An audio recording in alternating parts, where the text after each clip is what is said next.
Can Humanity Change? J. Krishnamurti in Dialogue with Buddhists. Introduction. Is what is happening in the world pointing to the need for a fundamental change in human consciousness, and is such a change possible? This is an issue at the heart of both Krishnamurti's and the Buddha's teaching, and in 1978 and 1979 the eminent Buddhist scholar Walpolarahula came to Brockwood Park in England to put questions that had occurred to him from his reading of Krishnamurti's books. The future Chancellor of the Sri Lankan University of Buddhist and Pali Studies, Walpolarahula was an acknowledged authority on both the Theravada and the Mahayana schools of Buddhism. He had lectured at universities around the world, and was the author of the article on the Buddha in the Encyclopaedia Britannica. He had also written a widely known introduction to Buddhism, translated into many languages, called What the Buddha Taught. He was accompanied by Irmgard Schlegel, a well-known teacher of Zen Buddhism and for some years the librarian of the Buddhist Society of London. Nearly all the conversations, in which the physicist David Bohm and the scientist and author Firoz Mehta also participated, start with Dr. Rahula raising an issue of crucial importance for any radical change in the way we usually see ourselves, others, life, and death. The nature of personal identity, whether there is a relative truth and an ultimate truth, and the distinction between insight and intellectual understanding are all topics on which he argues that the Buddha and Krishnamurti have said substantially the same things. He also explains to Krishnamurti that in his view the original teaching of the Buddha has over the centuries been in many ways misunderstood and misinterpreted, particularly with regard to the nature of meditation and the form of meditation known as satipatthana, or mindfulness. On each occasion, however, instead of discussing whether Dr. Rahula's argument is right or wrong, Krishnamurti moves the debate into quite a different direction. Why, he asks, compare? What is the value of such comparison? Why bring the Buddha into the discussion between the two of them? Courteously, and with a lightness of tone, Krishnamurti challenges Walpolarahula to say whether he is taking part in the conversation as a Buddhist or as a human being, whether he considers that humanity is in any sense progressing psychologically, what he understands by the word love. Dr. Rahula continues, however, in most of these conversations to draw parallels between what the Buddha has said and what Krishnamurti is saying, so that a reader interested in that inquiry will find much of interest. But at another level there is something quite different going on. Time and time again after describing, say, the role of thought in creating the self, Krishnamurti will ask Dr. Rahula and the other participants, do you see that? The word see is rightly emphasized, because the seeing in question is clearly meant to be seeing with such depth and clarity that consciousness and simultaneously action are radically transformed. It is also notable that Krishnamurti unfolds his argument by a series of questions, some of which he wants his listeners to allow to sink in rather than to answer a distinction they do not always find it easy to make.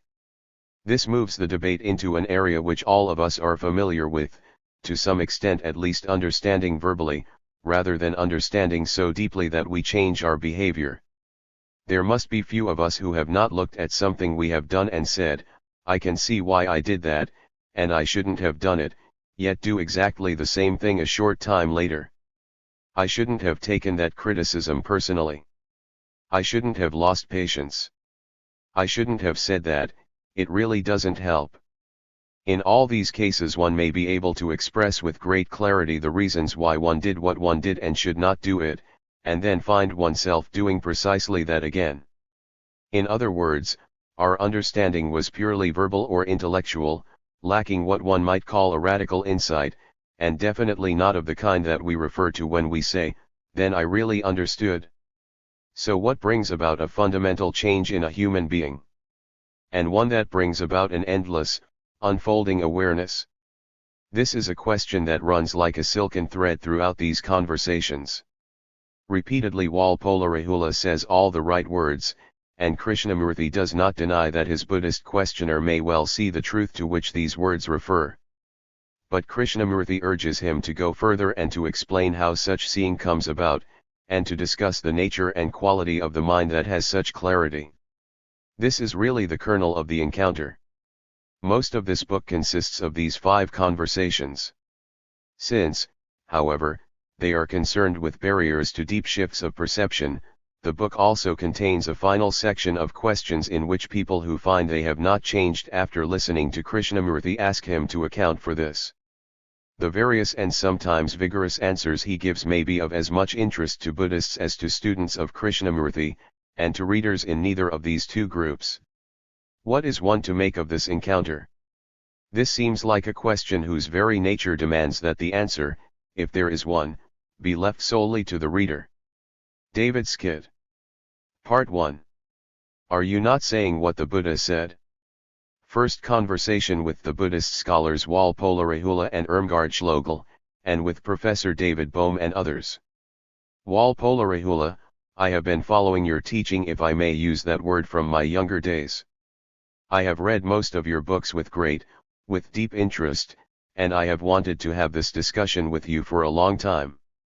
To someone who knows the Buddha's teaching fairly well, your teaching is quite familiar, not something new to him. What the Buddha taught 2500 years ago you teach today in a new idiom, a new style, a new garb.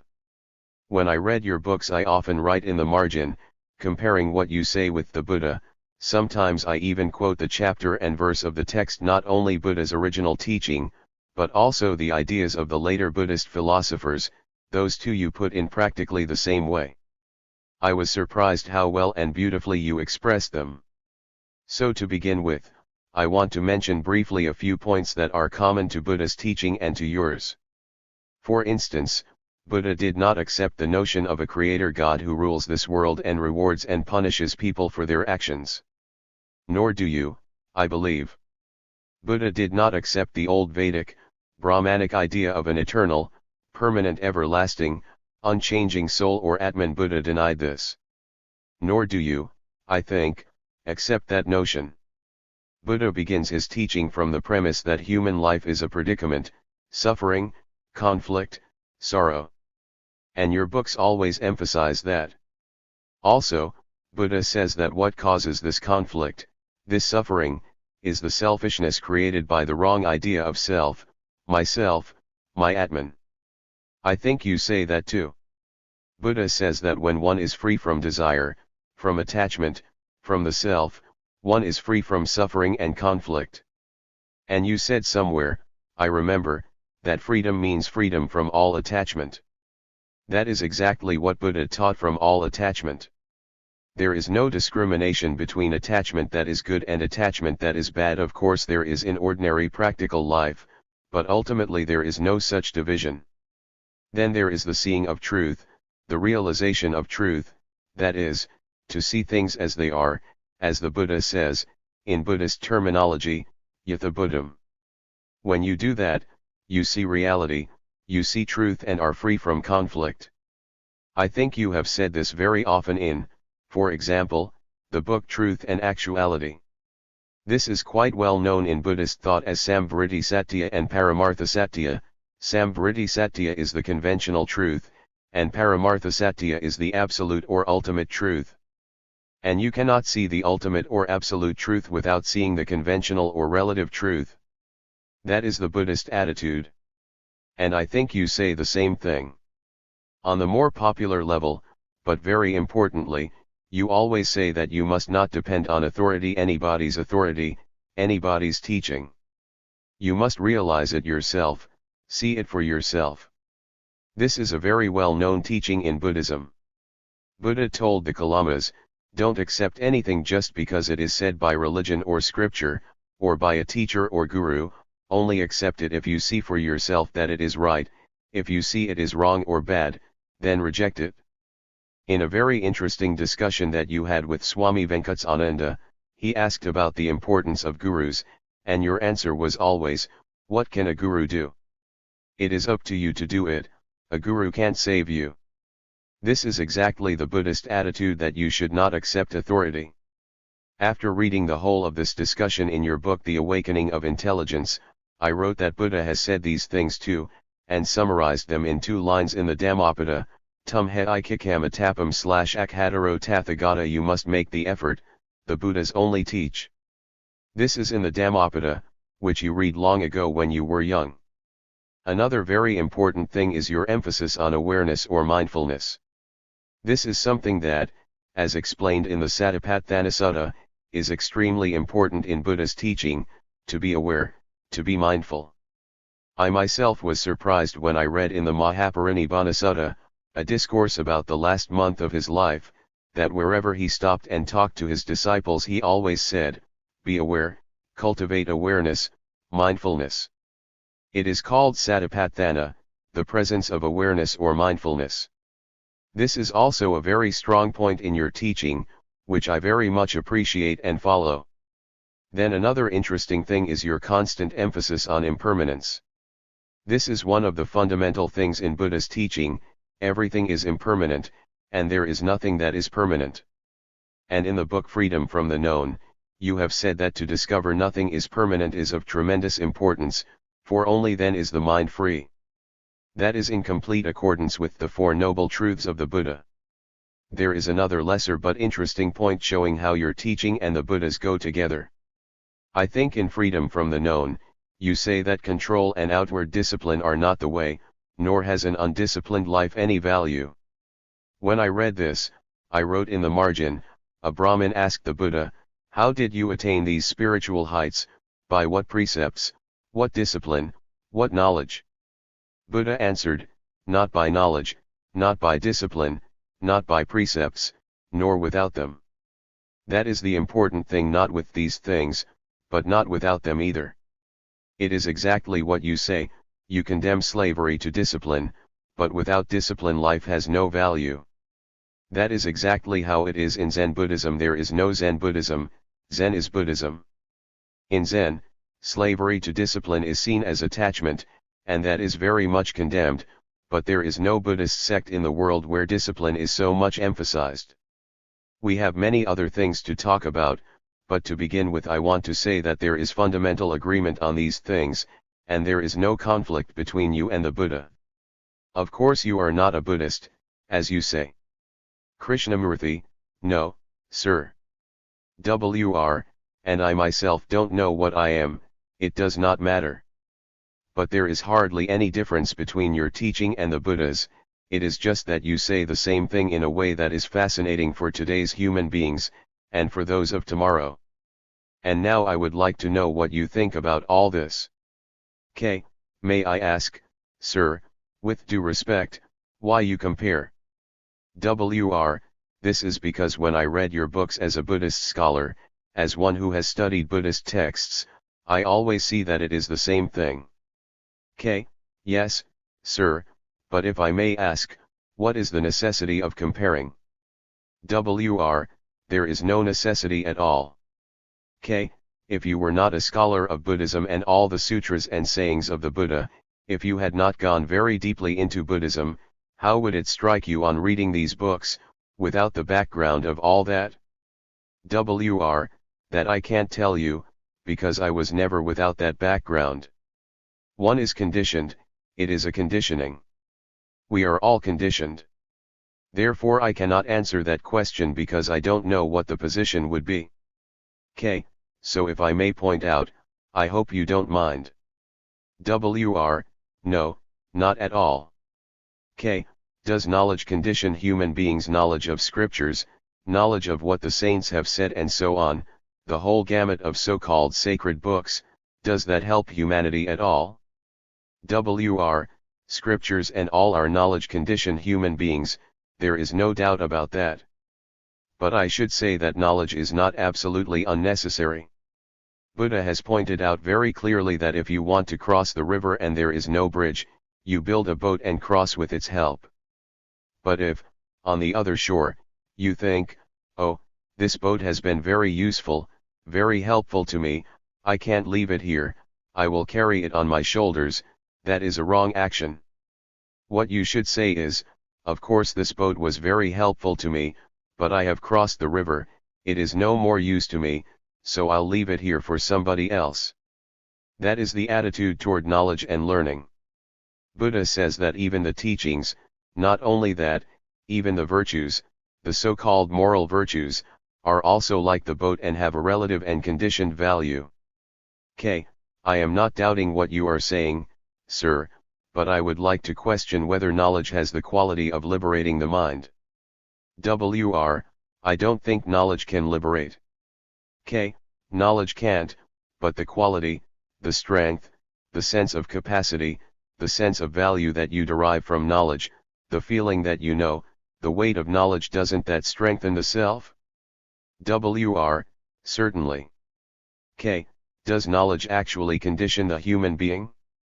Let's put it that way. The word knowledge all of us surely take to mean accumulation of information, of experience, of various facts, theories, and principles, the past and present, all that bundle we call knowledge. Does, then, the past help? Because knowledge is the past. All that past, all that knowledge, disappears the moment you see the truth. But can a mind that is burdened with knowledge see truth? Of course, if the mind is burdened, crowded, and covered with knowledge. It is, generally it is. Most minds are filled and crippled with knowledge. I am using the word crippled in the sense of weighed down. Can such a mind perceive what is truth? Or must it be free from knowledge? To see the truth the mind must be free from all knowledge. Yes, so why should one accumulate knowledge and then abandon it, and then seek truth? You follow what I am saying? Well, I think that in our ordinary life, most of the things which we have learned are useful at the beginning. For instance, as school children we can't write without ruled paper, but today I can write without it. Wait a minute, sir, I agree. When you are at school or university we need lines to write on and all the rest of it, but does not the beginning, which might condition the future as we grow up, matter enormously? You understand what I am saying? I don't know if I am making myself clear. Does freedom lie at the end or at the beginning? Freedom has no beginning, no end. Would you say that freedom is limited by knowledge? Freedom is not limited by knowledge. Perhaps knowledge that is acquired and wrongly applied may obstruct freedom. No, there is no wrong or right accumulation of knowledge. I may do certain ugly things and repent, or carry on with those ugly things, which again is part of my knowledge. But I am asking if knowledge leads to freedom. As you say, discipline is necessary at the beginning. And as you grow older, mature, acquire capacities and so on, does that discipline not condition the mind so that it can never abandon discipline in the usual sense of that word? Yes, I understand. You agree that discipline at the beginning, at a certain level, is necessary. I am questioning that, sir. When I say questioning it, I don't mean I doubt it or am saying it is not necessary, but I am questioning it in order to inquire. I should say at a certain level it is necessary, but then if you can never abandon it. I am talking from the Buddhist point of view. There are two terms in Buddhism with regard to the way, shakshya and ashakshya. Shakshya refers to people who are on the way but have not yet arrived, for whom there are disciplines, precepts, and all those things that are good and bad, right and wrong. And an arhat who has realized the truth is called ashakshya and has no discipline, because he is beyond that. Yes, I understand this. But that is a fact in life. I am questioning that, sir. I have no doubt about it in my mind. Then we have stopped inquiring. No, it is not so. I mean we are talking about knowledge, knowledge being useful or necessary, as a boat to cross the river. I want to inquire into that fact or that simile to see whether it is the truth, whether it has the quality of truth, let us put it that way for the moment. You mean the simile or the teaching? The whole of that. Which means, sir, just a minute, which means accepting evolution. Yes, accepting it. Evolution, so gradually, step by step, advancing, and ultimately reaching.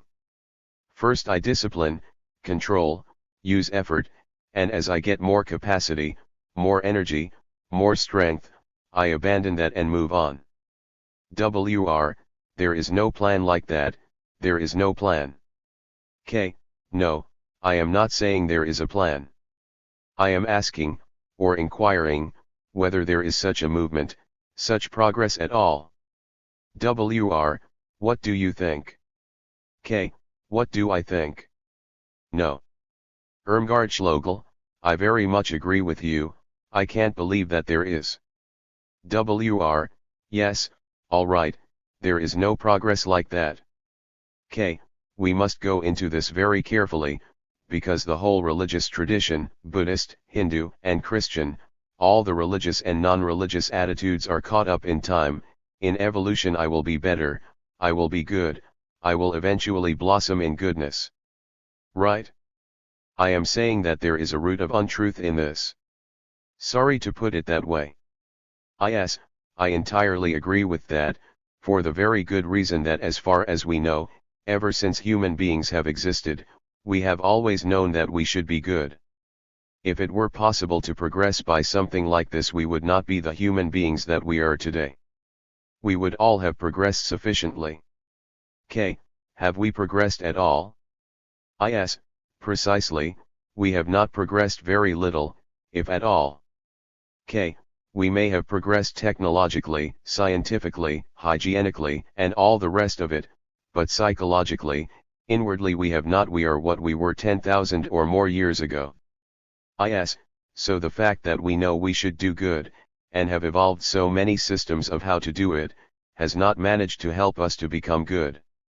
As I see it, there is a specific obstacle in all of us, and it is the working through this obstacle, because most of us want in our hearts to be good, but most of us do not bring it about. That seems to me at stake.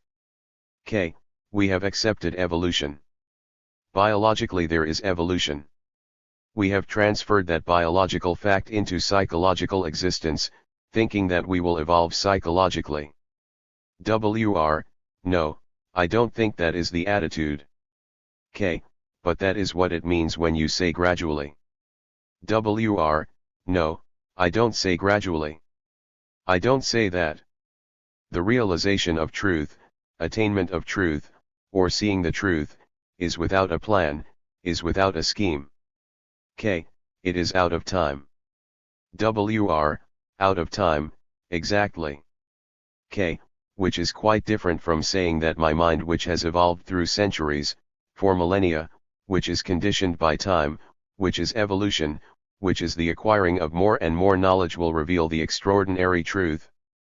It is not that knowledge will reveal truth. Therefore why should I accumulate knowledge? How can you avoid it?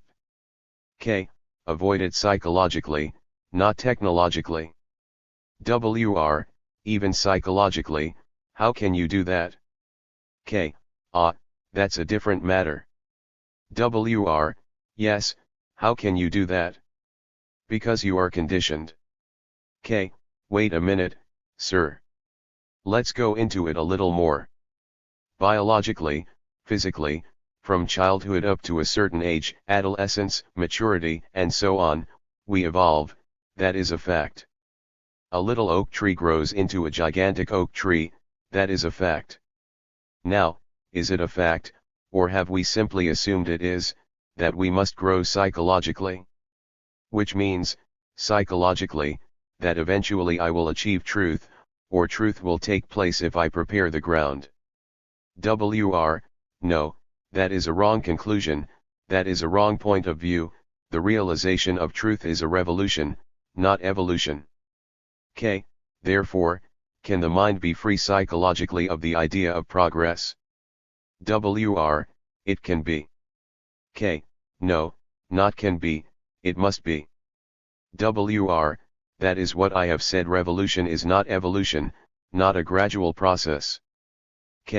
So psychologically, can there be a revolution? Yes, certainly. Which means what? No time. There is no time in it. K. But all the religions, all the scriptures, whether it is Islam or whatever, have maintained you must go through certain systems. WR, but not Buddhism. K. Wait a minute. I wouldn't even say Buddhism, I don't know, I haven't read about it, except when I was a boy, but that has gone out of my mind. When you say that you must have discipline first and then eventually let go of that discipline. WR, no, I don't say that. I don't postulate it like that, and neither did the Buddha. K. Then, please, I may be mistaken. WR, the question I have to ask you is, how does the realization of truth come about? K. That's quite a different matter. WR, what I am saying is that we are conditioned. Nobody can avoid that, however much they try. The revolution is to see that you are conditioned. The moment you see that, it has no time, it is an entire revolution, and that is the truth. K. Suppose one is conditioned in the pattern of evolution I have been, I am, I shall be. That is evolution, isn't it? My action was ugly yesterday, but today I am learning about that ugliness and freeing myself, and tomorrow I will be free of it. That is our whole attitude, the psychological structure of our being. This is an everyday fact. WR, do we see that? Understanding may be intellectual, merely verbal. K. No, I am not talking either intellectually or verbally, I mean that is a fact. I will try to be good. WR, there is no question of trying to be good. K. No, sir, not according to the Buddha, not according to scripture, but the average human being in everyday life says, I am not as good as I should be, but give me a couple of weeks or years, and eventually I will be awfully good. WR, certainly that is the attitude that practically everybody has. K. Practically everybody. Now wait a minute. That is our conditioning. The Christian, the Buddhist, the whole world is conditioned by this idea, which may have come from biological progress and moved into the psychological field. WR, yes, that's a good way of putting it. K. Now, how is a man or woman, a human being, to break this pattern without bringing in time? You understand my question? WR, yes, it is only by seeing. K. No, I can't see if I am caught in this blasted ugliness of progress. You say it is only by seeing, and I say I can't see. WR, then you can't. K. No, but I want to inquire into it, sir. That is, why have we given progress, in quotes, such psychological importance? I am not a scholar but a practitioner. For me personally, as a Westerner, as a one-time scientist, I have found the most satisfactory answer in the Buddhist teaching that I blind myself, I am my own obstacle. As long as I, with all my bundle of conditioning, am here, I cannot see and act. There seems to be a possibility. K. That doesn't help me. You are saying that you have learned that. I have learned it, but I have done so in the same way as one learns to play the piano, rather than in the way of studying a subject. K. Again, playing the piano, which means practice. So what are we talking about at the end of all this? Gitunarayan, there seems to be a difficulty here. Knowledge has a certain fascination, a certain power, one accumulates knowledge, whether it is Buddhist or scientific, and it gives you a peculiar sense of freedom, though it is not freedom, it is more in the realm of conventional freedom. And after years of study one finds it very difficult to get out of this, because for 20 or so years you arrive at this point and value it, but it hasn't got the quality of what you might call truth.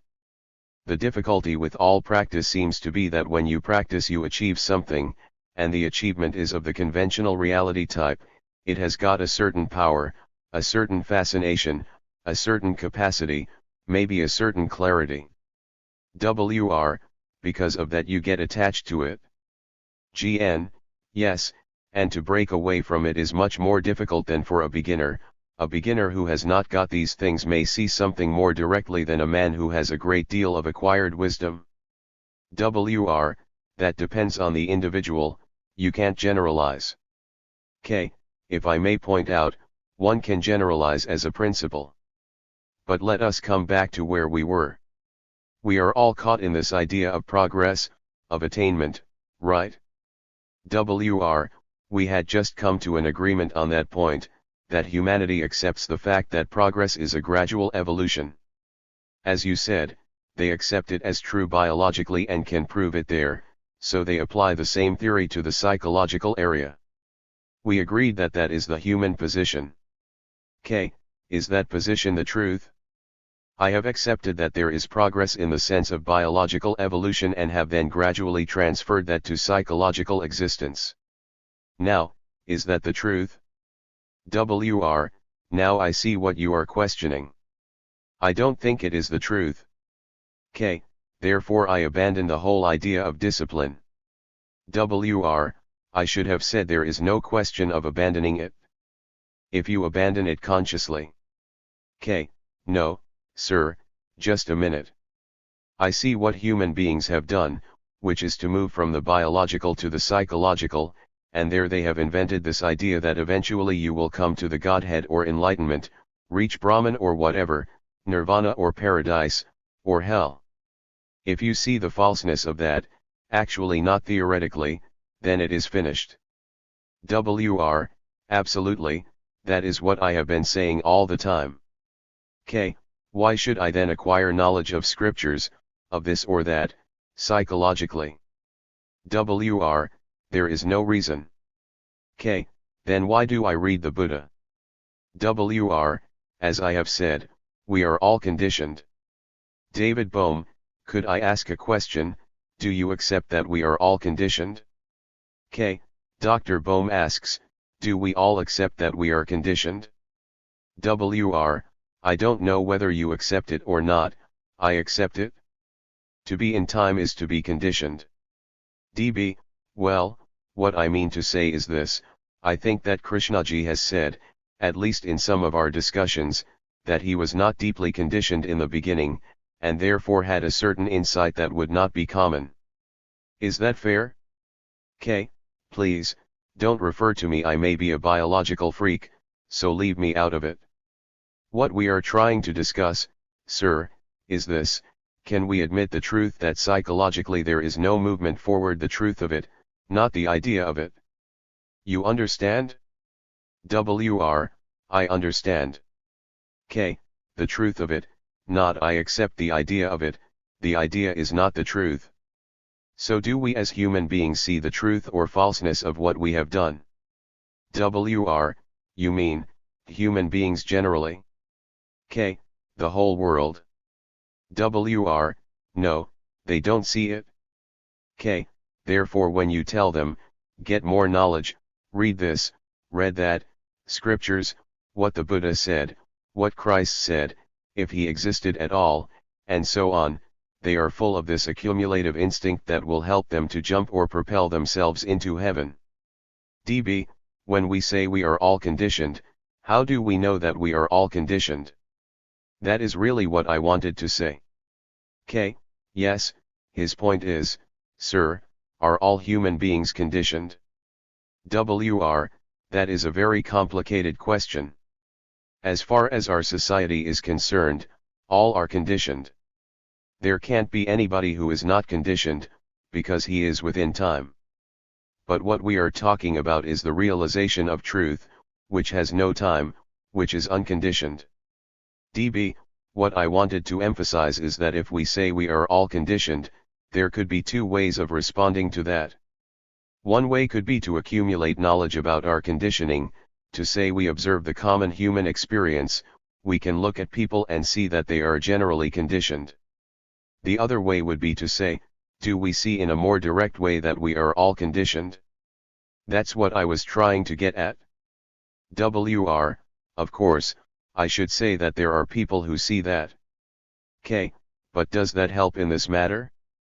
I mean there may or there may not be. The only point I am trying to make is that if we say that we are all conditioned, then I think there is nothing else to do but some kind of disciplined or gradual approach. That is, you begin with your conditioning. K.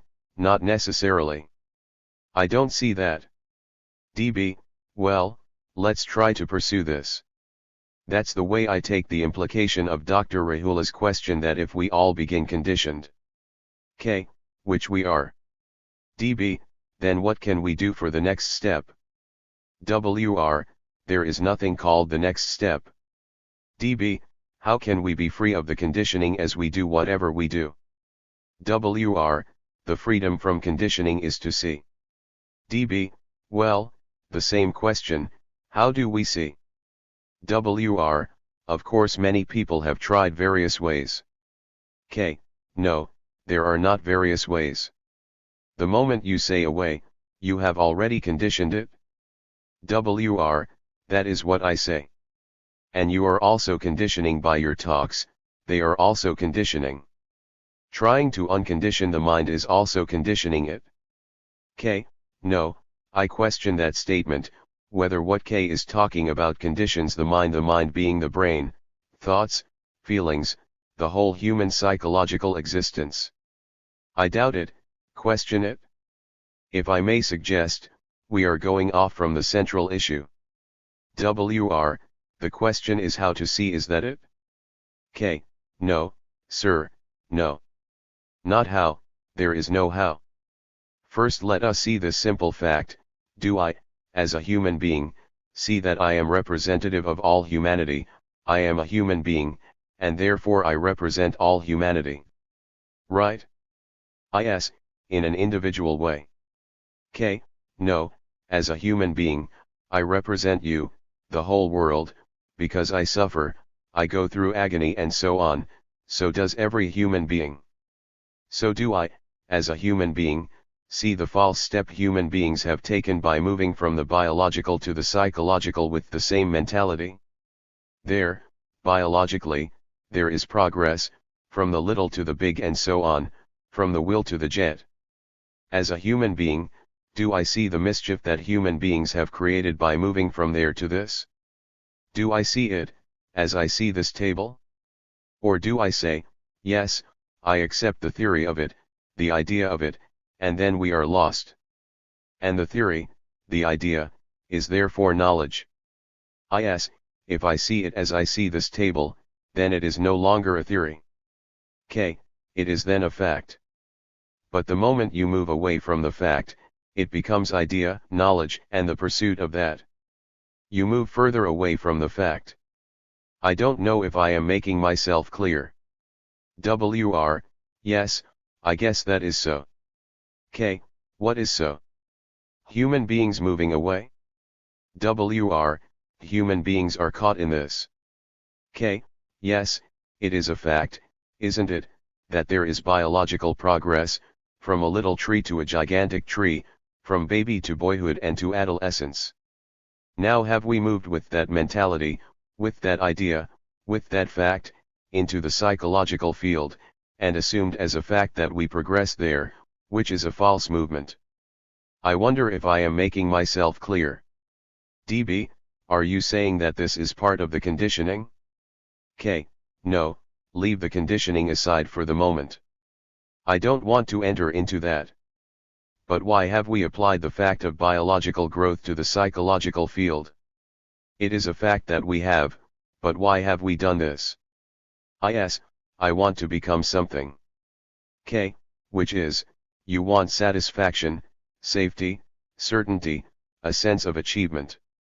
Yes, and it is in the wanting. K. So why doesn't a human being see what he has done actually, not theoretically?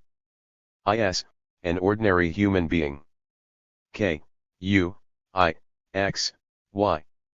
Yes, I do not like to see it, I fear it. K. Therefore you are living in an illusion. Yes, naturally. K. Why? Yes, I want to be something that I fear at the same time not to see. This is where the why is. K. No, madam, when you see what you have done, there is no fear. Yes, but the fact is that I usually do not see it. K. Why don't you see it? Yes, I suspect because of fear. I don't know why. K, you are entering into quite a different field when you talk of fear. I would just like to inquire why human beings have done this, played this game for millennia.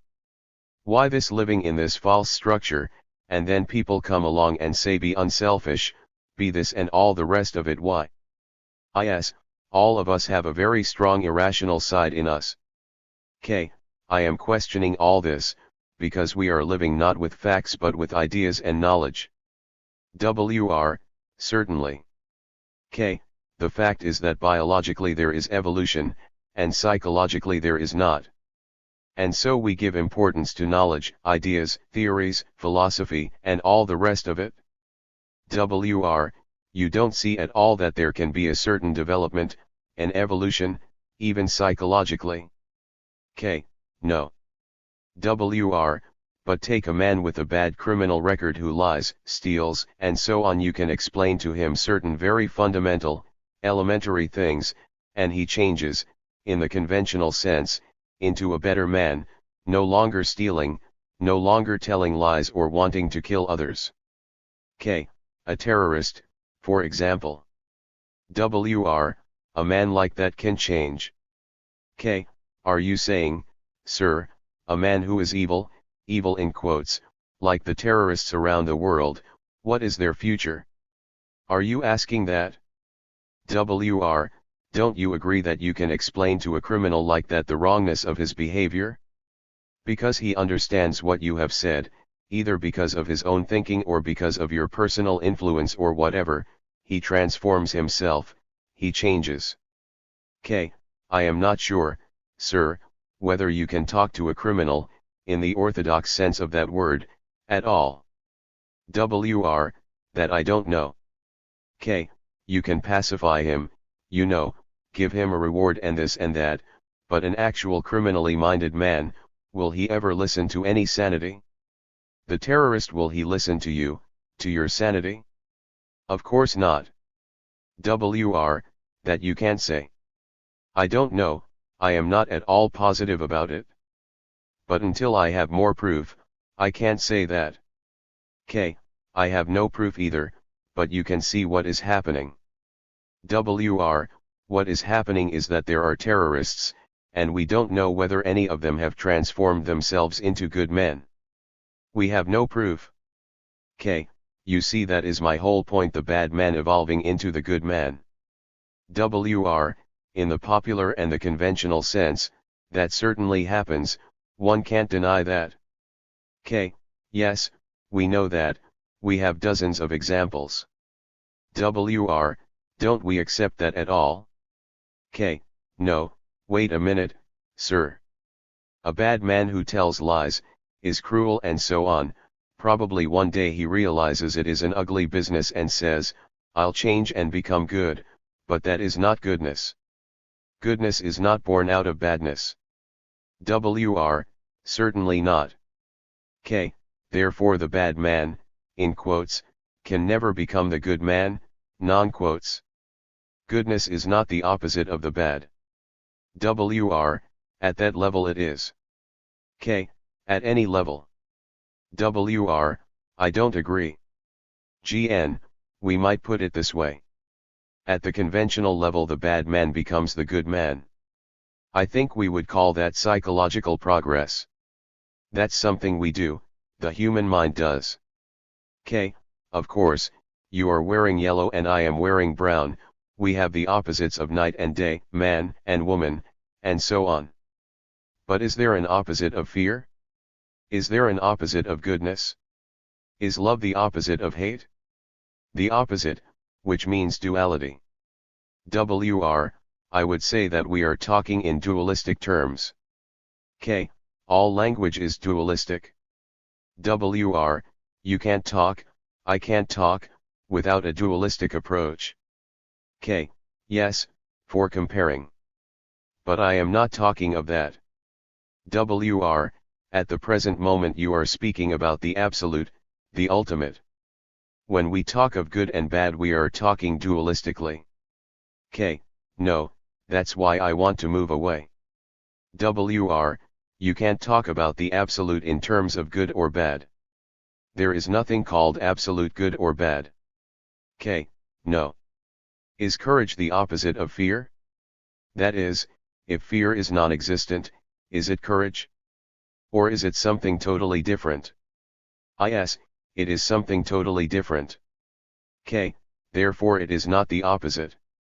Goodness is never the opposite of bad. So what are we talking about when we say, I will move, change, from my conditioning, which is bad, to freedom from my conditioning, which is good? Therefore freedom is the opposite of my conditioning. Therefore it is not freedom at all. That freedom is born out of my conditioning because I am caught in this prison and I want to be free. It is a reaction to the prison, which is not freedom. I don't quite follow. K. Sir, could we consider for a minute, is love the opposite of hate? The only thing you can say is, where there is love there is no hate. K. No, I am asking a different question. I am asking, is hate the opposite of affection, love? If it is, then in that affection, in that love, there is hate, because it is born out of hate, out of the opposite. All opposites are born out of their own opposites. No. I don't know. That is what you say. K. But it is a fact, sir. Look, I am afraid, and I cultivate courage. You know, in order to put away fear I take a drink, or whatever, all the rest of it, to get rid of fear. And at the end of it I say that I am very courageous. All the war heroes and the rest of them are given medals for this. Because they are frightened, they say, we must go and kill or do something or other, and they become very courageous, heroes. That is not courage. K. I am saying anything born out of its opposite contains its own opposite. How? K. Sir, if someone hates you and then says, I must love, that love is born out of hate. Because he knows what hate is, and he says, I must not be this, but I must be that. So that is the opposite of this. Therefore that opposite contains this. I don't know whether it is the opposite. K. That is how we live, sir. This is what we do. I am sexual, I must not be sexual. I take a vow of celibacy, not I, people take a vow of celibacy, which is the opposite. So they are always caught in this corridor of opposites. And I question the whole corridor. I don't think it exists, we have invented it, but actually it doesn't exist. I mean, please, this is just an explanation, don't accept anything, sir. Yes, personally, I regard, as a working hypothesis, this channel of opposites as a humanizing factor, and we are caught in it. K. Oh no, that is not a humanizing factor. That is like saying, I have been a tribal entity, now I have become a nation, and then ultimately I will become international. It is still tribalism going on. I think both of you are saying that we do in some sense make progress in that we are not as barbaric as we were before. Yes, that is what I mean by the humanizing factor. K. I question whether it is humanizing. I don't like to go to extremes. K. These are not extremes, these are just facts. Facts are not extremes. Are you saying that this is not genuine progress? In the past, people were far more barbaric than they generally are today, and would you say that this really doesn't mean very much? K. We are still barbarous. Yes, we are, but some people say we are not as barbaric as we were. K. Not as. Let's see if we can get this straight. Now, would you say that this is not important, that this is not significant? K. No, when I say I am better than I was, it has no meaning. I think we should clarify that. In the relative, dualistic sense I don't accept that, I can't see that. But in the absolute, ultimate sense there is nothing like that. K, no, not ultimately. I won't even accept that word, ultimately. I see how the opposite is born in everyday life, not ultimately. I am greedy, that is a fact. I try to become non-greedy, which is non-fact, but if I remain with the fact that I am greedy, then I can do something about it actually now. Therefore there is no opposite. Sir, take violence and non-violence. Non-violence is the opposite of violence, an ideal. So non-violence is non-fact. Violence is the only fact. So I can then deal with facts, not with non-facts. WR, so what is your point? K, my point is that there is no duality even in daily life. It is the invention of all the philosophers, intellectuals, utopians, idealists who say there is the opposite, work for that. The fact is I am violent, that is all, let me deal with that. And to deal with it, don't invent non-violence. Is, the question now is, how am I going to deal with it, having accepted the fact that I am violent? K, not accepted, it's a fact. Is, having seen it? K, then we can proceed, I'll show you. But first I must see what I am doing now. I am avoiding the fact and running away to non-fact. That is what is happening all over the world. So don't run, but remain with the fact. Can you do it? Is, well, the question is, can one do it? One can, but one often does not like doing it. K, of course you can do it. It's like seeing something dangerous and saying, it's dangerous, so I won't go near it. Running away from the fact is dangerous. So that's finished, you don't run away. That doesn't mean you train, that you practice not to run, you don't run. I think the gurus, the philosophers, have invented the running. Sorry. WR, there is no running away, that is entirely different, it is a wrong way of putting it. K, no, sir. WR, you can't run away. K, no, I am saying, don't run, then you see, don't run, then you see. But we say, I can't see because I am caught in that. WR, I quite see that, I see your point very well. K, so there is no duality. WR, where? K, now, in daily life, not ultimately. WR, what is duality? K, duality is the opposite, violence and non-violence. You know, the whole of India has been practicing non-violence, which is nonsense. There is only violence, let me deal with that.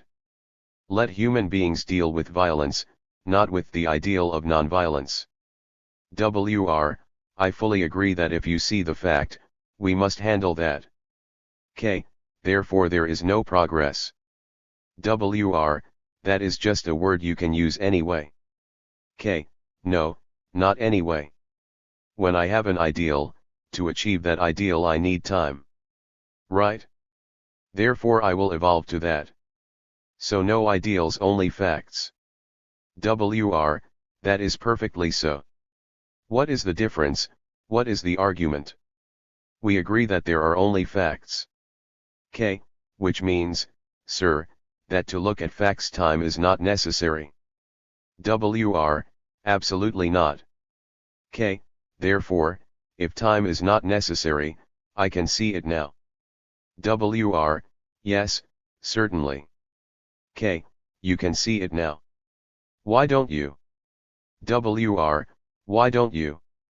That is another question. K, no, not another question. DB, if you take it seriously that time is not necessary, one could perhaps clear up the whole thing right now. WR, yes, that does not mean all human beings can do it, there are people who can do it. K, no, if I can see it, you can see it. WR, I don't think so, I don't agree with you. K, it is not a question of agreement or disagreement. But when we have ideals away from facts, time, progress, are necessary to get there. I must have knowledge to progress. All that comes in, right? So can you abandon ideals? It is possible. No, the moment you use the word possible, time is there. I mean seeing the fact is possible. Do it now, sir, forgive me, I am not being authoritarian when you say, it is possible, you have already moved away. I mean to say, I must say, that not everybody can do it. How do you know? That is a fact. No, I won't accept that. Perhaps I can come in with a concrete example.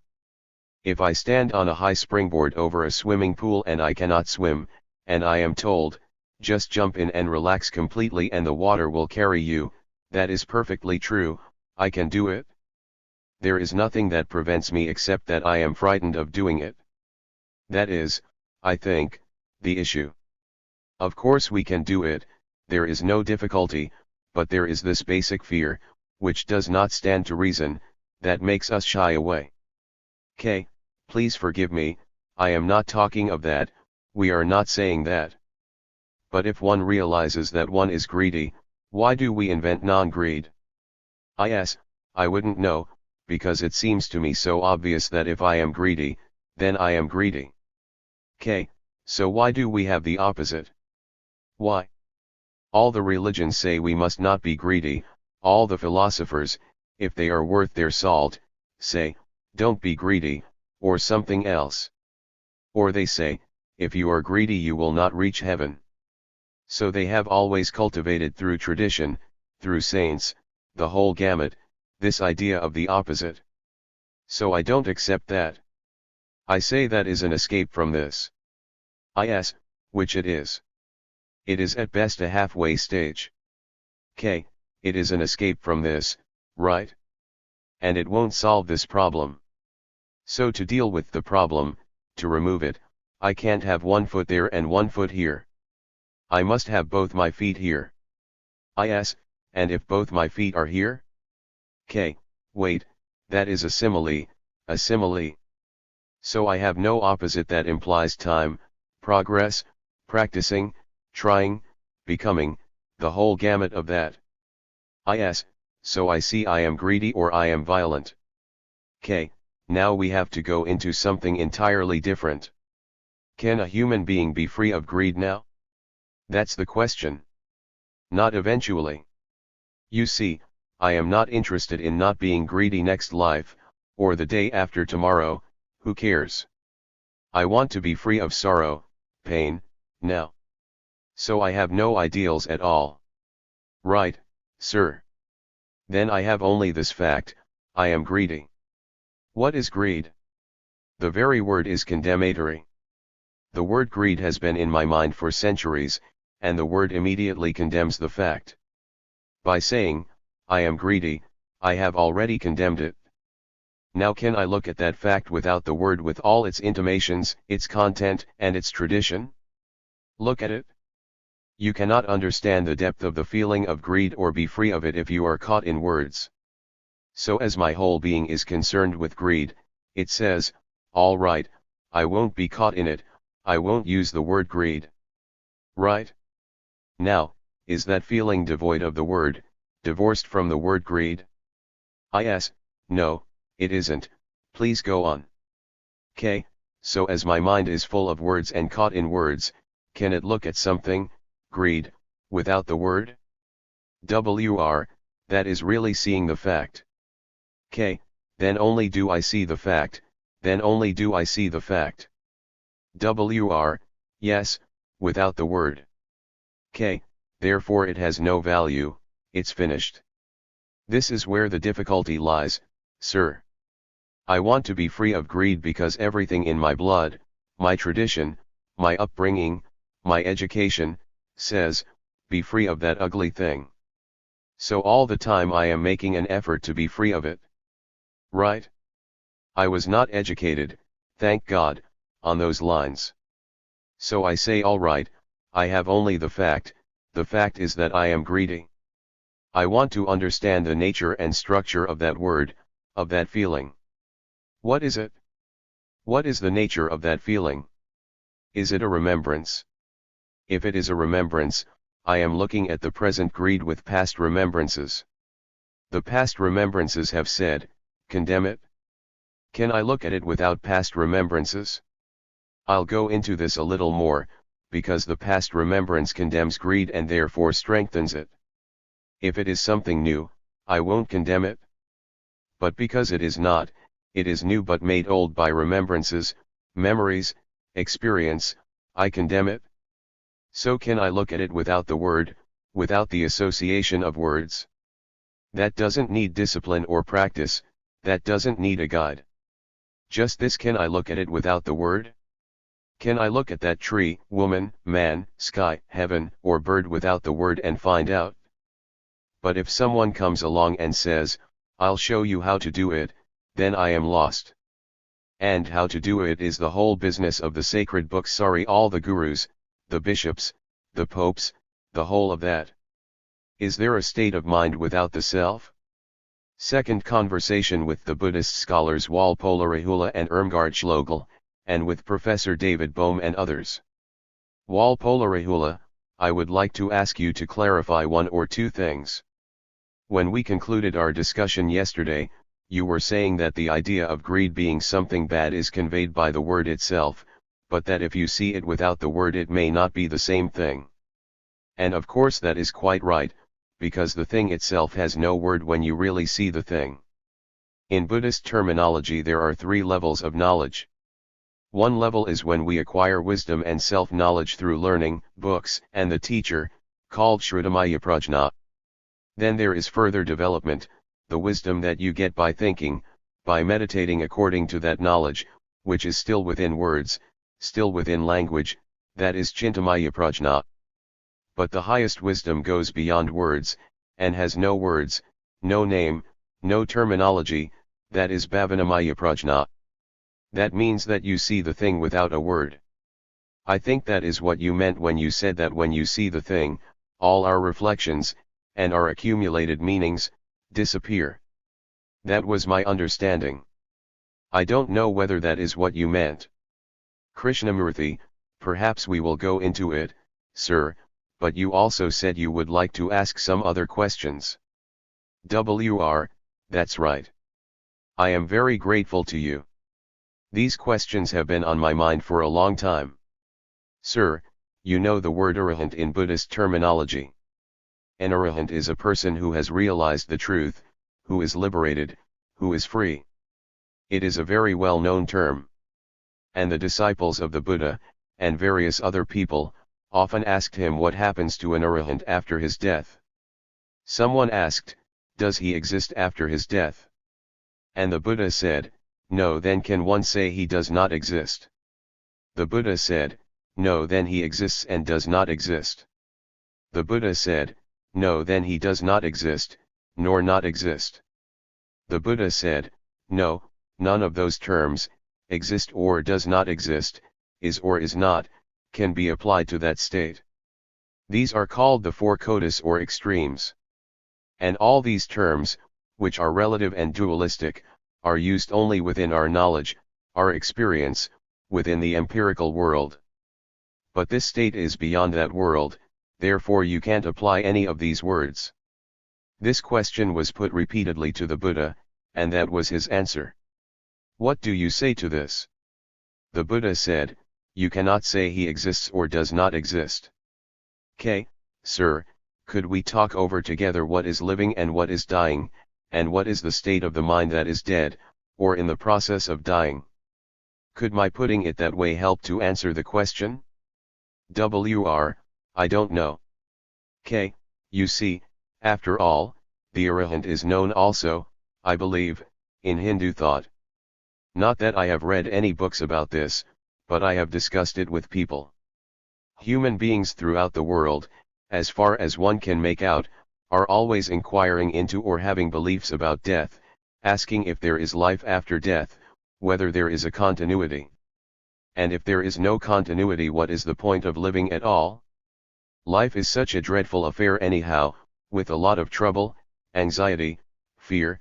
So if there is no reward for living properly, correctly, what is the point of being good, kind, noble, and so on? Could we approach your question from that point of view? Or do you want to ask what is the state of a mind that has no self whatsoever? That's right, that is the state of an arahant. K, that is what I want to get at. Could we go into it that way? I think that is a good approach, because the arahant has no self whatsoever. K, is that possible? I am not saying it is or is not, we are inquiring, proceeding through exploring and finding out, not believing or disbelieving. So what is the self? The name, the form, the body, the organism. The name identifies itself with the body, certain characteristics identifying themselves with the me. I am strong, I am weak, I have got a good character, I am not bad. So the characteristic, the tendency, is identified by thought as the me. The experiences, the accumulated knowledge, as identified by thought as the me, and the me is that which I possess: my property, my house, my furniture, my wife, my books. All that, the violence, the pleasure, the fear, the agonies, together with the name, the form, constitutes the self. So what is the root of the self? Is the root of the self the acquired experiences? I am inquiring, we are inquiring into the very root of it, not the mere expressions of it. So the whole process of identification: my house, my name, my possessions, what I will be, the success, the power, the position, the prestige, the process of identification is the essence of the self. If there is no identification, is there the self? You understand, sir? Yes, I follow. K, so can this identification, which is the movement of thought, come to an end? If thought didn't say that is my furniture, identifying itself with that, because it gives pleasure, position, and security, all that, there would be no identification. So the root of the self is the movement of thought. Yes. K, so death is the ending of that movement. Or is death a continuity of that movement into the next life? You understand? Quite. K, why should the arahant, or the liberated man, wait until the end, till he reaches that which is called death? We realize that the very root of the self is the movement of thought in time, in distance, from here to there, and all the conflicts, miseries, confusions created by thought are the self. So when thought comes to an end, that is a form of death while living. Yes. K, now, can thought come to an end?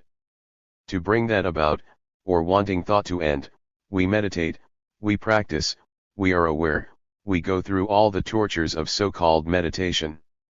Right, sir? Would you agree to that? In popular religion. K, no, you see, if I may point out, sir, the ordinary man is not interested in all this. He wants his beer or whatever, he is not interested, perhaps because of wrong education, social conditions, economic position, environmental influences, and maybe the religions have helped to keep him down, the elite being somewhere else, the Pope, the cardinals, you follow? So I wouldn't, if I may point out, I wouldn't say popular. It is the human tendency that we are talking about here. Every human being has identified himself, and so conditioned himself, with something or other, with God, with nirvana, with moksha, with heaven, with paradise, and so on. Now, while living, can that death which is the end of thought take place?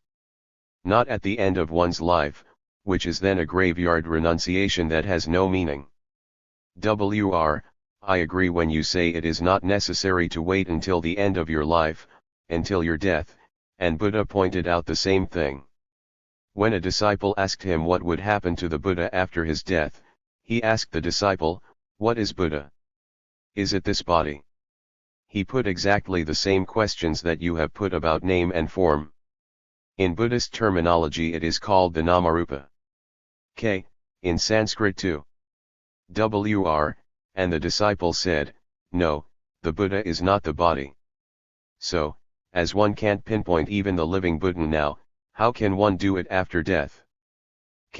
Sir, if I may ask, I hope you don't think me impudent. Why do we bring in the Buddha? We are talking as human beings. This was just because I raised the question from the Buddha's point of view. But I as a human being want to know what happens after death, or what is the significance of death. Or can one live in daily life not as a monk, as a saint, all that stuff, without the self? Of course my question was not that. My question was, what happens to the person who has realized the truth, who has become liberated, free? I would never ask that question, because one might say this happens, or one might say that happens, or that nothing happens. Then it becomes a theory to me, which is an idea. I wanted from you a little more than that. You wanted from me. Not a theory. If you want it from this person who is talking, you have to inquire as he is inquiring. And he is asking, is it possible, not at the end of one's existence, but in daily life, to live without this process of identification that is the result of thought and which brings about the structure and nature of the self? Can the movement of thought end while I am living? That is the question, rather than what happens when I die. The me is merely a movement of thought. And thought itself is very limited. It is a small, broken up piece in a vast movement. And so long as thought is limited, a broken up thing, a fragment, whatever it creates will still be limited, broken up, and fragmentary. Right? So can a human being, you or I or any of us, can we live without the movement of thought which is the essence of the self? Suppose I say, yes, it can be done. What value has it for you? Irmgard Schlegel, once that identification of thought and me is really broken. No, not broken, and. Yes, that is what I mean, and. When you break something it can continue. It is an ending. Yes, it can never come back in the same way, it is an irrevocable ending. All I am saying is, suppose the speaker, this person says, yes, it is possible, I know it is possible, then what? What value has it for you? Yes, personally, that is what I hope we can discuss. I am coming to that. What value has that for you? Either you accept it, or you say, don't be silly, it's not possible, and walk away. But if you want to inquire and say, look, let's find out if it is possible not as an idea, but as an actuality in daily life. Looking around at the audience, somebody else join in. Gitu Narayan, Dr. Rahula, we have been talking in this context of the value of Buddhist meditation, preparation, practice, and mindfulness. What is the value of all those things that are mentioned in the Buddhist literature, which are practiced as very important in relation to the ending of thought? The ending of thought or of the self. GN, the role of mindfulness, satipatthana, let us say. Mindfulness, or rather presence of awareness, a sense of mindfulness. Yes, satipatthana has many aspects, but the most important one is mindfulness, awareness in everything. Even what we do here now is a meditation, it is not sitting cross-legged like a statue under a tree or in a cave, that is not meditation, that is only an external exercise. Many people regard that as meditation. They would not think that what we are doing here is meditating, but to me this is the deepest sort of meditation. Satipatthana also includes what is called dharmanupassana, which means to see, follow, observe, or be aware of various subjects, topics, doctrines, the intellectual side of things. Then there is also meditation that is mindful of everything that you do, whatever it is, eating, drinking, or going about, talking, everything is mindfulness. And all that leads to what he says. GN, it leads to to ending the thought process of self. GN, that is what I really want to get at. K. Sir, I hope you don't think me impudent or irreverent toward what the Buddha has said. I personally haven't read any of these things, and I don't want to read anything about all this. They may be correct or not correct, they may be illusory or not illusory, they may have been put together by disciples, and what the disciples do with their gurus is appalling. Everything gets twisted. So I say, look, I don't want to start with somebody telling me what to do or what to think. I have no authority. I say, look, as a human being who is suffering, going through agonies, sex, mischief, terror, and all the rest of it, in inquiring into all that I come to the point, which is thought. That's all. I don't have to know all the literature in the world, which will only condition further thinking. So forgive me for putting it this way, I brush all that aside. We have done this. I have met Christians, Benedictine monks, Jesuits, great scholars, always quoting, believing this is so, this is not so. You understand, sir? I hope you don't think I am irreverent. Not at all. I fully agree with you, and that is also my attitude. I am talking in order to examine it. K. You see, I only start with what for me is a fact. What is a fact? Not something according to some philosopher or religious teacher or priest. A fact: I suffer, I have fear, I have sexual demands.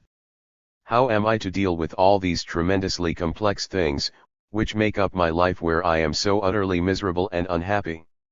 I start from there, not from what somebody else has said. That means nothing. You follow, sir? Forgive me, I am not belittling the Buddha, I wouldn't do that. That I know. I know you have the highest respect for the Buddha. We have the same attitude, and I want to examine it with you. That is why I put the question. K. No, sir, not quite, forgive me for saying so, not quite. I start with something that is common to all of us. Not according to the Buddha, not according to the Christian God or some Hindu God or some group. To me all that is totally irrelevant, they have no place, because I suffer, and I want to find out if it can be ended, or must I carry on for the rest of my life with this agony, this brutality, these sexual perversions or sexual desires, you know, all the rest of it? Right, sir. So I see that the root of all this confusion, uncertainty, insecurity, travail, effort, the root of this is the self, the me. Now is it possible to be free of the me, which produces all this chaos, both outwardly, politically, religiously, economically, and all the rest of it, and also inwardly, this constant struggle, constant battle, constant effort? So I am asking, can thought end? So that thought has no future, that which ends then has a totally different beginning, not the beginning of the me, ending and picking up again later. Right, sir. In what manner can that thought end? That's the problem. The Buddha must have talked about it. I don't think Christianity, as far as I know, has touched on this point. They said, give yourself to God, to Christ, abandon yourself to Him. But the self goes on. They haven't gone into this at all, only the Hindus and the Buddhists have done so, and perhaps some others. So can this thought end? Then the priest or guru comes along and says, yes, it can end, only identify yourself with Christ, with the Buddha you follow. Identify, forget yourself. That is the Christian attitude. K. Christian, also part of the Hindu. But not the Buddhist one. I must defend it. K. I know. GN, I believe a great deal of Buddhist thought has degenerated into this. Yes, of course, there are various schools of thought, but what I am saying is in accordance with the Buddha's teaching. K. You see. Yes, shall we say it is human nature to lean on something, and this is what automatically happens, and this is what we are trying to get away from. K. So here I am, an ordinary human being, fairly well educated, not according to schools, colleges, but fairly well educated, who has observed what the world is going through, and he says, I am the world, I am not different from the world, because I suffer, I have created this monstrous world, my parents, my grandparents, everybody's parents, have created this.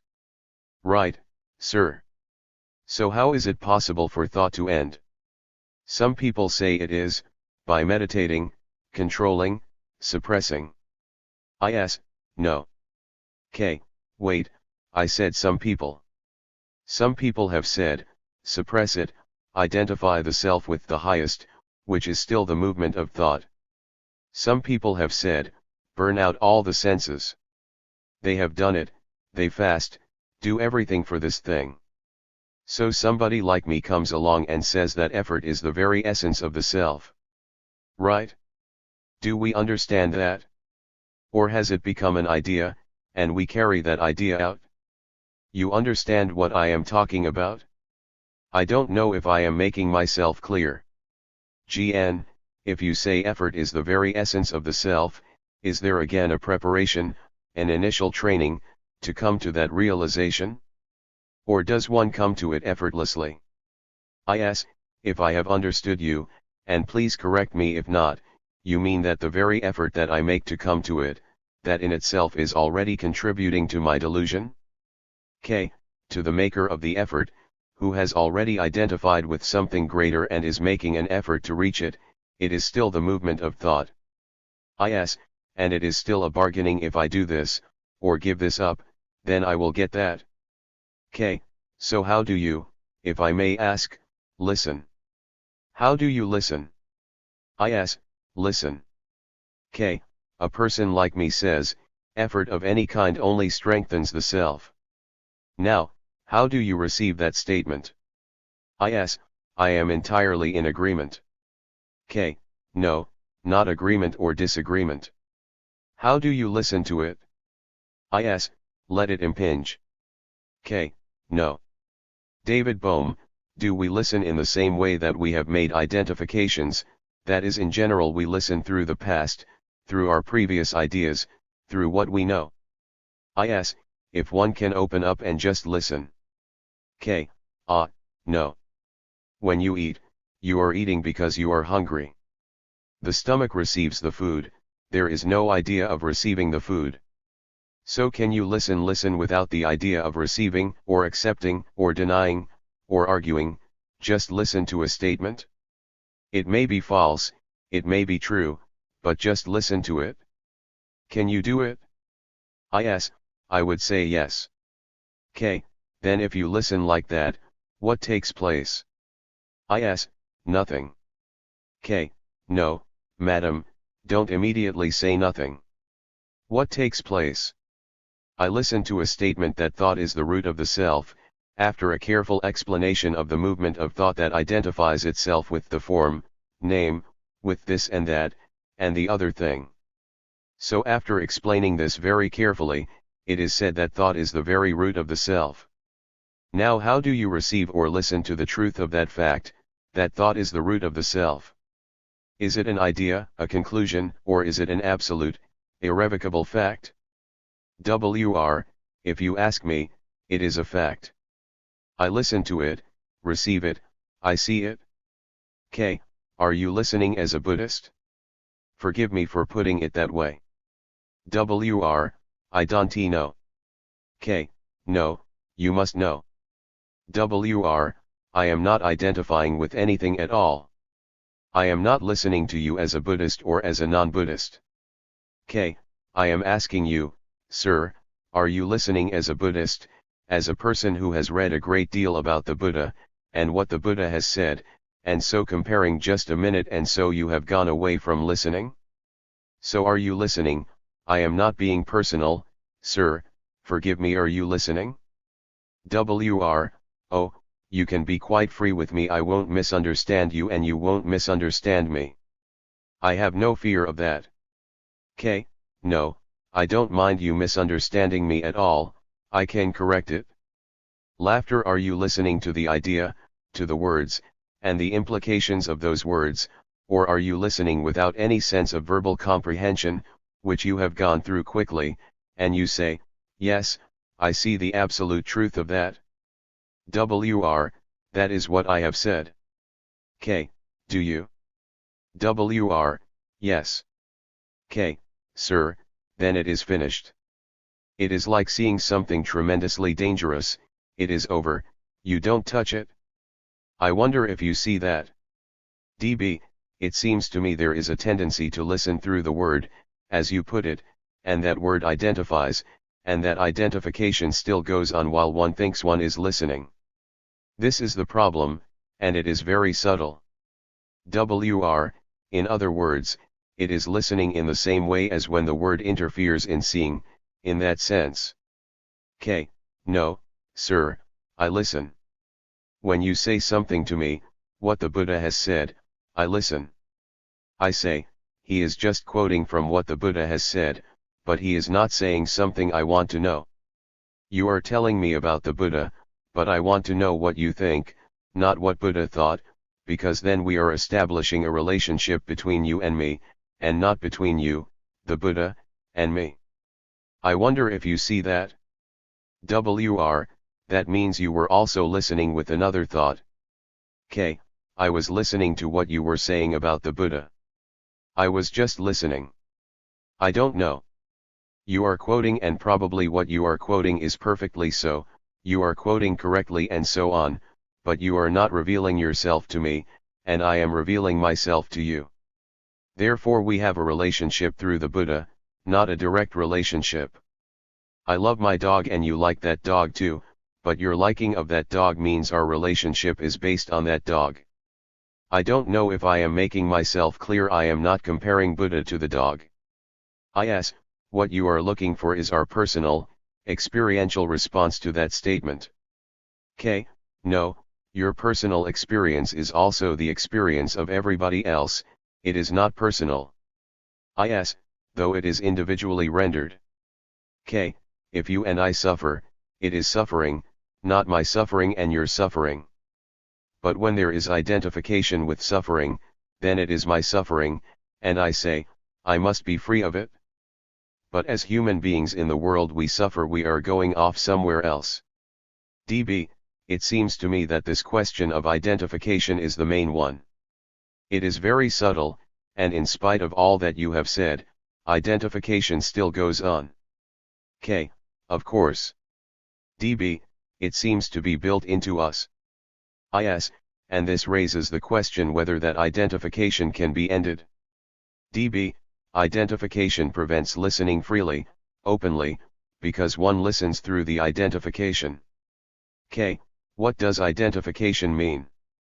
Why do human beings identify themselves with something? My car, my house, my wife, my children, my country, my God, my whatever. Why? Is, to be something, perhaps. K, let's inquire why. Not only identifying with outward things, but also identifying inwardly with my experience, so it is then my experience. Why do human beings go through this all the time? DB, at one stage you said we identify with our sensations, for example, with our senses, and this seems very powerful. What would it be to not identify with our sensations? K, yes. So when one listens, am I listening to identify myself with that fact about which he is talking, or is there no identification at all, and therefore I am capable of listening with a totally different ear? Am I hearing just with my ears, or am I hearing with total attention? You understand, sir? Am I listening with total attention? Or is my mind wandering off and saying, oh my goodness, this is rather boring, and what is he or she talking about? And so I am off. But can I attend so completely that there is only the act of listening and nothing else, no identification, no saying, yes, that's a good idea, that's a bad idea, that's true, that's false, which are all processes of identification? Can I listen without any of those movements? When I do so listen, then what? The truth that thought is the essence of the self, and the self creates all this misery, is finished. I don't have to meditate, I don't have to practice, all that is over because I see the danger of this thing. So can we listen so completely that there is the absence of the self? Can I see, observe something without the self, that sky, a beautiful sky and all the rest of that? So the ending of thought, which is the ending, or cutting the very root, of the self, a bad simile, but take it when there is such active, non-identifying attention, then does the self exist? I need a suit, why should there be identification in getting a suit? I get it, there is getting it. So active listening implies listening to the senses. Right, sir.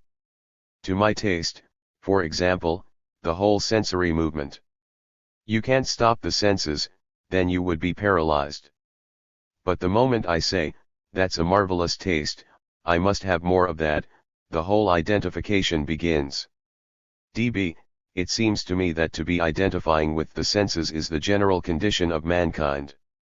Now, how are we going to change that? K, of course, that is the whole problem, sir.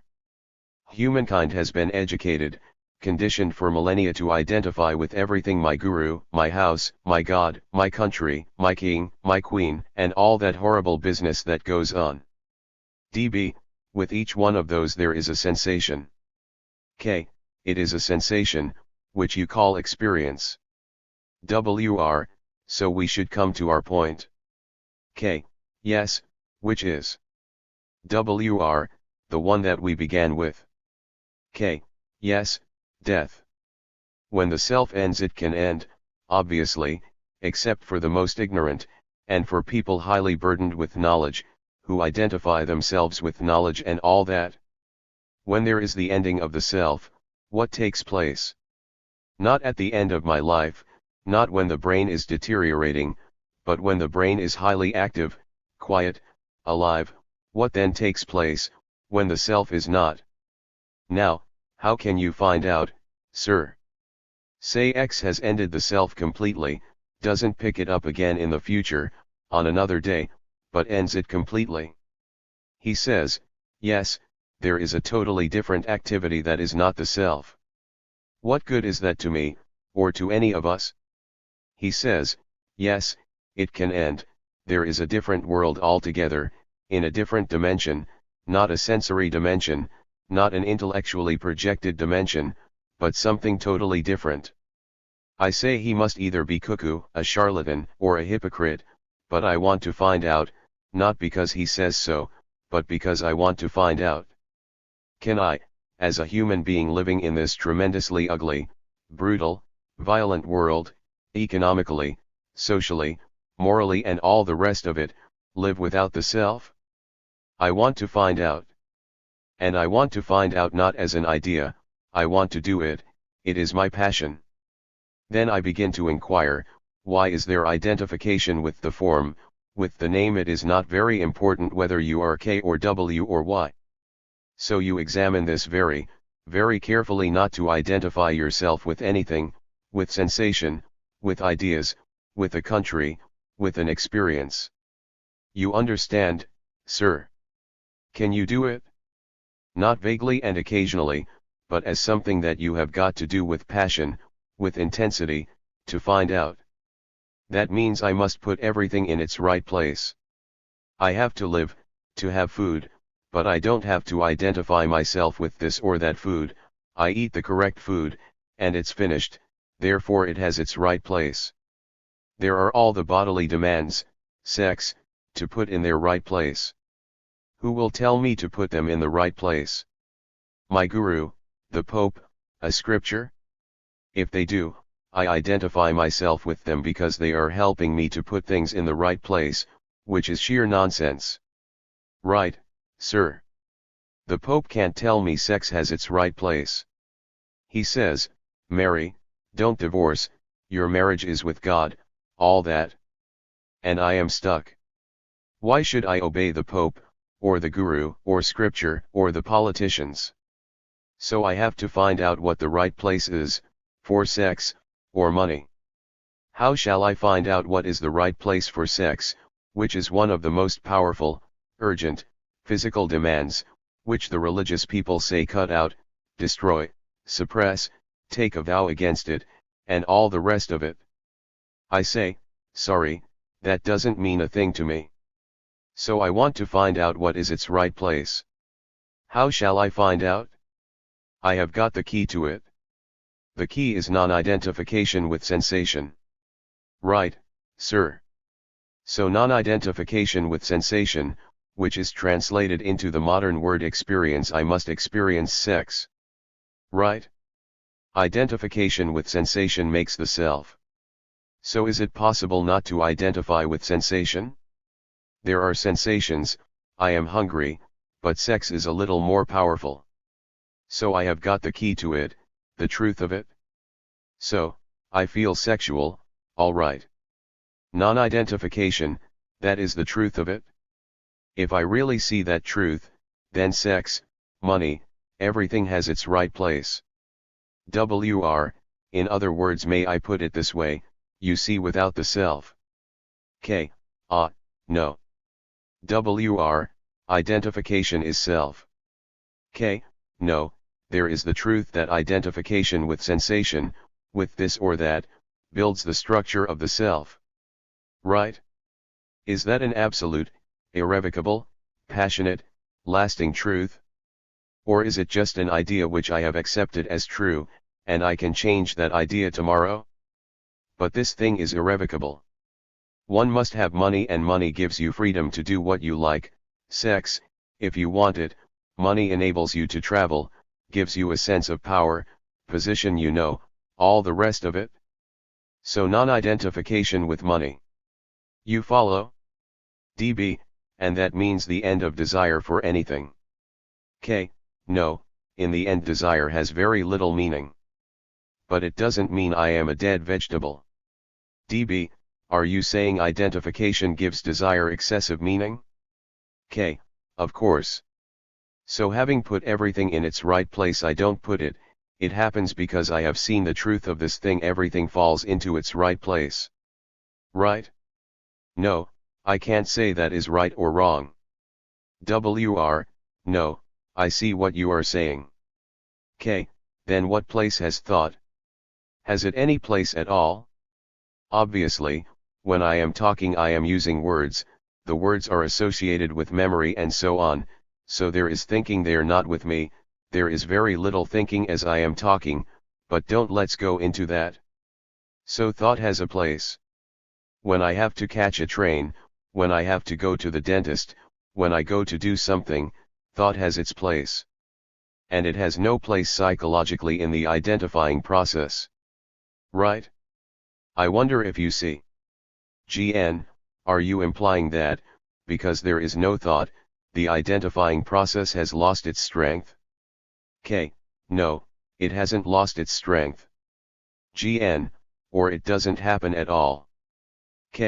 No, we said just now that having the key, or living with the fact, living with the truth that identification brings about the structure and nature of the self, which creates all the innumerable problems, seeing and living that truth, living it, it's in my breath, my throat, my gullet, it's part of my blood, seeing the truth of that truth is there. And then thought has its right place. I put money, sex, not I. Yes, they fall into their right place. Now I want to go further into this. If the insight, the passion, the truth, is powerful. No, you see you are using the word powerful. Yes, I am using it. No, it is not powerful. It has its own strength. No, you can't use those words. If it has no strength, thought asserts itself. No, it is not strength. DB, you are saying that it is the identification that makes thought do all the wrong things.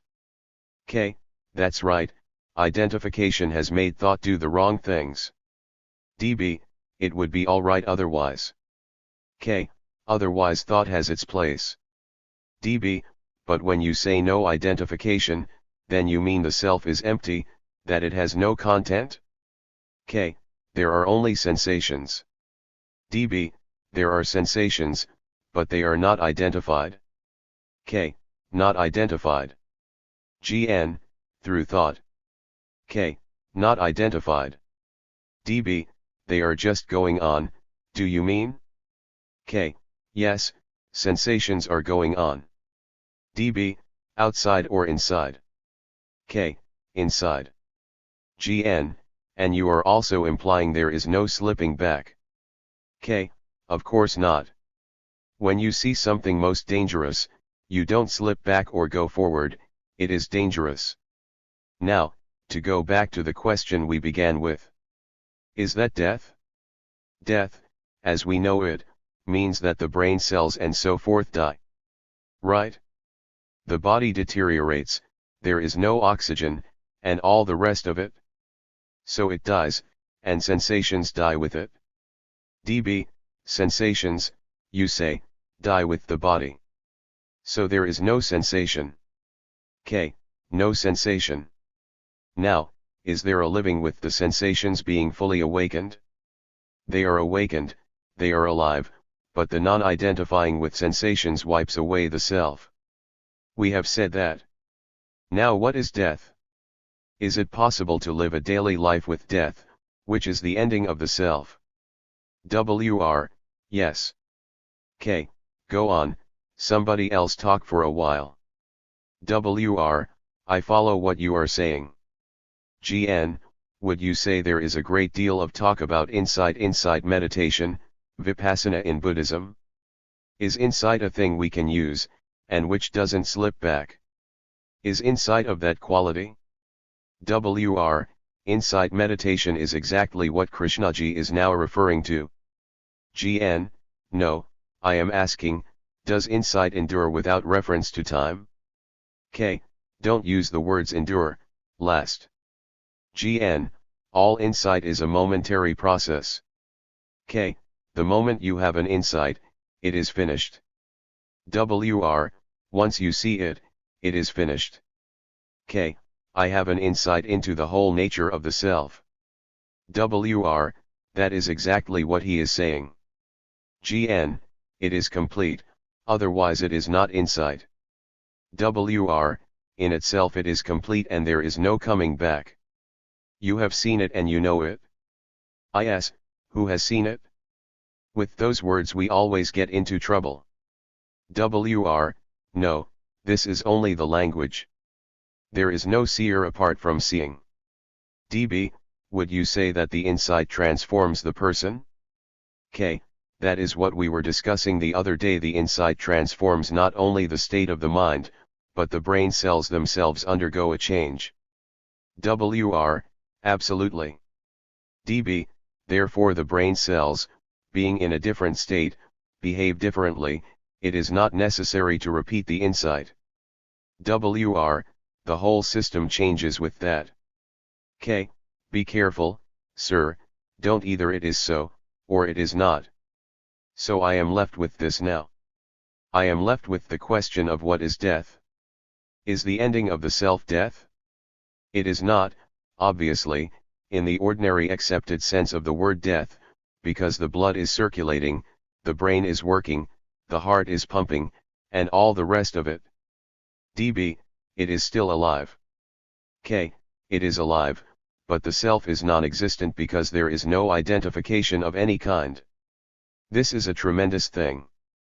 Non-identification with anything, with experience, with belief, with a country, with ideas, ideals, wife, husband, love, no identification at all. Is that death? People who hear death called that say, my God, if I don't identify myself with my something or other, I am nothing. So they are afraid of being nothing, and then identify. But nothingness, which is not a thing, you understand, sir, not a thing, it is therefore quite a different state of mind. Now that is death. Death while there is living, sensations, the heart heating, the blood circulating, breathing, the brain active, undamaged. Our brains are damaged. DB, well, is it possible to heal the damage? K, with insight, that is what I want to get at. Our brains are damaged. For thousands of years we have been hurt psychologically, inwardly, and that hurt is part of our brain cells, remembered hurts, the propaganda for 2000 years that I am a Christian, that I believe in Jesus Christ, which is a hurt. Or I am a Buddhist, you follow, sir, that is a hurt. So our brains are damaged. To heal that damage is to listen very carefully, to listen, and in the listening to have an insight into what is being said, and therefore there is immediately a change in the brain cells. Therefore a complete and total absence of identification. And is that then love? You see, I've questioned this, sir. There is great talk about compassion, isn't there, in the Buddhist literature? Be compassionate, don't kill, don't hurt. What place has love in compassion? To love a man or a woman, or a dog, or a piece of stone, a stray cat, to love something, the clouds, the trees, or nature, anything, to love the house put together by architects, a beautiful thing, the bricks. To love it, which is non-identifying with the house, the bricks. The dying while living is that love, in which there is no attachment. That is so. So then what place has love? Loving a woman, a man not identifying, please, with the sensations of sex with a woman or with a man, and yet to love that person. When there is that love is not the woman whom I love, it is global love. I wonder if you see. Fully. Don't agree, sir. No, not agree, I see it. What place has that quality with compassion? Or is compassion the same as love? No. GN, why do you say no? Compassion is only for people suffering. With love, there is no discrimination, whereas compassion is directed toward those who are suffering. GN, Buddhist terminology makes a distinction between compassion and love? Yes, karuna is compassion, and love is matri, it is more than compassion. Sir, does one love without identification, which implies no self, no attachment? That is true love. No, I am asking you, as a human being, not as a Buddhist, but as a human being. Do you, without identifying with your senses and so on, love a woman or a man, or a child, or the sky or a stone, or a stray dog? Without identifying? They all suffer, the woman suffers, the man suffers, a stray dog has a terrible life, chased and kicked. And when there is no identification, do you love that dog, or do you have compassion for that dog? Is compassion an idea? I must have compassion for the suffering, for the poor, for the demented? I still think the question is there love for somebody who is not suffering? Suppose there is somebody who is not suffering. Suppose somebody is frightfully happy, because he writes good books or thrillers and gets a lot of money, has a jolly good life. I didn't mean that exactly. You could say that he was suffering underneath. That's what I am questioning. But would there be love if there were no suffering? You know, if mankind were to be free of it. Would there be love without suffering? Or are you saying a human being must go through suffering to have love? Well, not necessarily. You see, when you put it that way, that is what it implies, doesn't it? Well, one view is that there could be love whether there is suffering or not. And the other view is that compassion, the way the Buddhists use it, is only for suffering. I question that. I didn't quite feel that karuna, compassion, was only for those who were suffering. I think it has a wider quality than that.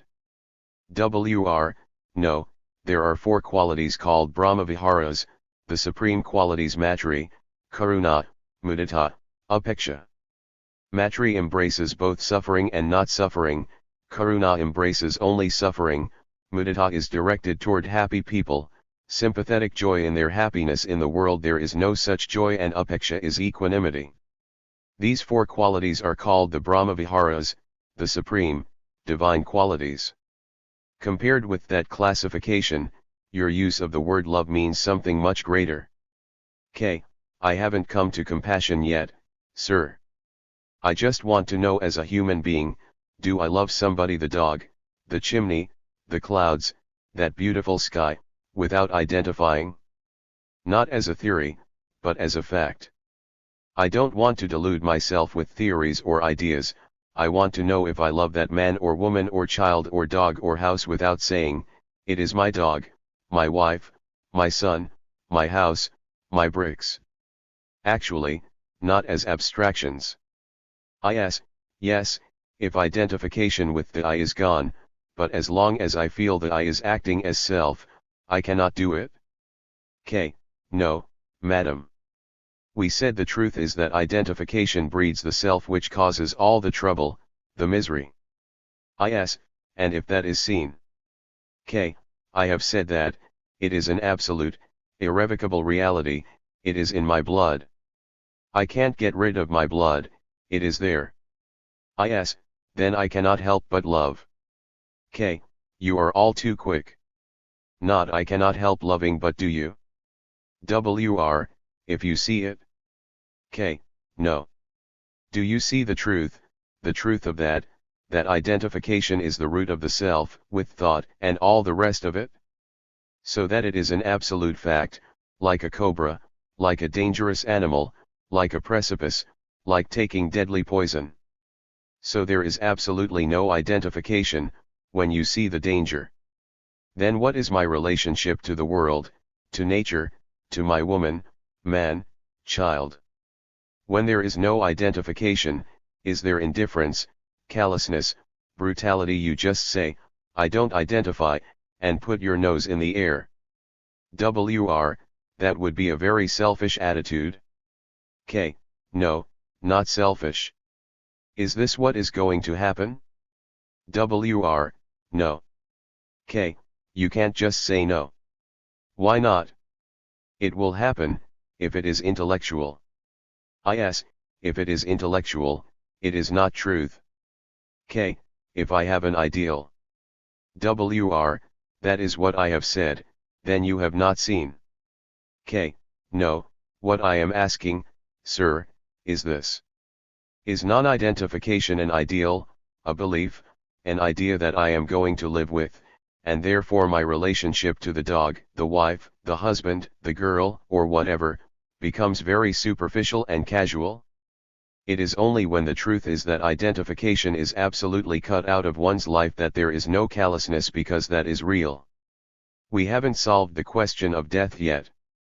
It is 5 minutes past 1, and we have to stop for lunch. And in the afternoon I have some more questions, a list of things. Good, let's go through them then.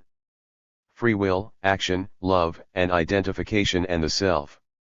Third, conversation with the Buddhist scholars Walpola Rahula and Irmgard Schlegel, and with Professor David Bohm and others. Gitu Narayan, I suggest that Dr. Rahula puts all the questions that he has noted down, so that we can cover most of the ground. And I have also got 1 or 2 questions. Walpola Rahula, why not put your questions first? GN, my question is about the Buddhist Mahayana philosophy developed by Nagarjuna in the 2nd century. Probably the greatest Buddhist thinker, he talked a great deal about shunyata, or voidness, which is very closely associated with insight. And I believe that the whole of later Buddhist thought owes its strength to Nagarjuna's idea of shunyata as being something which is pure, which is pristine. I will put it this way. There is no insight without shunyata. He said, too, that without understanding the outer there is no possibility of going to the inner. And he also made a statement that seems fallacious: samsara is nirvana, and nirvana is samsara. Krishnamurti, sir, you are using Sanskrit words, perhaps some of us may understand each other, but you must explain them very carefully. GN, samsara is worldly life with all its travail and suffering, with all its sorrow dukkha. Nirvana is a state of freedom, bliss, liberation. He said samsara is nirvana, and nirvana is samsara. And this is explained by the Buddhist scholars through Paticca Samuppada.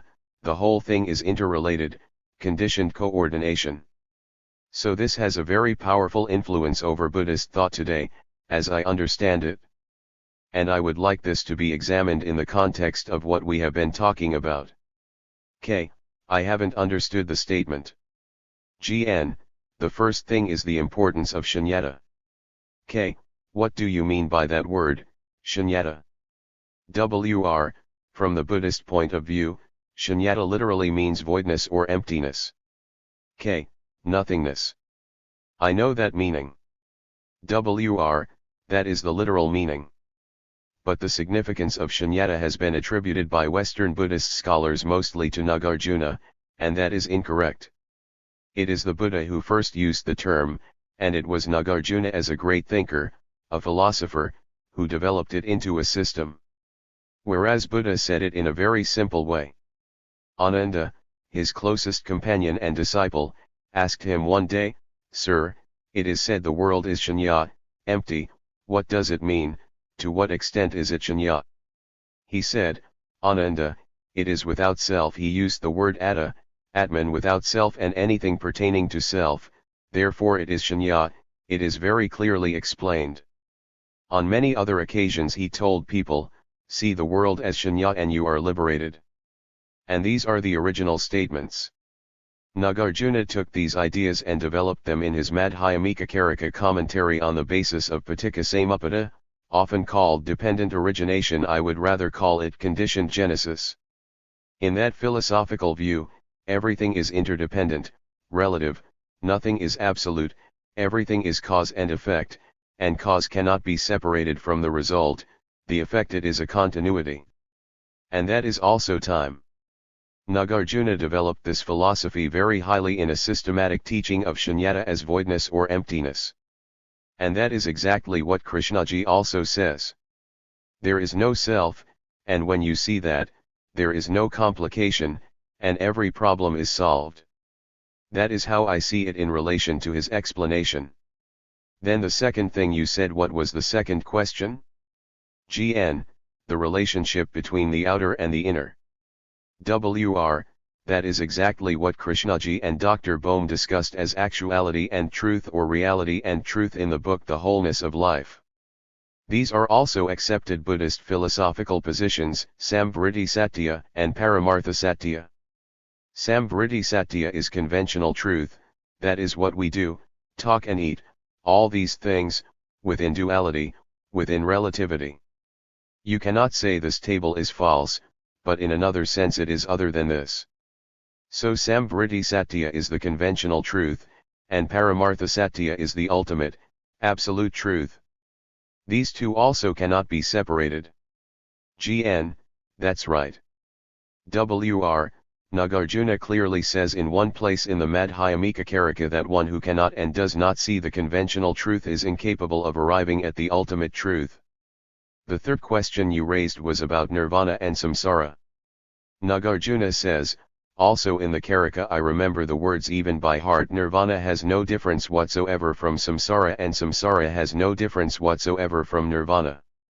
To clarify the word samsara, the strict definition is the continuity of our existence. And I remember once I put this question to Krishnaji in Paris personally, there was just the two of us. K. Two wise people.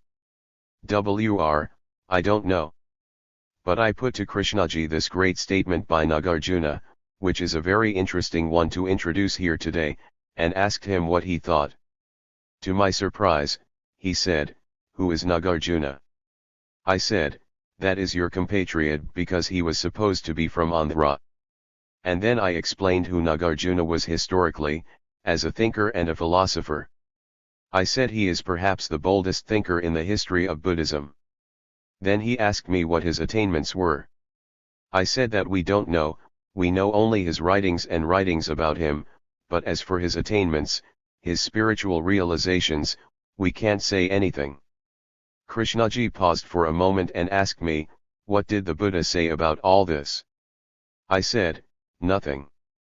You said, that is correct, that is right. Because I was always doubtful about accepting Nagarjuna's statement as saying so clearly and definitely that nirvana and samsara were the same. K. I am not quite sure that all of us have understood. Wr. Yes, will you explain this point, sir? K. May I ask you to explain a little more? What does samskara mean, actually? Wr. Samskara is something else. Samsara literally means wandering, going on. K. And samskara means. Wr. Samskara means mental construction, all our thinking process. K. The past. Wr. It belongs to the past. K. Yes, I understood that. Wr. Our samskaras are our memory, knowledge, learning, all that. K. Like an old man going back and living in the past. Wr. But samsara is continuity, while nirvana means. K. Whatever it is. Wr. Whatever it is never defined in positive terms by the Buddha. Whenever someone proposed a definition he said, no, that is not nirvana. K. So have you asked your questions, Narayan? Now, sir, you had better put your questions too in relation to what he has said. Wr. No, my question I want to put to you. There are many questions, but as we don't have much time. K. We have plenty of time, sir. Wr. One question is that in Western philosophy, Western thought, free will has played a very important part.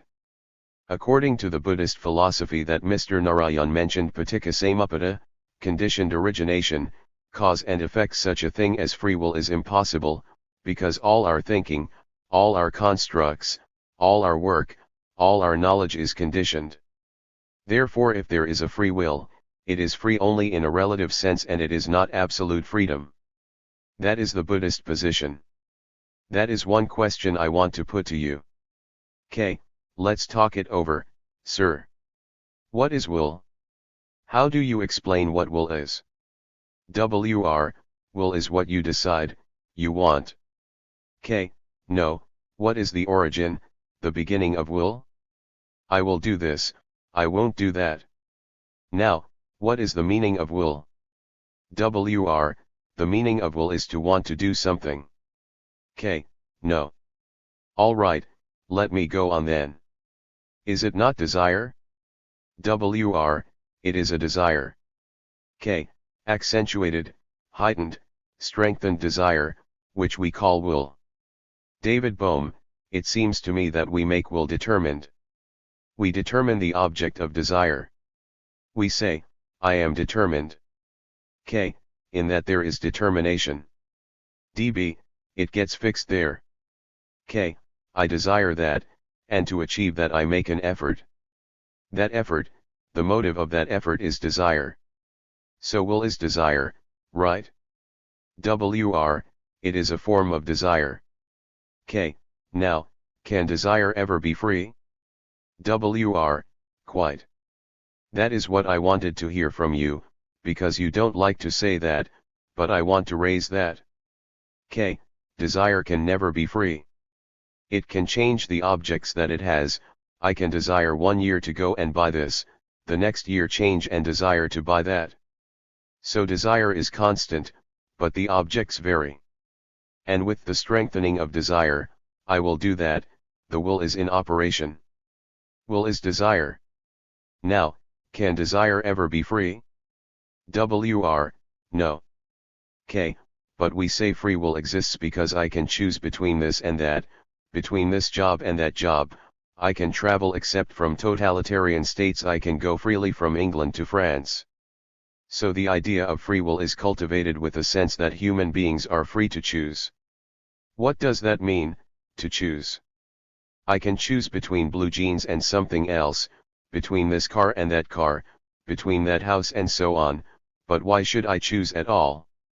Apart from material things, apart from certain books and so on, why is there choice? I am a Catholic, I give up Catholicism and become a Zen Buddhist. and if I am a Zen Buddhist, I become something else, and I choose. Why? Why is there choice at all, which gives one the impression that I am free to choose? Right, sir. So I am asking, why is there the necessity of choice at all? If I am a Catholic, and saw the whole significance of Catholicism, with its abstractions, its rituals, and dogmas, you know the whole circus of it, and I abandon that, why should I join something else? Because when I have investigated this, I have investigated all the religions. So choice must exist only when the mind is confused. When it is clear, there is no choice. Is that right? WR, I think you have answered the question. K, I haven't fully answered it. DB, I think that Western philosophers might not agree with you. K, they won't agree, of course. DB, they say that choice is not desire, that will is not desire, but will is something else. Anyway, that is my impression. K, yes, will is something else. DB, will is a free act. K, the will is something inherited or is part of the genetic process, to will, to be. DB, for example, I can't say I know much about it, but I think that Catholic philosophers may say that when Adam sinned, he willed wrongly, he made as it were a wrong choice and set us off on the way we've taken. K, you see, that is a very convenient way of explaining away everything. First invent Adam and Eve, the serpent, and the apple, and God, and then attribute everything to the primal crime. WR, yes, there is a lot of mental creation in that. DB, I think if one observes, one can see that will is the result of desire. But I think people have the impression that will is something entirely different.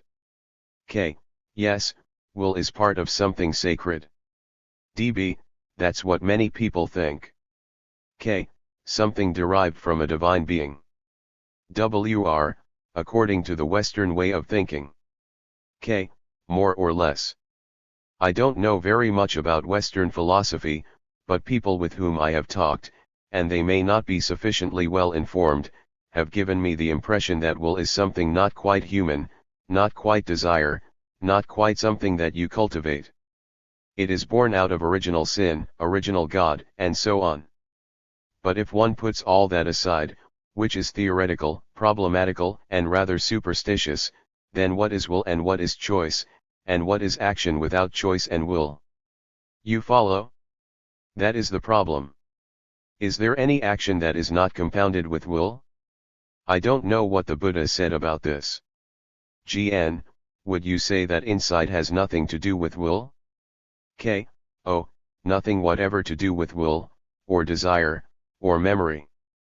GN, so insight is something which is free from will, and also from analysis.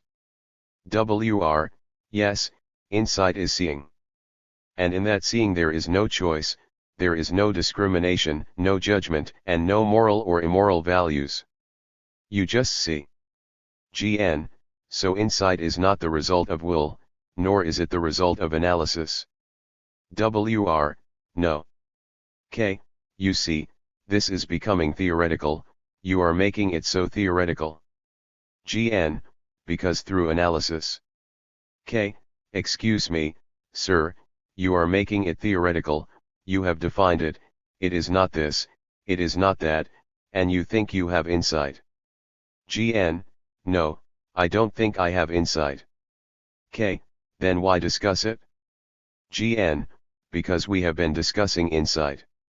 K, no, Narayan, if I may point out, we are now talking over together action in which there is no choice, in which there is no effort as will.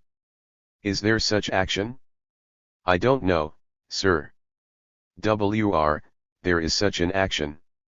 K, do you know that? Or is it a theory? Forgive me, I must be clear. I am not being impudent, I want to move away, one should move away, from theories, from ideas, from conclusions, and find out for oneself the truth of the matter, which is there an action in which there is no effort of will at all, and therefore no choice? So what is correct action in which there is no will, no choice, no desire, because will is part of desire. To find that out, one must be very clear, mustn't one, about the nature of desire? Desire is part of sensation, and desire being part of sensation, thought identifies itself with that sensation, and through identification the ego is built up, and the ego then says, I must, or I will not. So we are trying to find out if there is an action not based on the principle of ideals, on desire, on will. Not spontaneous action. That word is a rather dangerous word because nobody is spontaneous. One thinks one can be spontaneous, but there is no such thing, because to be spontaneous one must be totally free. So is there such action? Because most of our action has a motive. Right? And motive means movement. I want to build a house, I want that woman, or that man, I am hurt psychologically or biologically, and my motive is to hurt back. So there is always some kind of motive in action, in what we do in daily life. So then action is conditioned by the motive. The motive is part of the identification process. So if I understand not I understand, if there is a perception of the truth that identification builds the whole nature, the structure, of the self, then is there an action that doesn't spring from thought? I don't know, am I right, sir? DB, before we go into that, could we ask why there is identification, why it is so prevalent? K. Why does thought identify? DB, with sensation and other things. K. Why is there identification with something? DB, especially with sensation. K. Yes, sensation. Go on, sirs, answer it. You are all experts. GN, is it the very nature of thought to identify, or are there forms of thought that don't identify with sensation? K. Narayan, why do you, if I may again ask most politely and respectfully, why do you put that question? Is it a theoretical question or an actual question? Why do you, Narayan, identify? GN, let me put it this way. K. No, I won't put it differently. GN, the only thing I can identify with is sensation. I have nothing else to identify with. K. So why do you give importance to sensation? Do you say, I am a sensate being and nothing else? GN, no. K. That's it? GN, if I have to identify with anything, it can only be with sensation. DB, is there a duality in identification? Could we make it clear? K. In identification, as you point out, sir, there is duality, the me, the identifier, and the identified. DB, is it possible that we are trying to overcome the duality by identifying, by saying, I am not different, when you are, or when you feel you aren't? K. You see, I don't want to enter into the field of ideologies and theories. For me, that is of no interest. But I really want to find out, perhaps I have found out, but in investigating, talking over together, is there an action in which the self is not?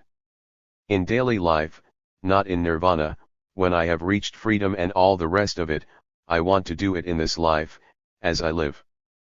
Which means I have to find out, the mind has to find out an action which has no cause, which means no motive, an action which is not the result or effect of a series of causes and effects. When that exists, action is always bound, chained. Am I making myself clear? So is there such an action? DB, well, it seems to me we can't find it as long as we are identifying. K, that's right. That's why I said as long as identification exists I can't find the answer. DB, but why does thought identify? K, why does thought identify with sensations? DB, is that irresistible, or is it something you can put aside? K, I don't know if that is irresistible or if it is part of sensation. DB, how is that? K, so let us investigate.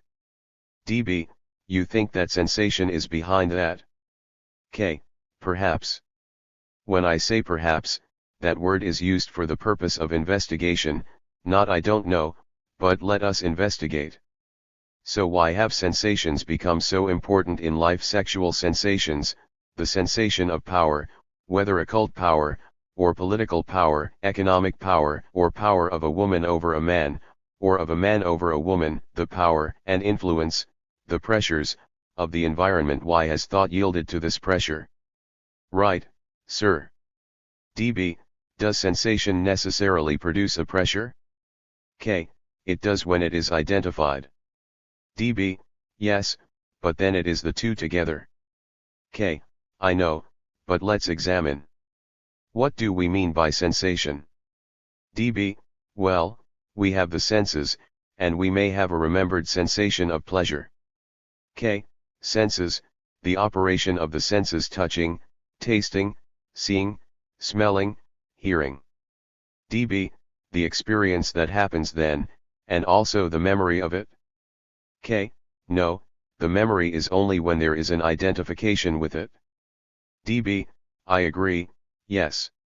K, when there is no identification, the senses are senses. But why does thought identify itself with senses?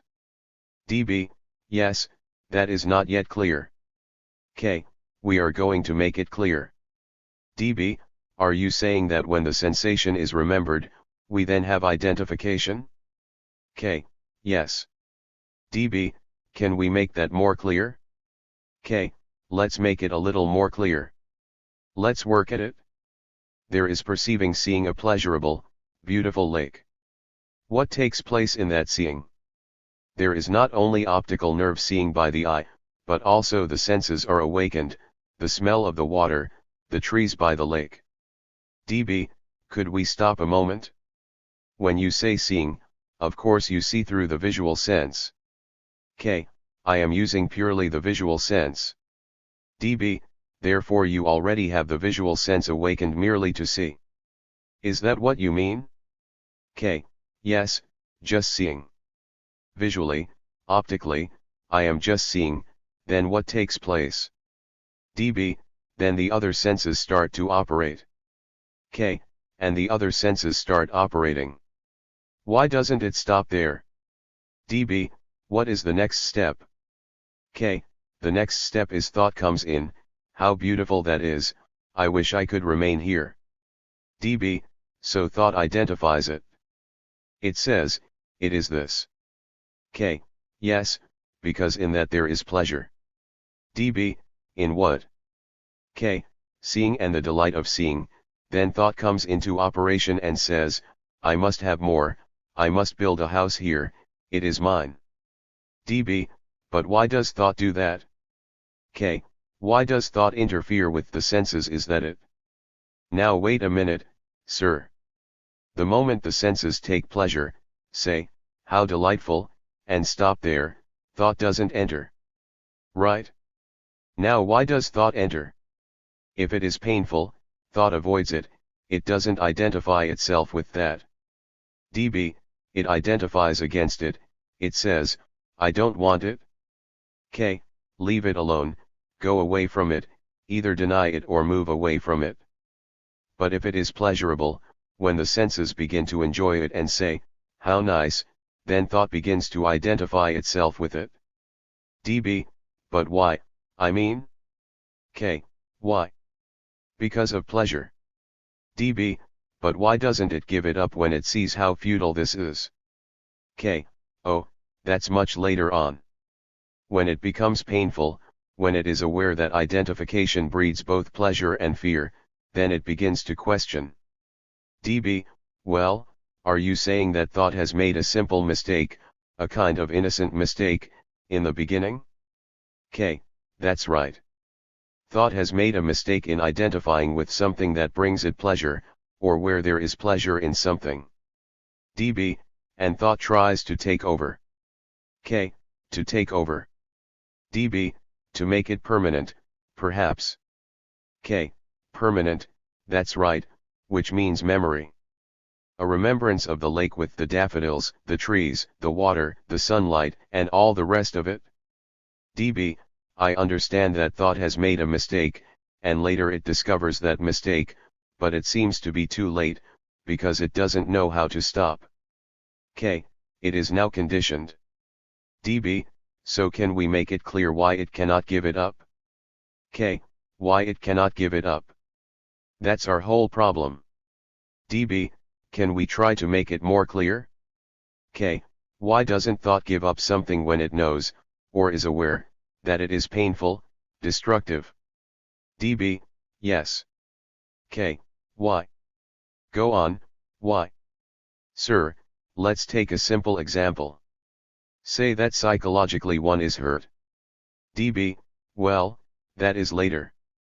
K, I am taking that as an example, it doesn't matter if it is later. One is hurt, why can't one immediately give up that hurt, knowing that hurt is going to create a great deal of damage? That is, when I am hurt, I build a wall around myself not to be hurt more, there is fear, isolation, neurotic action, all that follows. Thought has created the image about myself, and that image gets hurt. Why doesn't thought say, yes, by Jove, I have seen this, and drop it immediately? It is the same question. Because when it drops the image, there is nothing left. db, then you have another ingredient, because thought wants to hold onto the memory of the image. K, to hold onto the memories that have created the image. db, and which may create it again, and thought feels they are very precious. K, yes, they are very precious, nostalgic, and all the rest of it. db, so somehow it gives very high value to all that. How did it come to do that? K, why has it made the image so valuable? Why has the image which thought has created become so important? db, we are saying that in the beginning it was a simple mistake. Thought made an image of pleasure and it seemed to become very important and precious and was unable to give it up. K, yes, why doesn't it? Sir, if I give up pleasure, if thought gives up pleasure, what is there left? db, it can't seem to return to the state in the beginning when there was nothing. K, that is the pristine state. db, it is unable to return to that state. K, it can't because thought all the rest of it. db, well, I think what happens is that when thought thinks of giving up pleasure which has become very precious, then the mere thought of that is painful. K, yes, giving up is painful. db, and therefore thought runs away from that. It does not wish to face the pain. K, yes, so it clings to pleasure, until there is a better reward, which will be a better pleasure. db, but that's no change. K, of course not. db, so thought seems to have fallen into a trap, which it has done because it has innocently remembered pleasure, then gradually made that important, and then it has become too painful to give it up. Because any change from the immediate removal of pleasure is very painful.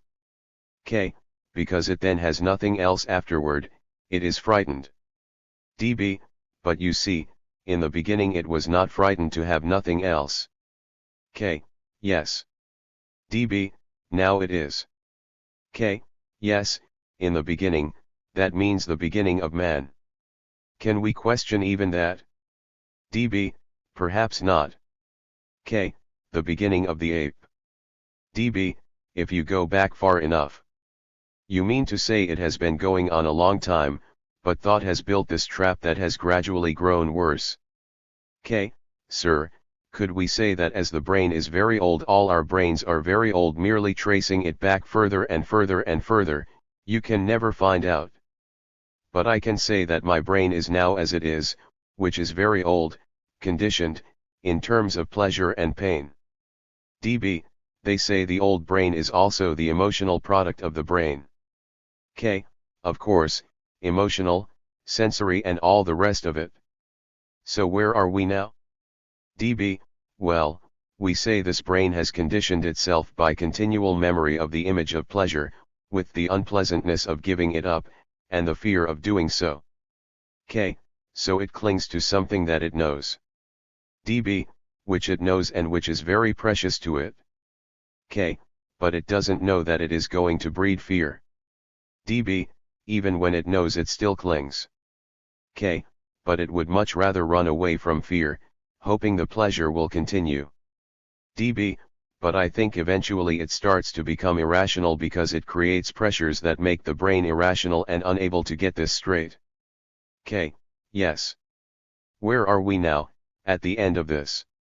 We started off, didn't we, Dr. Bohm, asking whether there is an action in which there is no motive, no cause, where the self doesn't enter at all. Of course there is. There is when the self is not, which means when no identifying process takes place. There is the perceiving of a beautiful lake with all the color, glory, and beauty of it, that is enough. Not the cultivating of memory, which is developed through the identification process. Right? DB, this raises the question as to how we are going to stop this identification. K. I don't think there is a how. You see, that means meditation, control, practice, practice, practice. And that way makes the mind mechanical, dull, forgive me, and literally incapable of receiving anything new. Irmgard Schlegel, if these practices are just imitated, this is precisely what happens. WR, if the practice becomes imitation, then the mind is mechanical. K. What do you mean by imitation?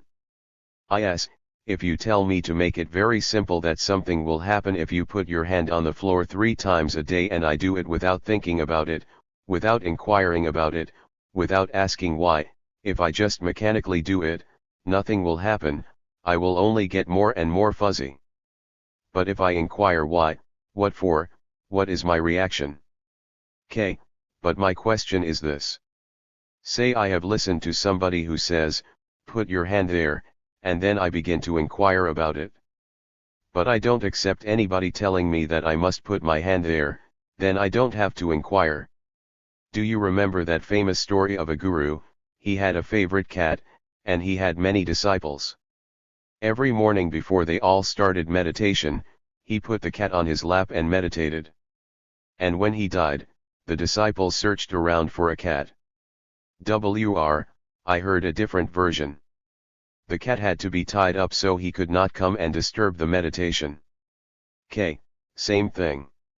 You see, our minds are mechanical anyhow, have been made mechanical. Can't we investigate why we have become mechanical, rather than practice that which is non-mechanical, which may be mechanical? Yes, we can, since there have been people who have become whole before us. K. I don't know. Yes, or it seems so. K. I don't know anybody. Yes, it seems likely. K. You see, you accept it? Yes, looking at it as a possible proposition. K. I don't know. I start with myself. I don't look to somebody who is enlightened. I don't know. They may deceive themselves. So one must start with oneself. Oneself is already second-hand, living in the shadow of others, so why look to others? So here I am. From there I begin. It is so simple, whereas the other leads to so many complications. Yes, I do not necessarily see it as a complication. If I have an idea that there is something that is more than my illusion, my suffering, my general state of dissatisfaction in which I am, and which I have to face, if I do not think that there is any such possibility, then I might not even try. If I see that there might be a possibility, I do not need to take it for truth, but it gives me the sense that it is worthwhile trying to work with myself as my own subject of experiment, to work it out. K. Why do you want a motive? Yes, I think it is almost impossible not to start with that motive, because that starts from self. K. No, madam, we are talking about the same thing, aren't we? I just want to know myself, not because I suffer, what I go through, you know, I just want to know what I am, not according to anybody but just know about myself. So I begin to inquire, I begin to look in the mirror, which is myself. The mirror says, your reactions are these, and as long as you have these reactions you are going to pay heavily, you are going to suffer. So that is all. So now how am I, an ordinary human being, knowing all my reactions, ugly, pleasant, hateful, all the reactions one has, to bring about an observation in which there is no motive to restrain or to expand reactions. I wonder if I am making myself clear. Is, yes. K. How am I to observe myself without a cause? The cause generally is punishment and reward.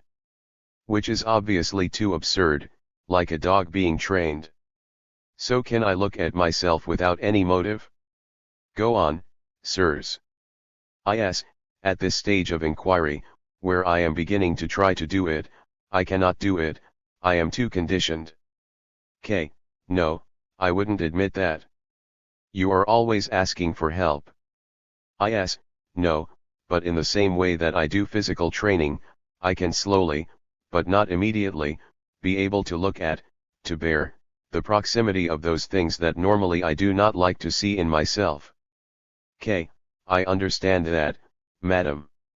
I have no muscles to do certain exercises, in a week's time I will have those muscles by doing exercises. That same mentality is carried over to I don't know myself but I will gradually learn about myself. Is, it is not that I need to gradually learn about myself, we have to be very careful here, it is only that I have to develop the courage, the strength to bear myself. K. It is the same thing, the same thing. I haven't the strength, physical strength to do certain exercises.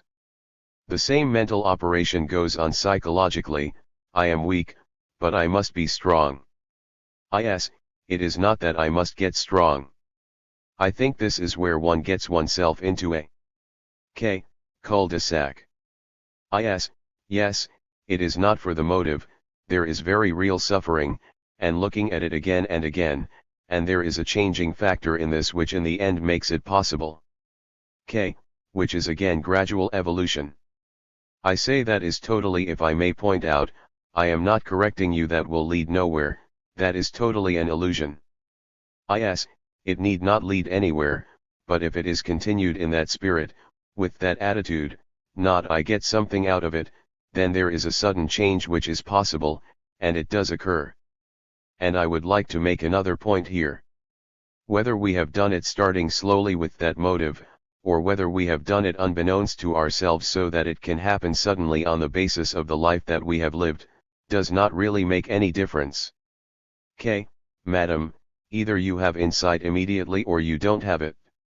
Is, yes, that is true, but K. That means preparation, that means time, which means cultivating, identification, the me. Is, no. K. Of course. The moment you allow time, it is the cultivation of the self. Is, not necessarily, sir. K. Why do you say not necessarily?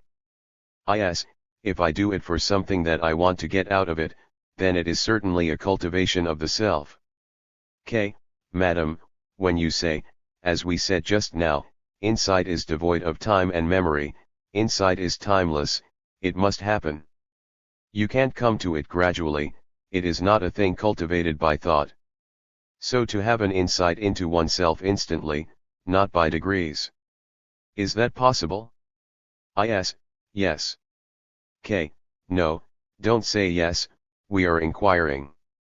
Is, then I would say from my own conviction and experience, yes, it is possible. K. That means if you have an insight, that insight wipes away the self, not just momentarily. So would you say action then is without motive?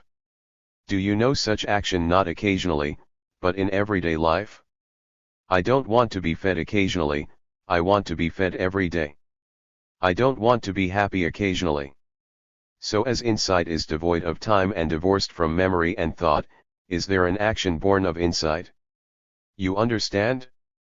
If you have insight, I don't say had, because that means memory again. If you have insight, all your actions are without exception free from motive. K.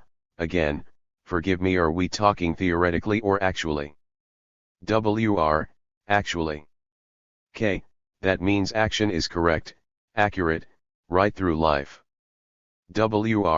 Yes. Technically, you may make mistakes. K. No, I am not talking of making mistakes technically. WR, there is no self, there is no motive if you have that insight. Every action. K, have you got that insight?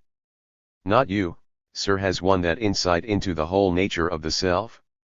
Not arguments, not inductions, not deductions, not conclusions, but has won an insight into the nature of the self? And if there is such an insight into the nature of the self, then action will inevitably follow from that insight. Is, may I make one point clear that I feel strongly about, it is not that I have the insight, that is not possible. There is that insight. It is not as if I had it. K, I have no insight. I'm only blind if I say, I have an insight into that. I am a little bit mentally deranged. So what are we talking about? You asked a question, sir. WR, of course we have gone very far away from my question. K, I know. Let's go back to it.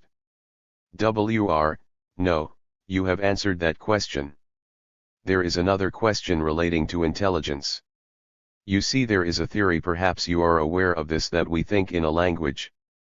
Many people say that. Sometimes one is asked, in which language do you think? I say I don't know. There is no language in thinking. Thought has no language, and a thought is immediately interpreted into the nearest language. K, sir, could you convey your thought to me without the word? WR, that is the issue. When you convey the thought, it is interpreted. K, no, sir. Can you convey your thought to me without the word? WR, that depends on the level of the two people. K, which means what? WR, I don't know whether you accept it, or whether you have that experience, that there is communication without talking, without words. K, that is, sir, there can only be communication, communion, when you and I are on the same level, and with the same intensity, at the same time. Right? Which is what? When you and I are on the same level, with the same intensity, at the same time, what is that thing? Then words are not necessary. WR, no. K, what is that thing? WR, you can say, if you like, that it is thought. K, no, sir, when both of us are like that, what is the quality of that state? Not the absence of thought, but the quality, the perfume, the thing of it? Wouldn't you call that love? WR, yes. K, no, don't. WR, but you asked me. Or are you going to answer? Laughter. I get confused when you put a question and I think you expect me to answer. K, sir, when two people have the extraordinary quality of the state, words are not necessary. Where that quality of love exists, words become unnecessary. There is instant communication. Now for most of us, language drives us. Language drives us, pushes us, shapes us. Our minds are conditioned by language, by words that drive us, force us. I am an Englishman, the language, and the content of that language. Right? And if we use words without the language directing us, words then have an entirely different meaning. GN, the language doesn't drive you, but you drive the language. K, that's right. DB, I think that ordinarily we are identified with our language and therefore it is driving us, but if we are free of identification. K, that's right, sir, it is extraordinary how language has made us. I am a communist, I am a Catholic. DB, that's an identification. Do you think that language is the major source of identification? K, one of them. DB, one of the big ones. K, yes. WR, I don't know whether it will be useful. I would like to recall here a very important Mahayana Buddhist philosophical view. It is said that the world is caught up in language namakaya, padakaya vyanjana, and that the ordinary man is stuck in words like an elephant in mud, and so one must go beyond words namapada vyanjana to see them. Because as long as you are, as you say, driven by language. K. Are you? WR, are you asking personally? K. Laughs yes, are you? Am I? And Dr. Bohm, is he driven by language? WR, that I can't say. You answer that. K. I can answer for myself, but I am asking you. WR, yes, you answer for yourself. K. Oh, absolutely. WR, that's enough. Laughs. K. No, that's not enough. GN, but I think the more skillful or scholarly one becomes with language, the greater the possibility of being caught in it. WR, yes, certainly. GN, whereas a rustic might just use it for simple communication. K. Sir, that was your question, whether thought has words, whether thought is part of words. Does the word create the thought, or thought create the word? DB, you once asked whether there is a thought without the word. K. That is very interesting. Shall we go into it a little bit? Do you want to go into it? WR, is there a thought without the word? DB, that is the question. WR, I think thought has no word, thought is an image. K. No, we are using word in the sense of symbol, image, picture. DB, the word can easily be turned into an image, for example, by an artist a description can be turned by an artist into an image, or vice versa, the image could be described and turned into words. So they have an equivalent content. K. Sir, what is the origin of thought? If you had to find out not what the Buddha said, if you, as a human being, had to find out, otherwise your head would be chopped off. It is tremendously important that you must find the origin of thought. What will you do? Please sir, answer that question. WR, is there an origin? K. There must be. WR, why? K. In you, sir, what is the origin of thought?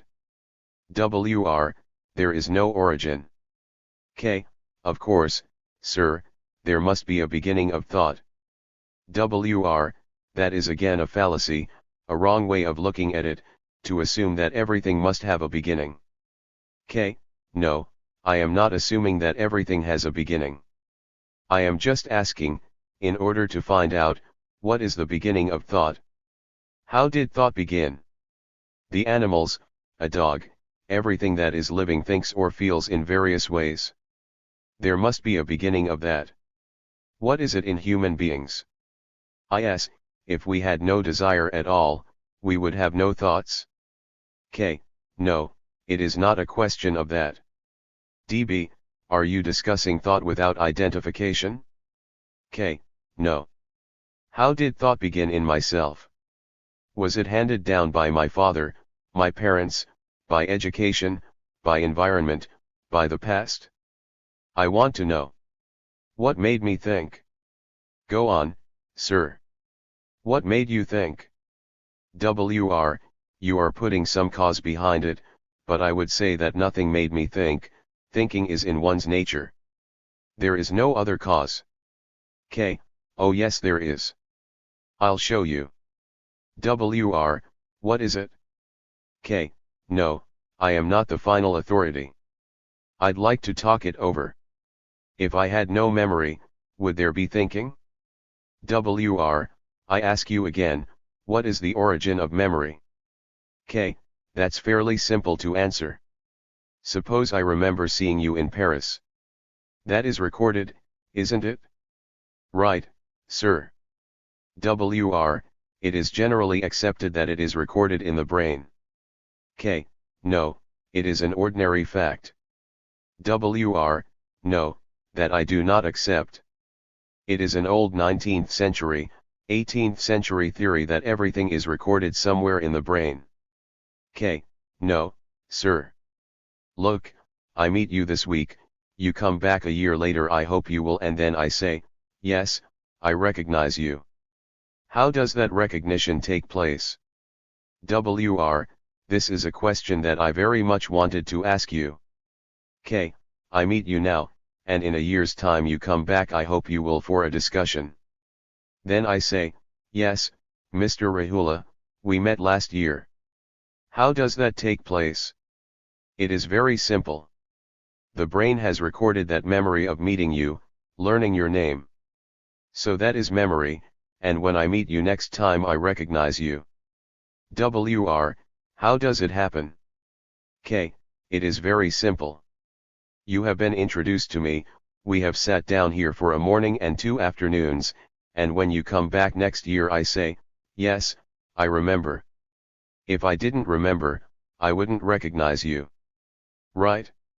So recording goes on whether it is the 19th, the 1st, or the 20th century, recording must go on.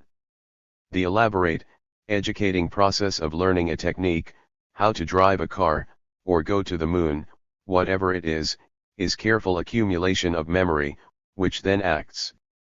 There is nothing wrong in that, is there? WR, how does it happen? K. Sir, I don't know how to drive a car, so I go to the man who teaches me how to drive a car. I take 24 lessons, at the end of it I am inspected, and the man says, pretty good.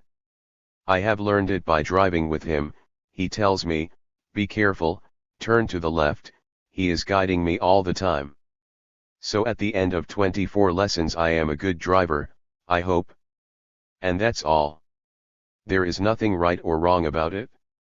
In the same way I meet you today, and next year I will remember, so there is remembrance, which is the recording process. No.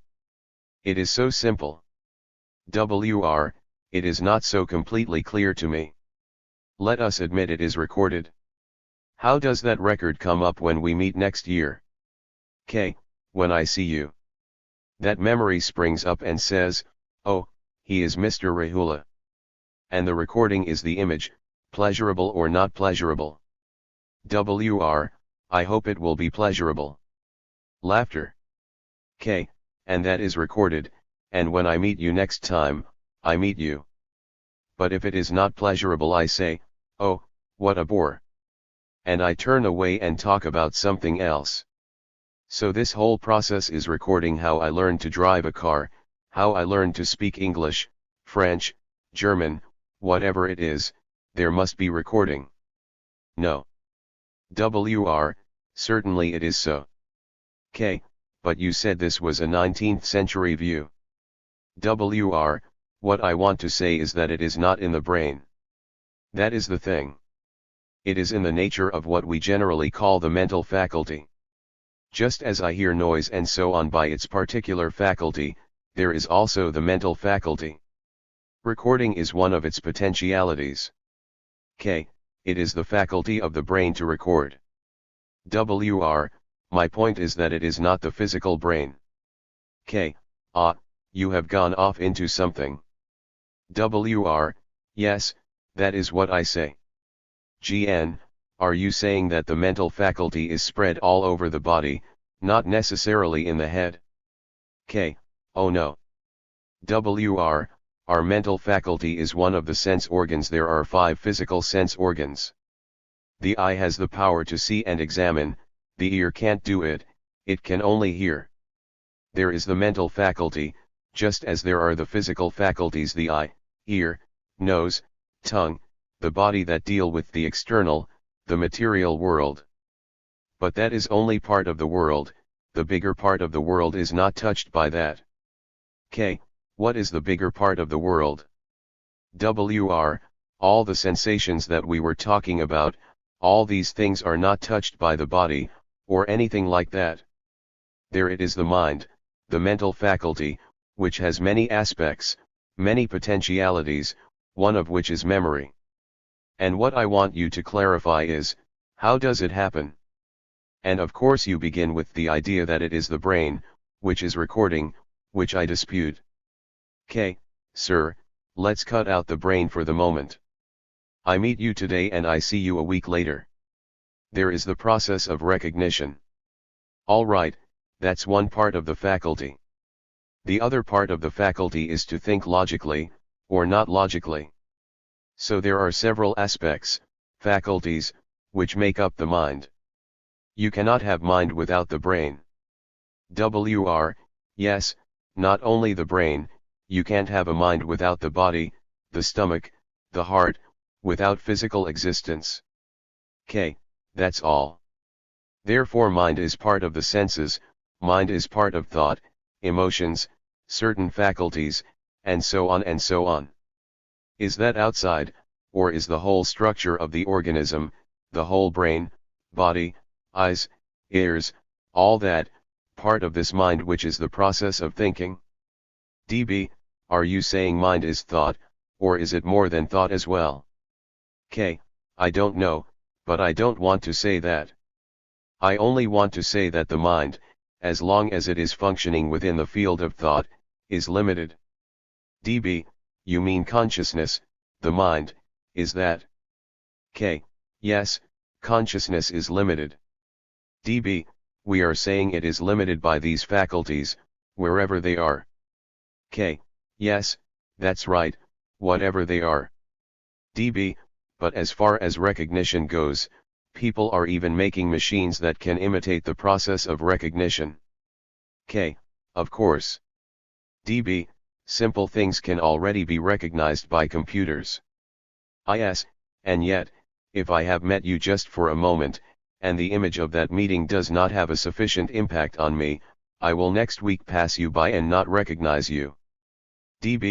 That's the point, it has to be recorded with some energy. All recording must have energy. If you don't turn the microphone on, nothing is recorded. And many things that we see and hear we don't remember, only things that leave a certain impression. You see, I think it is fairly clear how the record could give rise to a recognition from the next experience. The next time you see the person, the record is compared with him. It comes back. Yes. It is exactly like the computer. So our brains are computers. I should say, no, not the brain. What is the brain? The brain may be the basis, but why do you only say the brain? Can you think without the whole body, without the heart? No, sir, we have said that. The mind contains the brain, the feelings, the heart, the whole structure. All the nerve centers. We are using the word mind as consciousness, and I cannot have consciousness if the heart doesn't function. That is why I used the word mental faculty instead of mind or consciousness, the word faculty embracing and involving all those functions. What do you mean by the word faculty? What does the word mean, sir? To have some capacity and ability, the capacity to do something. The ability to do, as in the case of the visual faculty. No, sir, the ability to do depends on knowledge. If I didn't know how to play the piano, if I have not learned it. No, excuse me, sir, you are going away from the point. I said the mental faculty mind has the power, the capacity, the potentiality, to do all that. And those are different aspects of the thing. Oh, I see. The faculty is inborn. Inborn, innate, in itself has the power. And you can't ask why and from where. No, I won't ask that.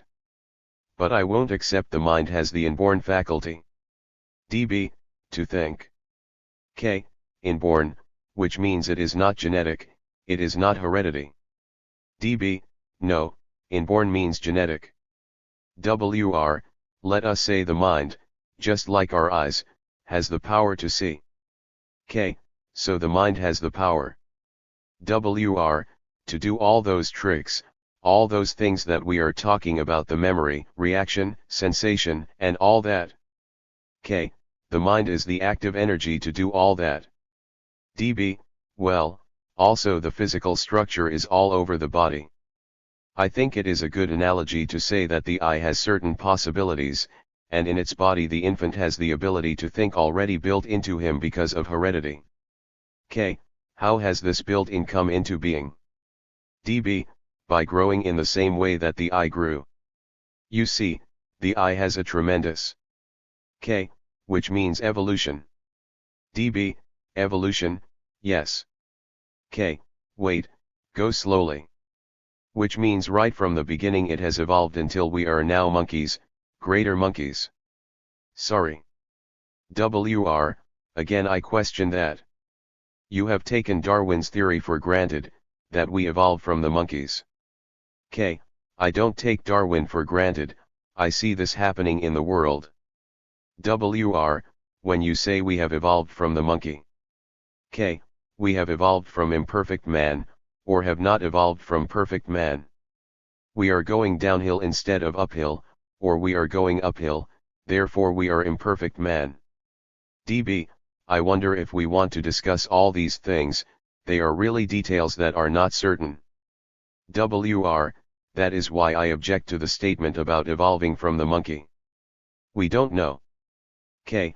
I don't know, sir, I don't know how we have evolved, but I do know the very simple thing that without recording there is no thought. WR, that means that thought is memory. K. Of course.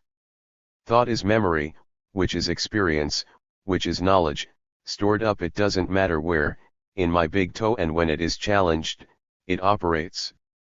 DB, well, we have also said thought is the ability to reason logically and along with the memory, all that together. K. Think logically or illogically and so on. DB, all of what you have called faculties. WR, yes, I used that word because it covers a bigger field. DB, but you are saying it still depends on memory. K. Of course, a sense of recording is memory. DB, without memory none of the other faculties could operate. K. Of course not. I see that thing, it has been called a tree, I call it a tree. That's all. There is recording all the time, without that recording there is no beginning of thought, there is no thought. Sir, if you were born in the Catholic world, and conditioned by the Catholic world, you would be thinking according to the Catholic world, to Christ, you know, to the whole business of it. So you are conditioned by propaganda, by books, by priests, by all the circus that goes on, as you are conditioned in India or Ceylon and so on. So what is the origin, the beginning of this conditioning? Why does man condition himself? For security, to avoid danger? Obviously. I believe in Christ, because I have been brought up in the Christian world, that is my conditioning, and this life is a miserable, unhappy life, but I believe in Christ, which gives me a certain sense of comfort, of strength to face this appalling thing, the world. So it gives me great comfort. That's all. It gives me security in an insecure world, psychologically, the Father is looking after me. And the Hindus, the Buddhists, the Muslims, they are all in the same category. So the instinctual response of a human being is to feel secure, like a child, obviously. No. WR, how does it come about, that sense of security, the feeling of security, what is the origin of that? K. The mother and the child, the baby, they must have a little security, the baby must have security, physical security, it must have food at the right times, at the right hour, and all the rest of it. DB, does the baby have a feeling of security at the same time? K. Probably, I don't know, not being a baby, and not remembering, but I am sure that it feels safe. DB, it feels safe. K. Safe, looked after, quiet, the moment it cries the mother is there, to change the diapers, to feed it and all the rest of it. What's wrong with that? From that physical security we turn to psychological security, which Christ gives me. It may be nonsense, unreasonable and all kinds of things, but I like that, at least I have comfort in some illusion. But I don't call it illusion. If you call it illusion, I will kick you. So we go on that way.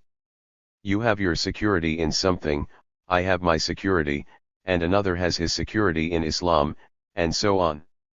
So each one of us clings to our own particular form of security, whether it is reasonable, sane, rational, that doesn't matter. DB, it seems to me that it is similar to the pleasure question, that is, you register the feeling of pleasure and then try to build it up. K, I can't say, well, I'll let go of Christ. I say, my God, I can't. DB, it is the same with pleasure, you can't give up pleasure. K, of course, the same problem. Is, I think it is harder with pleasure, because people nowadays do seem as if they give up or change their religions without too much difficulty, but when it really comes to it we are all much against giving up our pleasure. K, well, physical pleasure, that's a different matter altogether. Is, or pleasures of the mind. K, of course. WR, but where are we going? K, where are we going? I haven't finished yet. We haven't discussed the central issue of life, what is action without this enormous complex of motives, reactions, regrets, pain, sorrow? Can a human live in action without all this dreadful confusion? That's all. And you say, yes, you can so live. And you tell me, if you are a Christian, believe in God, believe in Christ, He will save you from all this. And I am so unhappy, I say, for God's sake, and I cling to it. And if you are X, you say, I believe in all the things the Buddha has said, Buddham Saranam Gakshami, that is good enough for me. I will take comfort in that. So my actions are based on reward and punishment. Right, sir. If I do this I will reach nirvana, if I don't I'll go to hell, which is the Christian idea and all the rest of it. Being fairly intelligent and educated, one has thrown all that overboard, one says all that is nonsense. I want to find out if there is an action without any shadow of effort and regret. You understand, sir? It is important to find out, not theoretically or casually, it is a burning question for me, a passionate thing. I must find out because I don't want to enter the cage, the rat race. So what shall I do? What is right action under all circumstances, which doesn't depend on circumstances? My wife says, do this, I love you but you must do this, or something else. I put away all those influences or pressures, but I want to find out if there is an action which is complete in itself. So I must understand if there is an action that is total, which is complete, whole, not partial.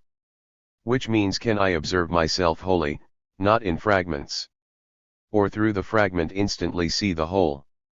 So is there an action that is whole? I say, yes, there is, definitely.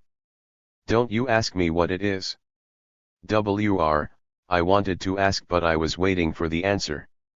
K, ask it. WR, I want to ask you. What is that? K, first of all, can you see with your eyes the tree as a whole? Can you see your wife or husband, or girlfriend, or boyfriend, as a whole entity? Do you understand my question?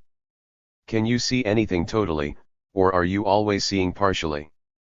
WR, when you use the word totally, what is its meaning? K, whole. Don't go to something else. Can I see you as a whole being? You understand?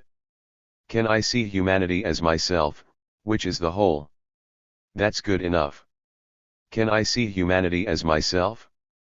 Because humanity is like me, suffering, miserable, confused, in agony, terrified, insecure, sorrow-ridden, like another. Right? So in seeing man, humanity, I see myself. WR, or the other way round. By seeing yourself you see humanity. K, which is me.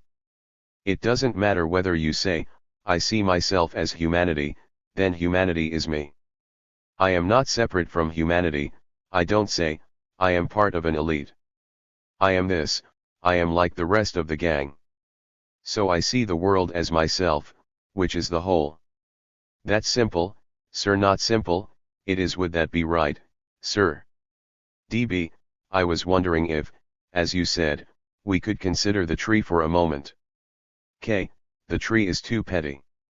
DB, it is not clear when you say you see the tree as a whole. K, the whole thing, to see something holy, sir. DB, just see it all, right? Yes, I think we are in a slight language difficulty because we have no other possibilities.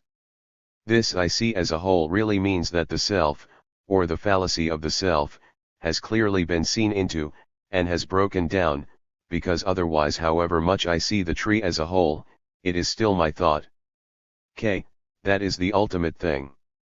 But can you see your husband, your wife, or your girlfriend, as a whole being? Totally, you know. You can, can't you? How does that happen when you can see somebody wholly? Yes, tremendous warmth, but not mine. K, no. Yes, warmth comes into it. K, if you love that tree, you will see it wholly. Yes, but we have also to be careful what we mean by love. K, keep it very simple, don't intellectualize it for the moment, we'll do it later. If I love somebody, love not possessively, acquisitively, all the rest of that nonsense. If I love, the whole thing is there, the totality of that man or woman is there. So can I see myself wholly, myself being humanity? I am not different from humanity. I am not an individual. That's all phony. I am the rest of the world, I am the world. Can I see that as a whole? I am not a communist, sir, because the communists say that too, but I am not that stupid communists. Why do you want to deny communism like that? What is wrong if you are a communist? K, you have misunderstood my point. Communists are full of theories and putting those theories into practice and shaping men according to a theory. Leave that aside, I am sorry I brought that up. To look at myself, I can see myself as a whole only when I am actually the rest of mankind. DB, you mean in essence, you mean that essentially I am the same as the whole. K, essentially, basically. DB, the basic qualities. K, I may have a long nose, or short nose, and crooked eyes, or blue eyes, but I am not talking about that. Yes, a human being. K, as a human being. Then there is no individual effort, nor collective effort. Right? When one sees oneself as a whole, the parts disappear. But we think by collecting the parts we make the whole. So when I see myself as a whole, then the parts disappear, therefore the self is not. Sir, when I see that thing, that tree, completely, I can see it completely only if I don't condemn and if I don't say, it's my tree, it's my garden. Right? You understand what I am saying? Yes. K, so when I love that tree, I see it as a whole. DB, would you also say then that it is similar to all trees? Like saying, if I see myself as a whole, I am the same as all mankind. K, so I love all trees. DB, is that the same? K, of course, obviously. DB, it doesn't depend on that single tree. It is not just this tree that you love. K, it isn't that elm that I love. DB, that is right here in this place. K, I love the trees, whether they are in your garden, or my garden, or somewhere else, in a field. DB, wherever it is. So the particulars don't matter. K, that's it? Yes, I love the tree and see it whole because I love it. It doesn't mean that all trees are the same, the love is the same. K, I raised the question of seeing wholly because of the question, what is action which is not fragmented, not broken up as a businessman, an artist, a lecturer, a professor, a priest, an action which is total? Don't say, if the self is not, then you will have it. But I have a self, one is caught in the self, or rather the self is there. DB, but you are suggesting, see the self whole and then it will change and not be there. K. Yes, sir. DB, therefore would you also say that you have to love the self? K. That is a dangerous statement. I was going to make it, and I stopped myself in time lapse because that is what advertising people say, reward yourself, love your hair, use this shampoo. DB, could you say instead, you are mankind, you love mankind? K. Now, be careful. DB, because the analogy seems to be limited. K. Analogies are limited. Is, so are the words in themselves. K. Any more questions, sir? We will stop unless you have more.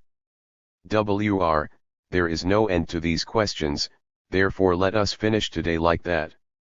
But you have answered all my questions, and thank you very much for all your very enlightening explanations. What is truth?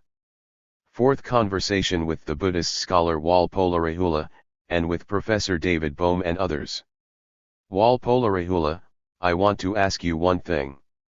We all talk of truth, absolute truth, ultimate truth, and seeing it and realizing it, we always talk about it. According to Buddha's teaching, these are very important central points, the essence really. And Buddha says clearly that there is only one truth, there is no second ekam hi saksam na duti yamatha. But this is never defined in positive terms. This truth is also equated with nirvana. The terms ultimate or absolute truth are used as synonyms of nirvana. Nirvana is never defined, except in mostly negative terms. If it is described in positive terms, it is mostly metaphorically, in a symbolic way.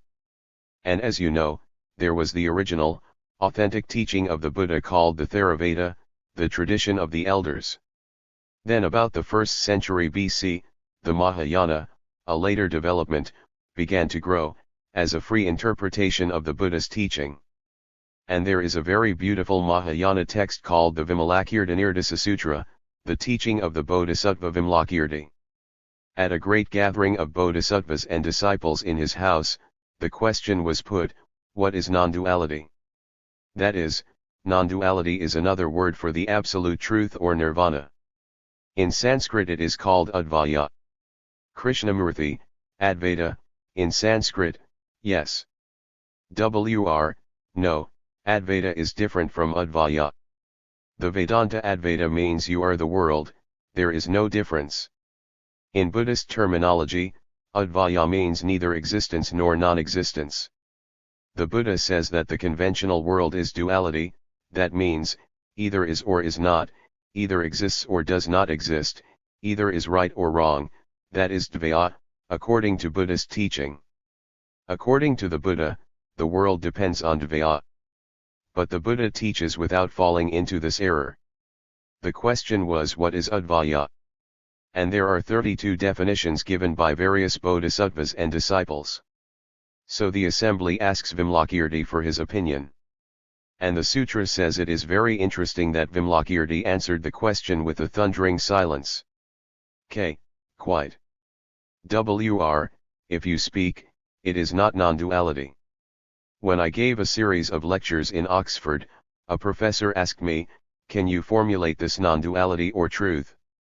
I said the moment you formulate it, that is not non-duality, it becomes duality the moment you formulate it. So, just as they asked Vimalakirti long ago, I ask you today, what is truth, what is absolute truth, what is ultimate truth, and what is that non-duality as you see it? Tell us. It is a challenge. K. Do you think, sir, there is a difference between reality and truth? And is truth measurable by words? If we could distinguish between what is reality and what is truth, then perhaps we could penetrate more deeply into this question. What is reality? The word residential means thing. What is the thing? Could we say that everything that thought has created is reality, including the illusions, the gods, the various mantras, the rituals, the whole movement of thought, what it has brought about in the world, the cathedrals, the temples, the mosques, and their content? That is reality. Like the microphone, it is made by thought, it is there, actual. But nature is not created by thought. It exists.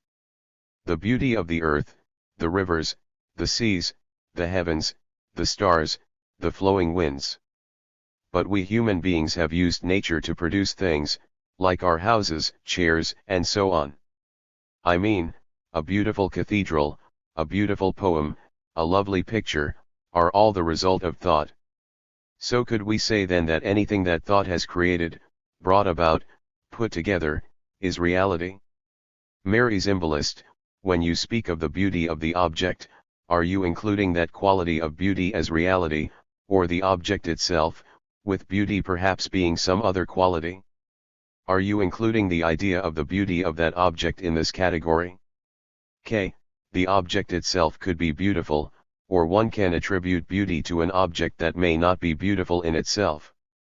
So could we say, sir, that everything that thought has put together, including the illusions it has created, and the material things it has created through technological knowledge and so on, could we say that all that is reality? Yes. May I add a little to that? According to Buddhist thought, Buddhist teaching, there is relative truth or reality. K. Don't let's use truth and reality just yet. Yes, let us say reality. Reality is relative and absolute. K. Of course. What you say is fully accepted, that is reality. K. That is, everything that thought has created is reality. Dreams, all the sensory and sensuous responses, the whole technological world, all the things that thought has put together as literature, poems, paintings, illusions, gods, symbols, all that is reality. Would you accept that? Firoz Mehta, yes, but the word reality has its denotation, its first meaning as well as its connotations. And through the centuries people have tended to talk of reality more in terms of one of its connotations of ultimate reality. K. I know, but I would like to separate the two, truth and reality. Otherwise we mix up our terms all the time. PM, that is true. Scott Forbes, are you also including nature in reality? K. No, that tree is not created by thought. But out of that tree man can produce chairs and so on. SF, is there, then, a third category of things, which is neither truth nor reality? Or are you calling nature? K. Nature is not created by thought. The tiger, the elephant, the deer, the gazelle, they are obviously not created by thought. That means you don't take a tree as a reality. K. I take it as a reality, of course it's a reality, but it's not created by thought. That's true. Then are you saying that you include only things created by thought in reality? K. Yes. Of course, that is your own definition. K. No, I'm trying to be clear about our understanding of the two terms truth and reality. Yes, I understand, leave the word truth for another purpose. K. Not another purpose. Let us look at reality. That is reality. The world is reality. Yes. K.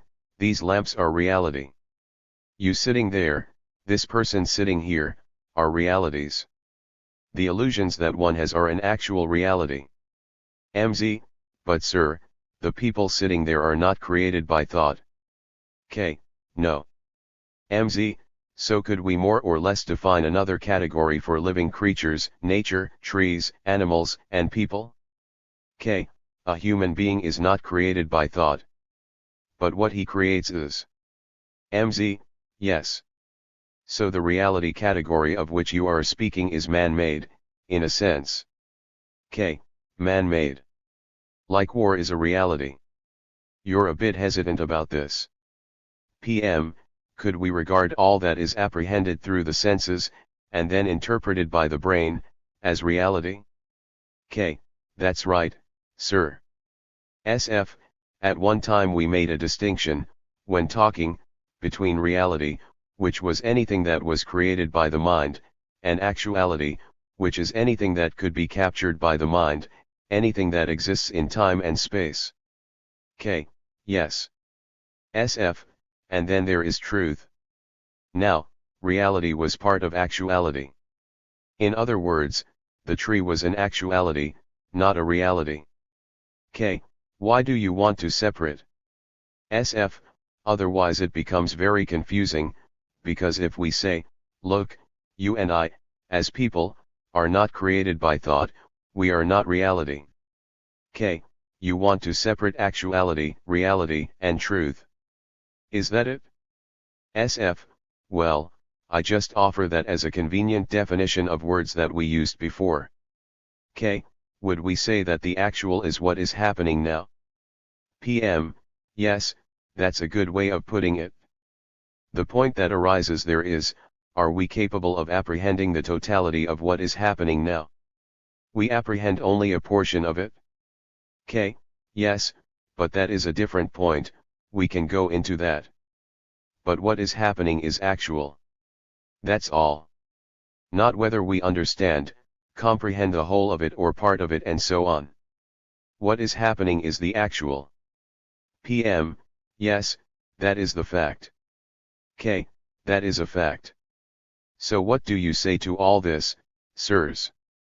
WR, I am still hesitating, I'm waiting to see more. K, whether a mind can see the actual incompletely or completely, that's not the point for the moment. The question is whether the mind can apprehend, perceive, observe, or see that from reality you cannot get to truth. Stephen Smith, that's quite a big jump, probably. K, sir, could we put it this way too, as you pointed out, all the sensory responses are the beginning of thought. And thought, with all its complex movements, is what is happening now when we are talking. And what is happening is the actual, and the interpretation or the understanding of what is happening depends on thought. All that, including illusion and the whole business of it, is reality. PM, yes, that is so. K, if we agree or accept that for the moment, then the question arises, can the mind, which is the network of all the senses, actualities, and so on, apprehend, see, observe what is truth? PM, provided the mind can be free of all its conditioning. K, I'll come to that a little later. But that is the problem. To find out what absolute truth is, thought must be understood, the whole movement and the nature of thought must be gone into, observed, and so has its relative place. And the mind therefore becomes absolutely still, and perhaps, in that stillness, truth is perceived, which is not to be measured by words. PM, yes, there I'd agree completely. WR, yes, I agree with that. K, now, there are these two. A human being is caught in the movement of thought. And this movement projects what truth is. PM, this is the mistake that man makes. K, of course, he projects from this to that, hoping to find what truth is. Or projects what he thinks is truth. And the truth can be put in different words: God, Brahman, as it is called in India, or Nirvana, or Moksha, all that business. So our next question is, can the mind cease to measure? PM, that is to say, the mind as it functions at present in each one of us as an individual. K, as human beings. Measurement is our whole educational, environmental, and social conditioning. Would you agree? WR, yes. K, then what is measurement? PM, limitation. K, no, what is measurement, to measure? I measure a piece of cloth, or measure the height of the house, measure the distance from here to a certain place, and so on. Measurement means comparison. SS, well, there is also psychological measurement in all this. K, yes, there is physical measurement and psychological measurement. One measures oneself psychologically against somebody. And so there is this constant measurement of comparison, both externally and inwardly. But I'm giving a lecture, what's the idea? WR, well, I put the question to you that they put to Vimlakirti. K. What is the question? WR. What is non-duality, what is truth? K. As long as thought is measuring there must be duality. Now, how has this conditioning come about? You understand, sir? Otherwise we can't move away from this to that. How has this constant measurement, comparison, imitation, the whole movement of measurement, why has man been caught in it? WR. All measurement is based on self. K. Yes, but how has it come about? Why are human beings, wherever they live, conditioned through this measurement? One wants to find out the source of this measurement. Part of it seems to be the fruit of observation, because you observe the duality of life in terms of night and day, man and woman, the change of seasons, and this kind of thing. There is a certain kind of contrast, a certain apparent contrast. So it may seem a natural step to say that there is therefore a kind of contrast or comparison that is applicable to human life. K. There is darkness and light, thunder and silence. Parchara. It seems that thought needs a static point to measure, and as it is itself in a constant state of flux or movement, it cannot measure, so it creates a static point that is immovable, which is taken as the center of the self. And from there only can it measure. K. Yes, I mean, the very words better and greater in the English language are measurement.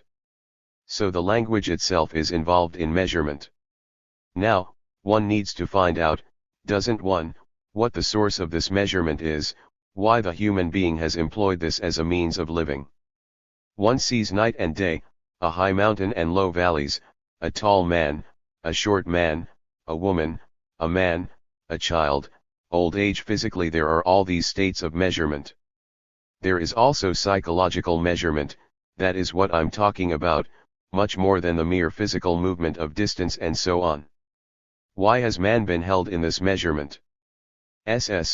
Probably he thinks it is the way forward to some extent, because if you're a farmer and you plant a crop in a certain way, and you get a poor result, the next year you plant in a different way, and you get a better result.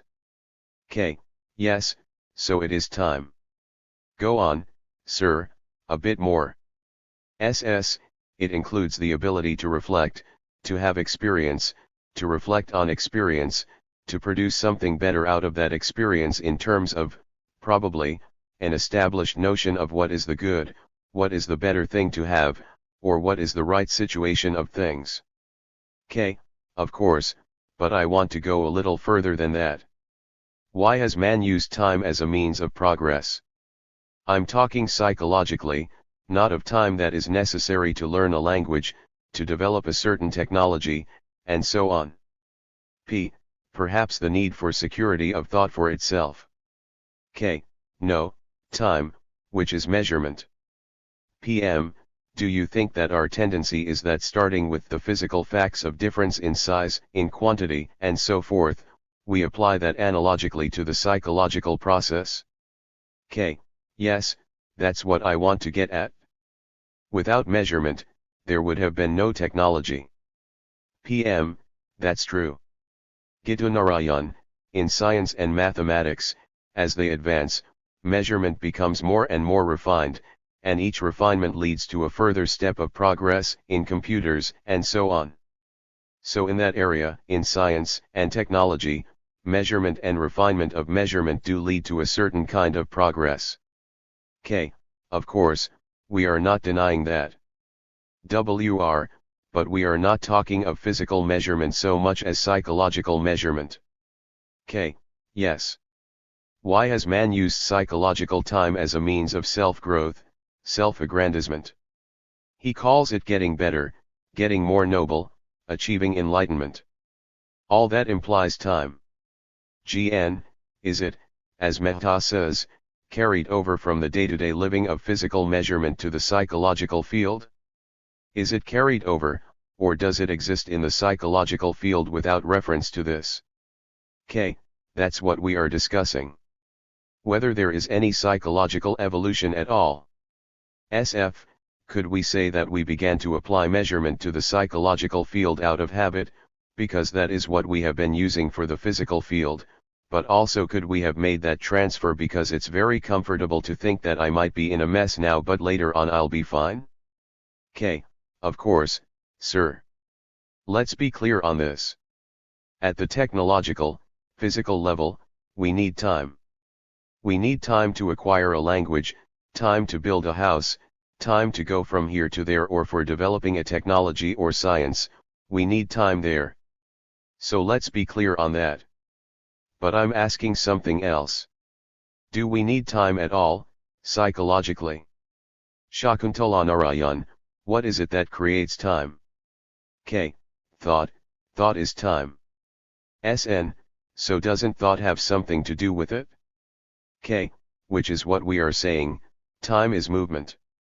So thought is movement, time is movement from here to there, one is greedy, envious, I need time to be free of it. Physical distance and psychological distance. One is questioning whether that is not an illusion, not the physical distance, but the psychological distance. To put it very succinctly, is there, psychologically, tomorrow? PM, only in terms of anticipation. K. Because thought says, I hope to. PM, and in addition to thought, there is the fact of our physical experience of day and night, and therefore the words tomorrow and today. K. There is yesterday, today, and tomorrow, that is a reality, that is also a measurement.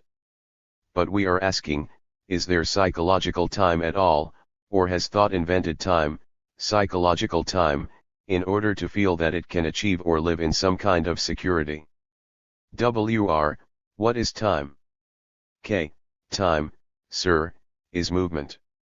WR, yes, time is nothing but the unbroken continuity of cause and effect.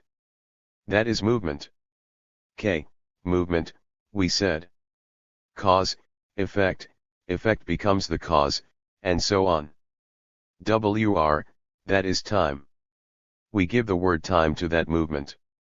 K. Yes, which is movement. It's now 5 minutes past 12, it is a movement till it reaches 1 o'clock. That is one aspect of time. And also the aspect of time that is from here physical distance. I have to go to London, and it takes time to get there. WR, yes, that is another conception of time. K. Another time. We are looking at the various facets of time. MZ, sir, would you say that thought in itself implies time, because the action of the mind in consulting thought, going through the thought process takes time, even if it is a very quick, short amount of time? K. Surely, because thought is the response of memory, and memory is time. Let's stick to one thing, which is, there is physical time, yesterday, today, and tomorrow, time as movement. PM, what we call chronological time. K. Let's call that chronological time. Time also for distance, time also for cause and effect, acorn and tree. To climb a mountain requires time. So we are saying time, physically, exists. Physically, the baby grows into the man and so on. So time is necessary, time exists. That is an actuality, that is a reality. We are questioning whether psychologically there is time at all. Or thought has invented time as a means of either achieving security or it is too lazy to completely transform itself, so it says, give me time to be strong psychologically. Psychologically give me time so that I get rid of my anger, my jealousy, or whatever it is, and I'll be free of it. So time is being used as a means of achieving something psychologically. MZ, but then one must ask you about the use of the word psychological in this instance, because if a thought process is involved, and we have just said time is implicit in thought, how can you be without thought psychologically? K. We are coming to that. MZ, or is the psychological realm in this discussion outside of thought, part of thought, or could it be either? K. Isn't the whole psyche put together by thought?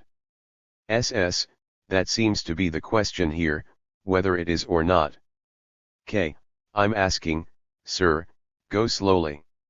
Isn't the whole psyche the me? SS, is that the psyche? K, isn't it? The me is what I think, what I want, what I don't want, and so on. The whole self-centered movement of the me is put together by thought. MZ, if that is so, then how would it be possible for time not to be involved in any psychological movement? K, we're going to go into that. I want first to be clear that our questions are understood.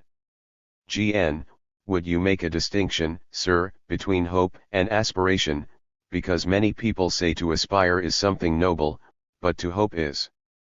K, aspiring is time. Hoping is also time. GN, but in aspiration there seems to be the idea of something very right. K, I aspire to become God, it's so silly.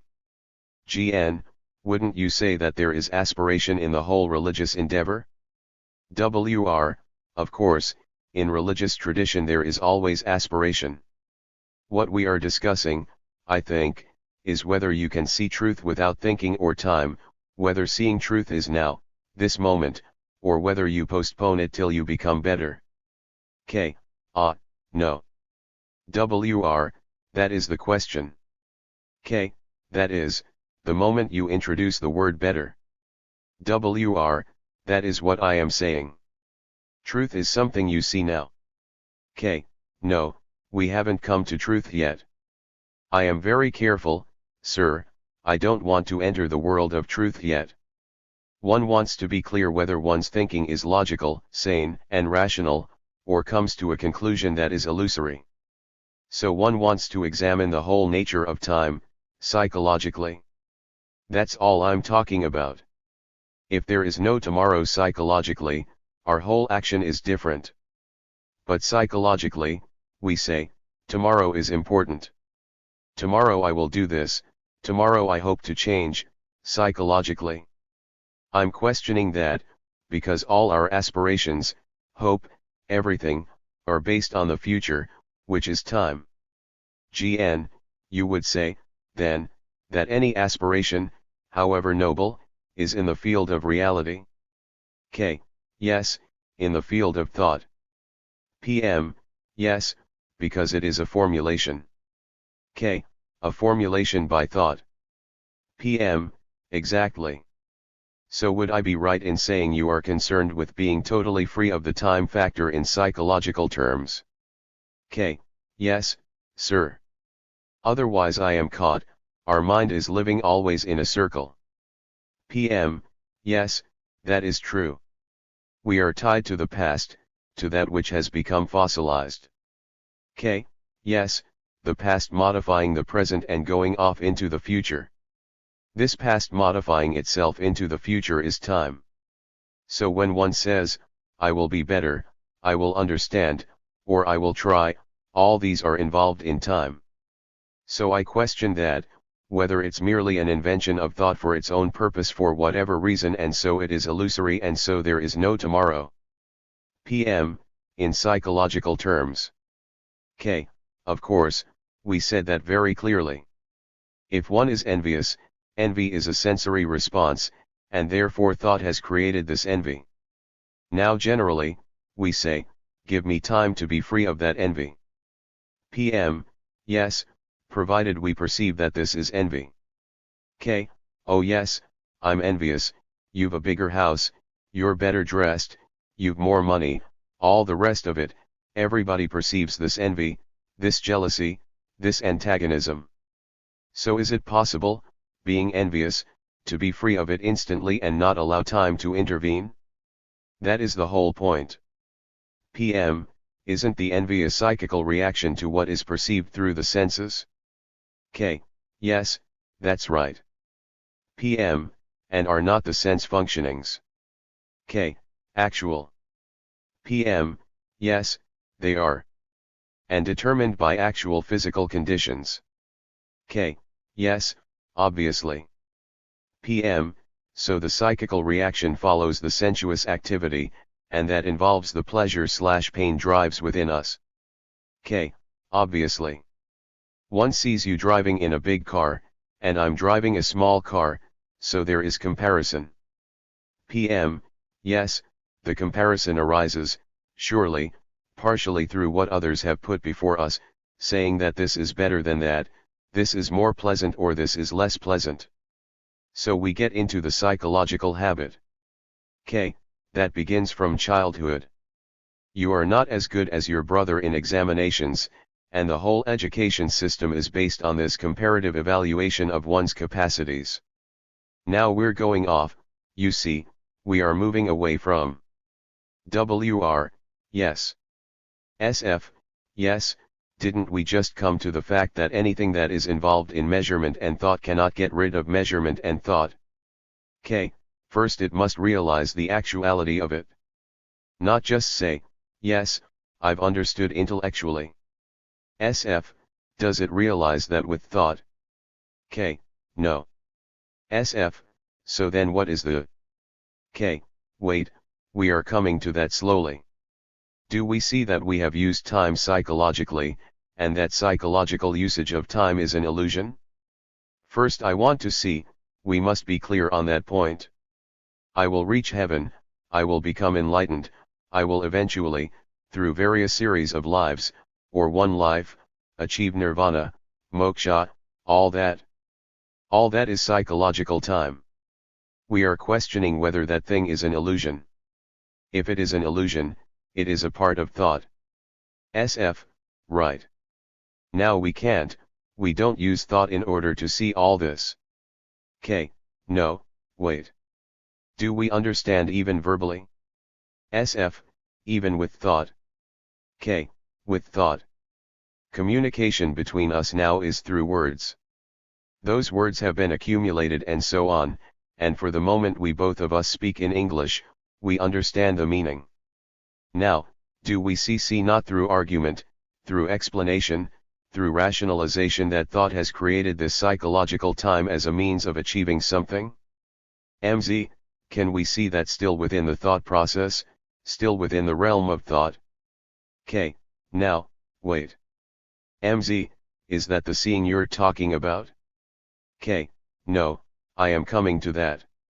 I am pointing to that slowly, I want to lead up to it, otherwise it won't be clear. Am I alright, are we following each other or not? WR, I am following. Is this accurate, sir? WR, that I can't yet say, because I don't know where we are going. I don't know where I'm going either. Laughter, but this is a fact. WR, yes, that's right. That is, I am watching. GN, I think there's also some difficulty in apprehending what you're saying, because there is maturity and growth in nature through time. We've been through that, Narayan, don't go back to it.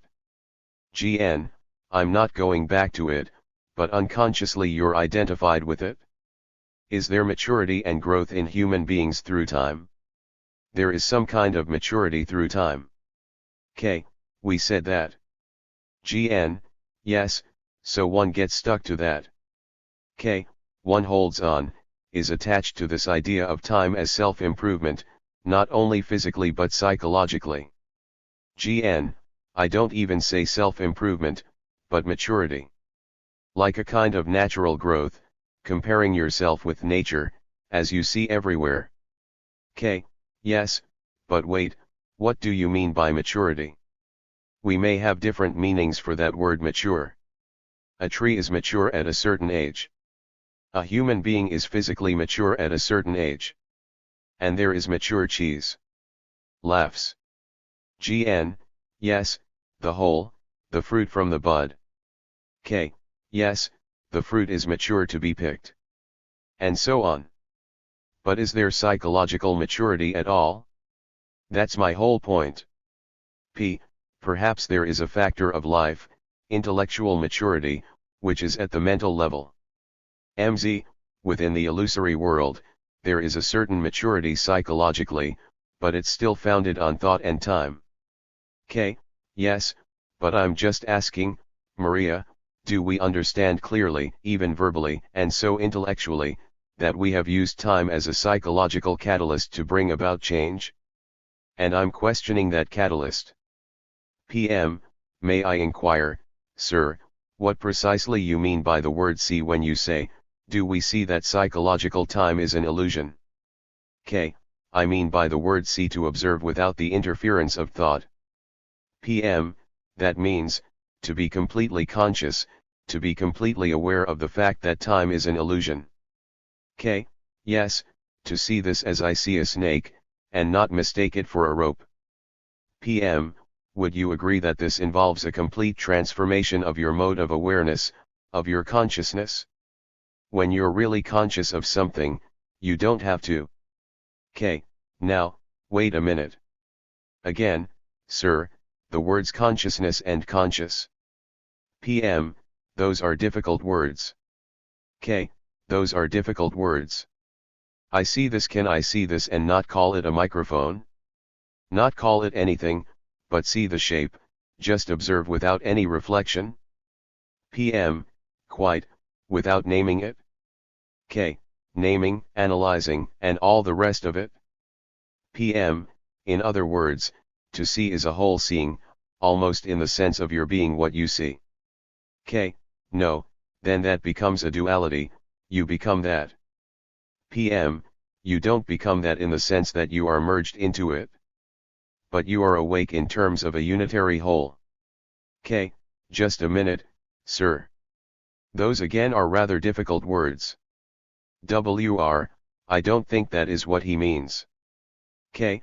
Sir, to observe implies first, let's look at this as it is generally understood to observe a tree, I name it.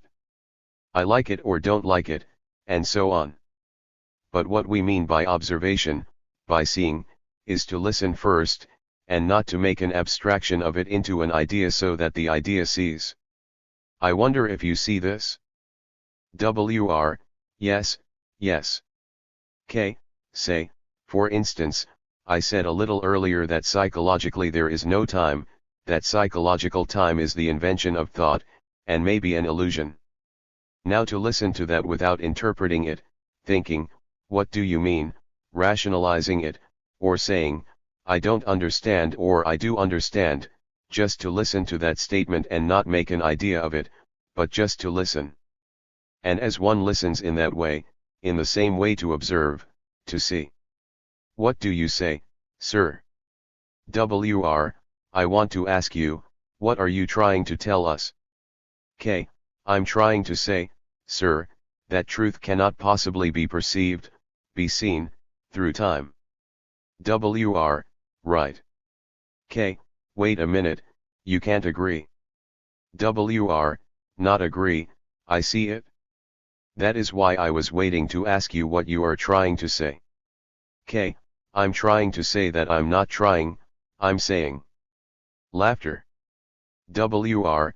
Yes, of course, what you want to say. K. Sorry. I'm saying that man, through comparison with the outer world, has created a psychological time as a means of achieving a desired, rewarding end. WR. I agree. K. No, do you see that as a fact in the sense that it is so? SF. Is the faculty of the mind which sees that the same faculty that sees truth? K. Look, Scott, first you listen, don't you, to that statement? SF. Yes. K. How do you listen to that statement? SF. Well, at first I just listen. K. You listen. Do you make an idea of it? SF. Often, later, yes. K. No, it's a simultaneous process.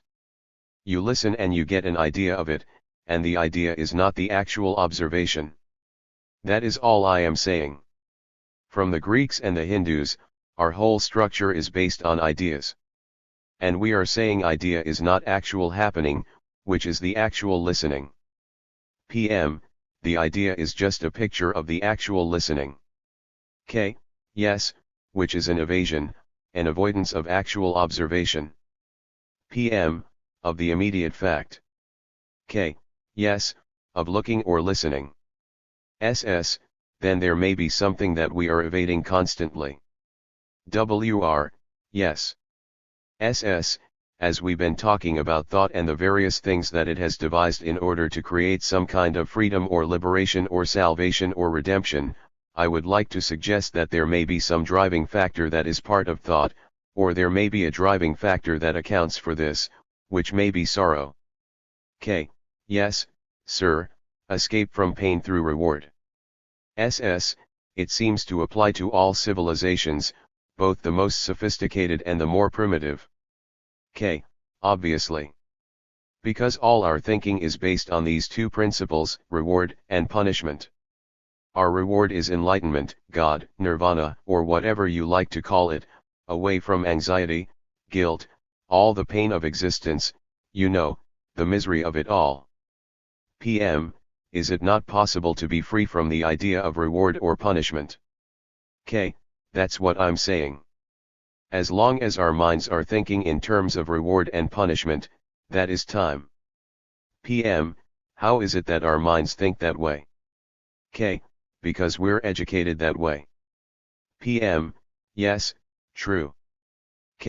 We are conditioned from childhood, in the West from the time of the Greeks, because for them measurement was important, otherwise you couldn't have all this technological knowledge.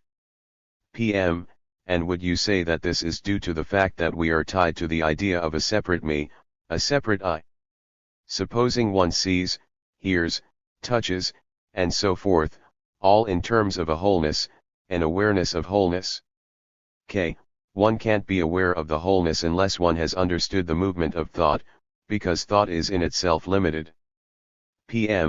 Thought, yes, of course, which means the intrusion of the self-consciousness as a separate something. Otherwise it won't be there. Sir, how did this self-separative consciousness come into being? Conditioning in the first instance.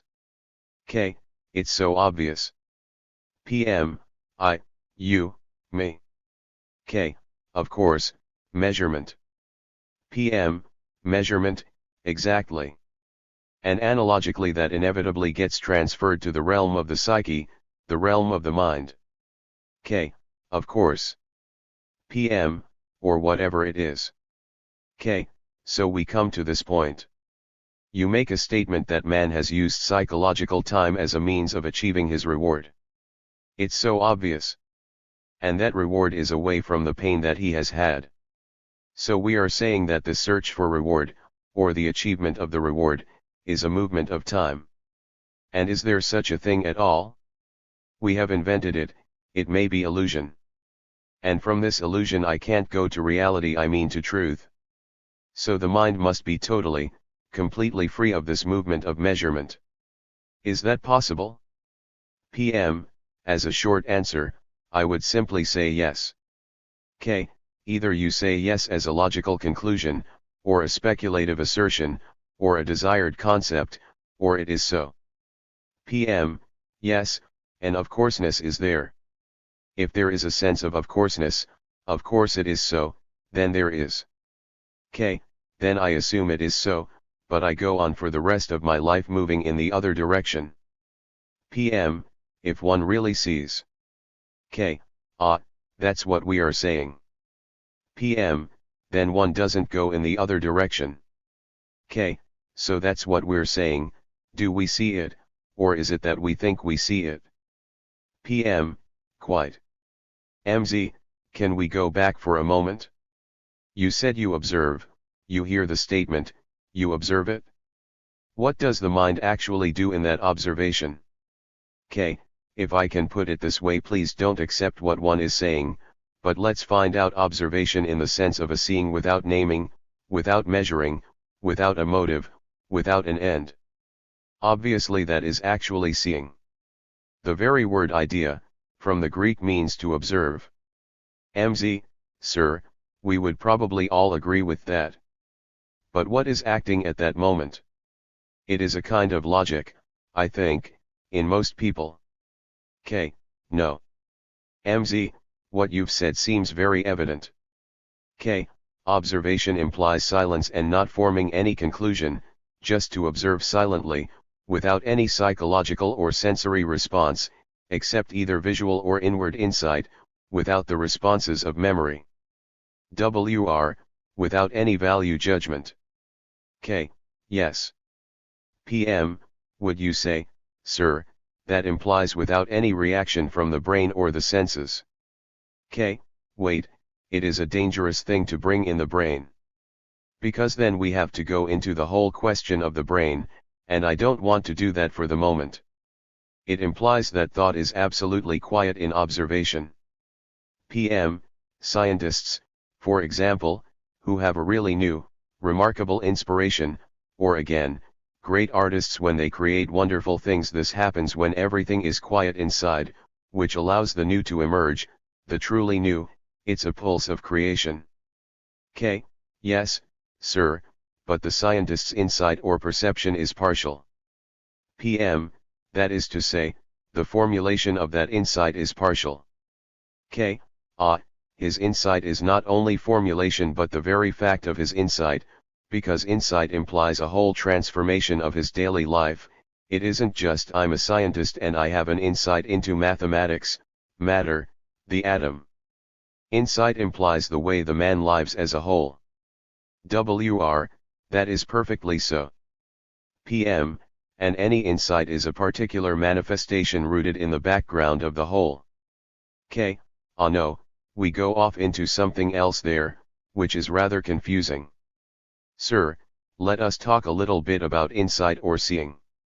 Insight implies an observation in which there is no remembrance of things past, therefore the mind is alert, free from all accumulations and so on, just to observe. Only then do you have an insight. But that insight we are talking about involves his whole life, not as a scientist, or as an artist. They have partial insight. WR, that is only a small fragment. K. A fragment of insight, but that's not what we're talking about. WR, what we are talking of is the whole of existence. K.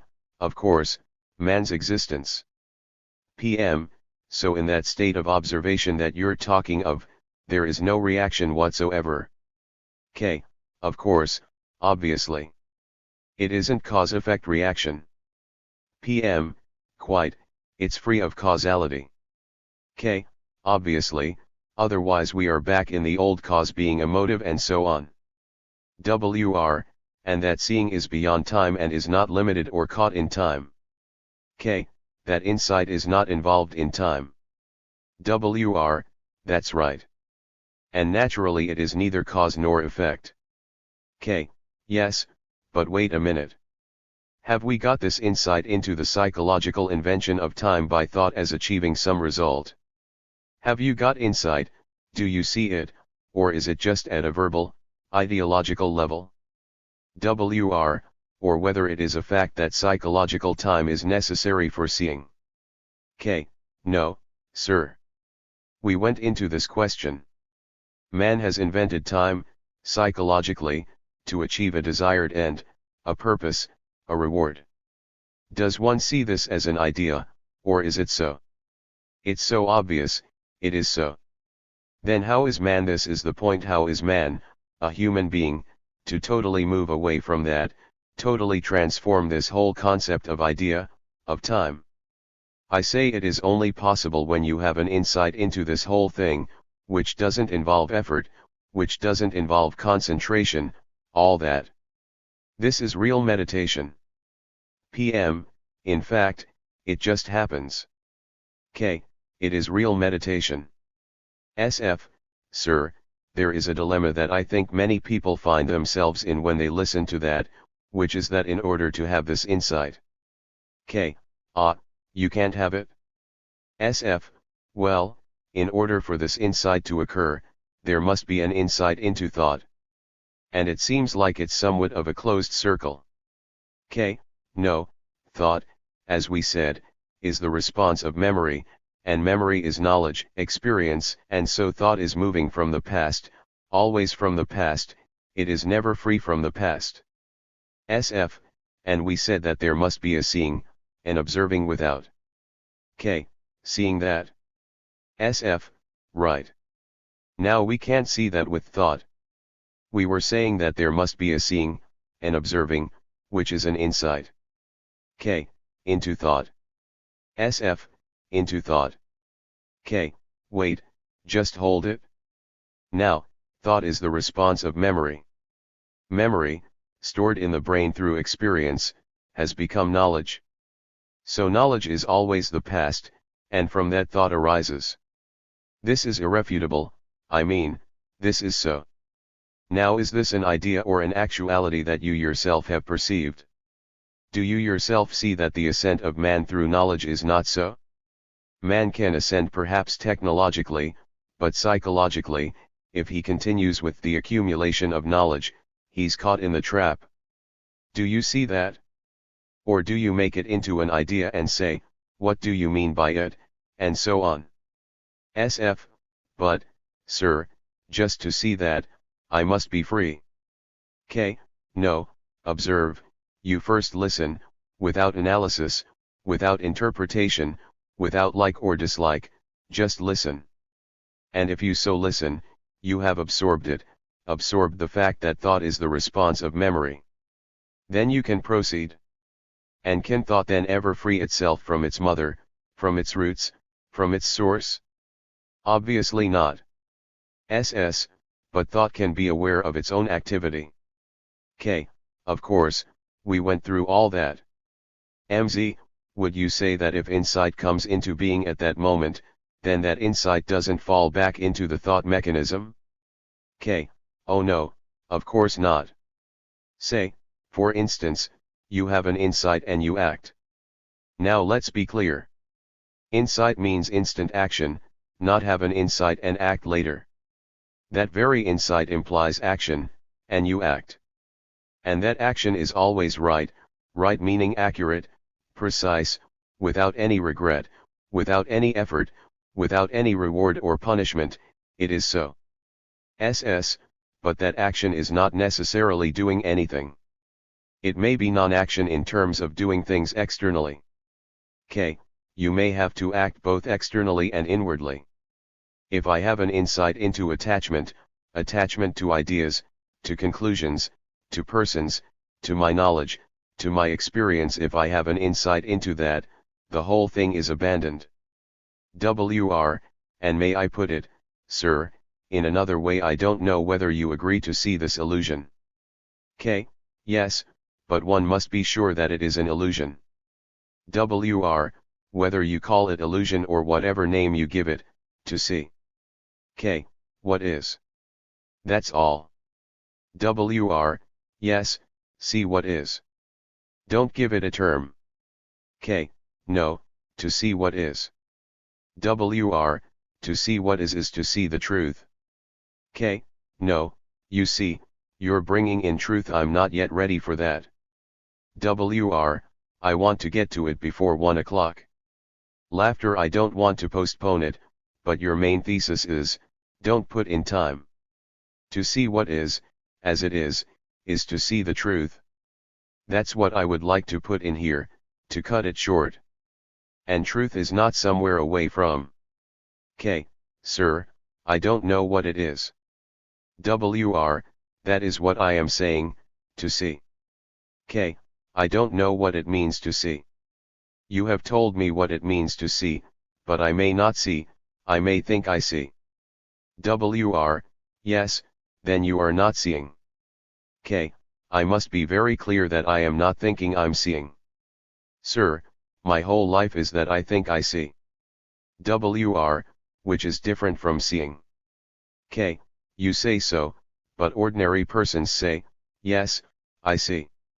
Which is, I think I see what you're saying. But I may not see actually what is. I think I see what is. SF, this might be a simple question, but you say that the ordinary person says, I see what you're saying, but in fact he doesn't. He just sees something mentally or intellectually. Could we say what is going to bring about for the ordinary person this correct seeing, this seeing without thought? K, I have explained it, sir. First, I must listen. But do we listen, or do we have all kinds of conclusions, our minds so filled with them that they aren't capable of listening? You see me, you say, he's an Indian, what the heck, get rid of him, he knows nothing. Or you say, well, he's considered to be so and so, this or that. So you don't actually listen.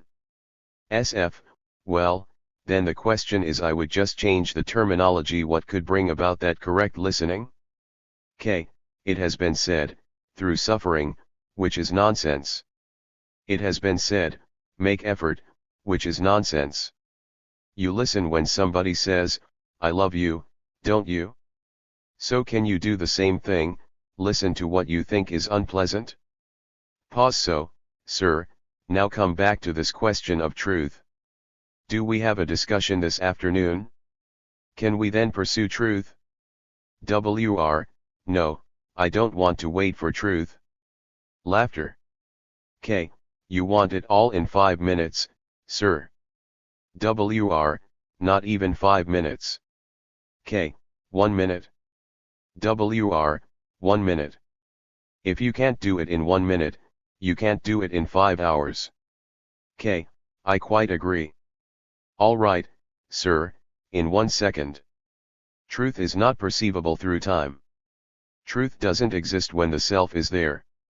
Truth doesn't come into existence if thought is moving in any direction. Truth is something that cannot be measured. And without love, without compassion, with its own intelligence, truth cannot be. WR, yes, now again you have given it in negative terms, in the real tradition of the Buddha. K, now you have translated into terms of tradition. Therefore, forgive me for pointing it out, you have moved away from the actual listening to this. WR, I listened very well. K, then you have captured the perfume of it. WR, yes, I have captured the perfume of what you said. And that is why I wanted to have it in 1 minute. K, so, sir, what then is the relationship of truth to reality? Be careful. I mean, are these two everlastingly divided? WR, no. K, no. WR, no, I am not hesitating, they are not divided. K, how do you know? WR, I know it. K, they are not divided. Now, what do you mean by that, sir? WR, that is what I said, to see. K, no, just a minute, sir. Truth and reality, you say, are not divided. That means thought and truth are always together. If they are not divided, if something is not divorced, separated, it is together, a unitary movement. Thought. WR, not thought.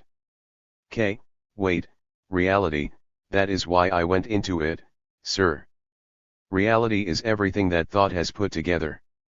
We are all agreed that this is so. We may use the terminology, the word reality, as something else, I don't care, but for the present we are saying, reality is all the things that thought has put together, including illusion. And truth is nothing whatsoever to do with this, it can't be. And therefore the two cannot be together. WR, to see that illusion, or whatever it may be, to see what is to see the truth. What is the truth? There is no truth apart from that. What is the truth, what is not is untrue. K, no, sir, no. We said reality is the movement of thought. Right, sir. And truth is timeless.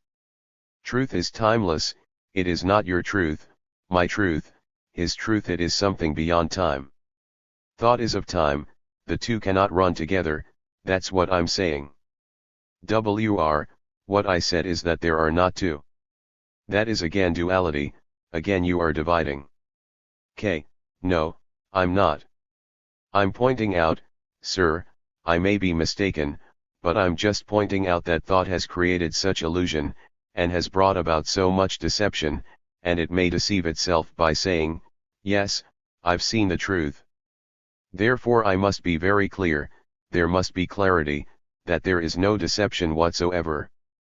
And I'm saying that deception exists, will inevitably exist, if I don't understand the nature of reality.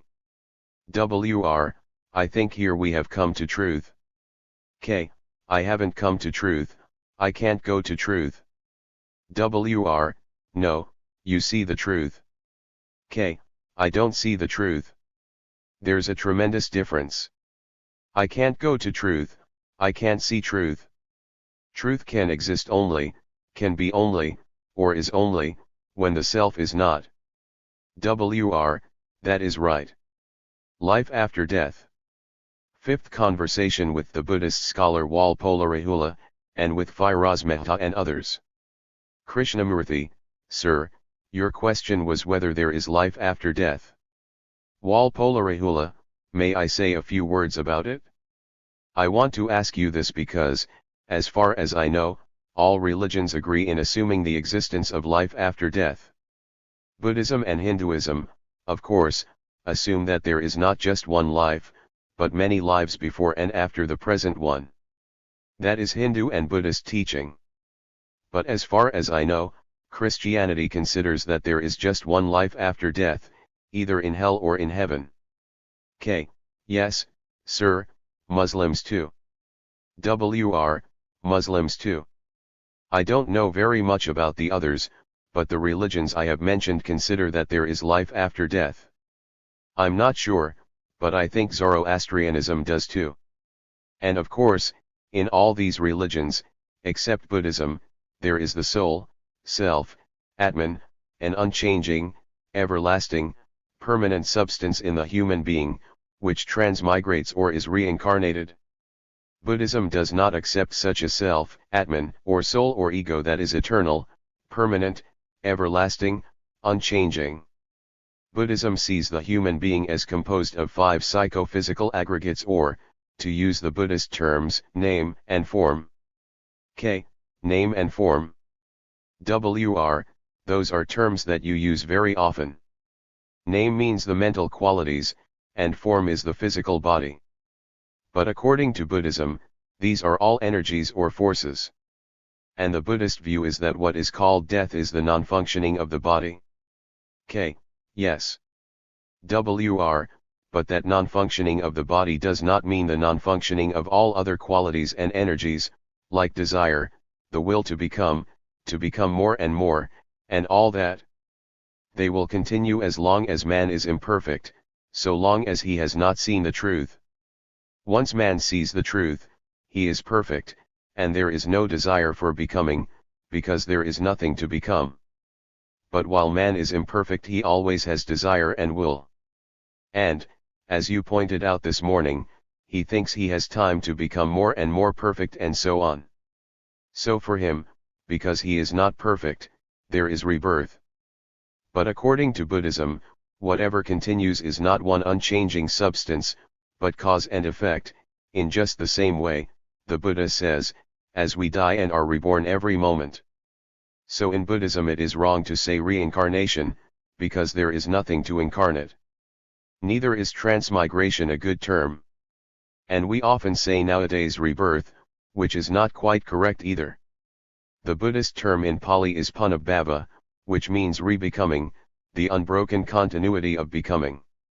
That is the Buddhist view. The question is asked very often, in many Buddhist texts, is it the same person or another person? The traditional and classical Buddhist answer is naca so, naca ano, neither he nor another. That is the process of continuity, neither he nor another. A child grows up to be a man of 50. Is he the same person as the child or is he another? He is neither the same person as the child, nor is he another. That is the Buddhist attitude to rebirth. And now I would like to know, what is your attitude and your interpretation? K. Sir, could we take a journey together a little bit? WR, you mean, you would like me to answer, or? K. No, journey together, investigating this thing. WR, yes. K. Would you say that all humanity, whether the human being lives in America, Russia, India, or Europe, is caught in sorrow, conflict, strife, guilt, a great sense of misery, loneliness, unhappiness, confusion, and that this is the common lot of humanity throughout the world? That is, the consciousness of man, not superconsciousness or some other kind of consciousness, but the content of the ordinary consciousness of man is all this. Would you agree, sir? WR, yes. K, human beings. I won't say man, because there are a lot of girls here too. Human beings, throughout the world, share the same psychological phenomena. Outwardly they may differ, being tall, short, dark, and so on, but psychologically they are greatly similar. So one can say, you are the world. Would you? Firoz Mehta, entirely. K, would you agree to that, sir? You are the world, and the world is you. Right, sir. Let's talk about it. WR, yes, in a sense. K, no, not in a sense, not partially, it is so. You are born in Ceylon, he was born in India, another is born in America or in Europe, or on this island, England. Outwardly, one's culture, tradition, climate, food, all that may vary. But inwardly we have the same sense of guilt, not about something, but the feeling of guilt, the feeling of anxiety. Right? WR, yes, I would say anxiety rather than guilt. The feeling of guilt arises in a certain kind of society. K, I mean it's guilt, unless you are insensitive, brutal, one feels guilty. But that's a minor point. Stephen Smith, perhaps guilt is more prevalent in the Western tradition, and something more like shame in the East. K, in the East they translate it differently. SS, but the feeling is the same. K, it is karma, or their lot, and so on. Alright, I won't use guilt. Let us say anxiety. WR, yes, anxiety. K, loneliness, despair, various forms of depression, sorrow, and fear, these are the common lot of man. That's obvious. The consciousness of human beings is made up of its content, and the content is all this, and human beings throughout the world are more or less similar, apart from their physical name and form. Would you agree? WR, yes. K, so one can say, not as a verbal statement but as a fact, that we human beings are alike. And so, deeply, you are me. WR, there is similarity. K, that's what I'm saying. And I am you. WR, yes, we are similar. K, because everyone goes through various forms of hell, tragedy, misfortune. And so the world, humanity, is one. Would you agree? PM, humanity is one. K, if you see that, accept it, then what is death? Who is it that dies? The name, the form, and also the anxiety, the pain, the sorrow, the misery, does that also die? You're following my point, sir. Can we discuss this a little? That is, to me the world is actually the me, it is not just words. I am the world.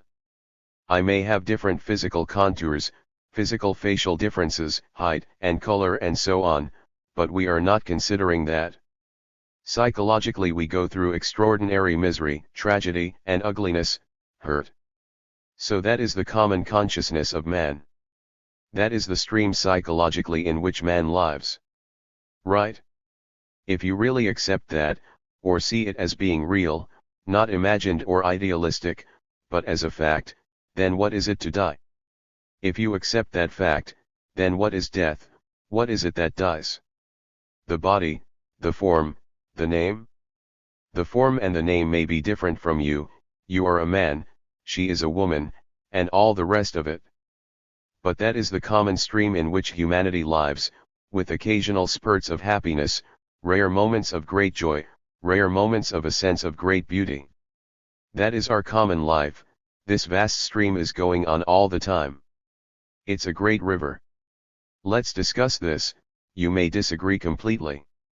Mary Zimbalist, sir, are you saying that in that stream the whole notion of some individual consciousness, which most people share, is a complete illusion? K, I think so. MZ, why does mankind invariably have that illusion? K, because it's part of our education, part of our culture, both religious and worldly, that you are an individual, you know, the whole idea of it. Although the word individual is really misapplied, because individual means one who is indivisible. But we are all broken up. So we can hardly call ourselves individuals. PM, we are fragmented. K, we are fragmented, broken up. So if we see that man's consciousness is the consciousness of the world, of PM, all humanity. K, of all humanity, in that vast river which has no beginning, which is still going on. And I and another are part of that stream. I and another die. What happens to all my desires, to all my anxieties, fears, longings, aspirations, the enormous burden of sorrow which I have carried for years? What happens to all that, when the body dies? PM, it commingles with the world stream. K, it is part of that stream. PM, exactly. MZ, it was never yours at all. K, it's not mine, it's part of that stream, which has manifested itself as K, with his form. Sir, what I'm saying is very drastic compared to what all the religions say. WR, now I would raise a question. In that stream there is K. K, wait. There is no K. That is the whole point. There is only that stream, which is made up of desire, anxiety, despair, loneliness, all the travail of mankind. That is the river. PM, as well as their opposites, the opposites of pain and so on. K, my pleasure, which lasts for a few days, and which I then pursue, and cry if I can't get again. And feeling flattered if I'm rewarded. That is also part of that vast river. PM, would you say, sir, that because of our ignorance, that which we call the individual is a misnomer? K, it is not only a misnomer, I don't think it exists. You have a separate name and a bank account, but your consciousness is like that of everyone else. PM, but if we say that it doesn't exist at all, then we would have to say that humanity also doesn't exist. K, no, I'm going to go into it.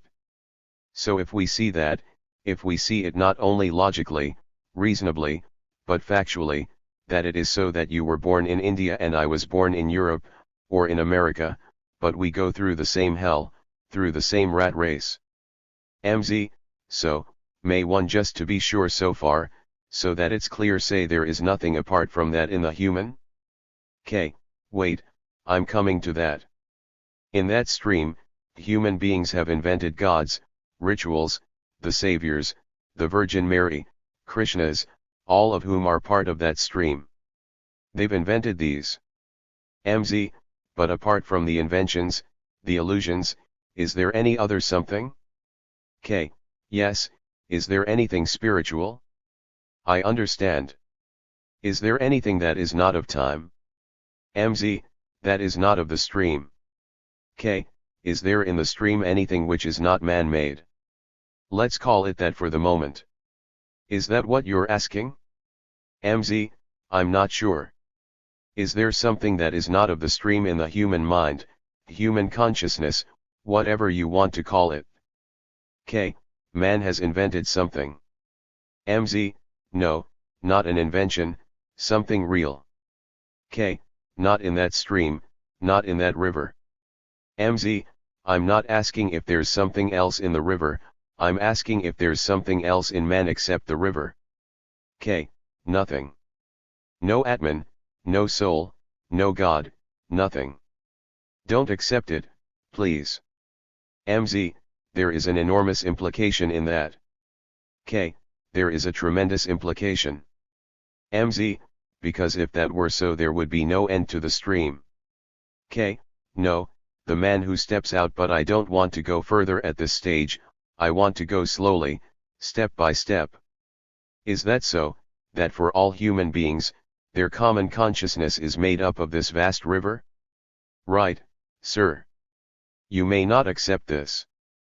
WR, I'm not accepting or rejecting, I am thinking about it, meditating. What Mary said was a very important point. K. Yes, we'll answer that presently. WR, is there no escape from the stream? K. I'm going to answer it presently. It is not escape. WR, or whatever it may be. K. But we are considering death. So that stream is common to all of us, our consciousness is of that stream. Shakuntala Narayan, are you saying, sir, that thought is common to all of us, because all this is a creation and manifestation of thought? K. Yes, thought, not only the creation of thought, but the creation of illusions by thought. SN, and the operation of those illusions. K. And the operation of those illusions Christian, Buddhist, Muslim, Hindu, British, French, Russian, various ideologies, all that is part of this stream. PM, may I ask, sir, is it a case of thought as it is functioning here with us now, which has created these illusions, or is it that mind as a universal constituent, as a universal factor in the process of thinking through what we commonly call the particular person, releases these ideas? K. Let's go a little bit slowly. I want this to be clear, that we are part of that stream. PM, yes, that is so. K. And when the body dies, the desires, the anxieties, the tragedies, and the misery go on. I die, and that stream, that river goes on. Right, sir, or do you reject this? I don't see how you can reject it. WR, no rejection, no acceptance. K. No, just wait, right? WR, only waiting for the conclusion. K. Quite right. So that river manifests itself as K. WR, not the whole river. K. The river, which is desire, the river is that. PM, one of its manifestations is K. K. The river manifests, not one of the manifestations. PM, well then, how does? K. No, sorry. I'll make it a bit clear. The river manifests itself as K. That's agreed. WR, then the river also manifests as R. K. No, wait. The river manifests itself as K. And K has certain capacities by tradition, by education, and so on, to paint, to build a marvelous cathedral. But we're talking psychologically. Look, sir, let's go back to it. We agree that the river is that. WR, I don't know. K. What do you mean, sir, you don't know? WR, I fully agree that the whole of humanity without exception, K. is one. WR, everything that you have described as suffering, all of that is common to all humanity. In that sense, we are all equal, but not all one. K. No equality or anything. We are of that stream. WR, yes, that's right. K. I am the representative of all mankind. Me, because I am of that stream. WR, well, that I don't know. Gitanarayan, it's a qualitative thing. K. What do you mean by qualitative? GN, when you say, I am of that stream, all the qualities of the stream are in me. K. Yes, that's right.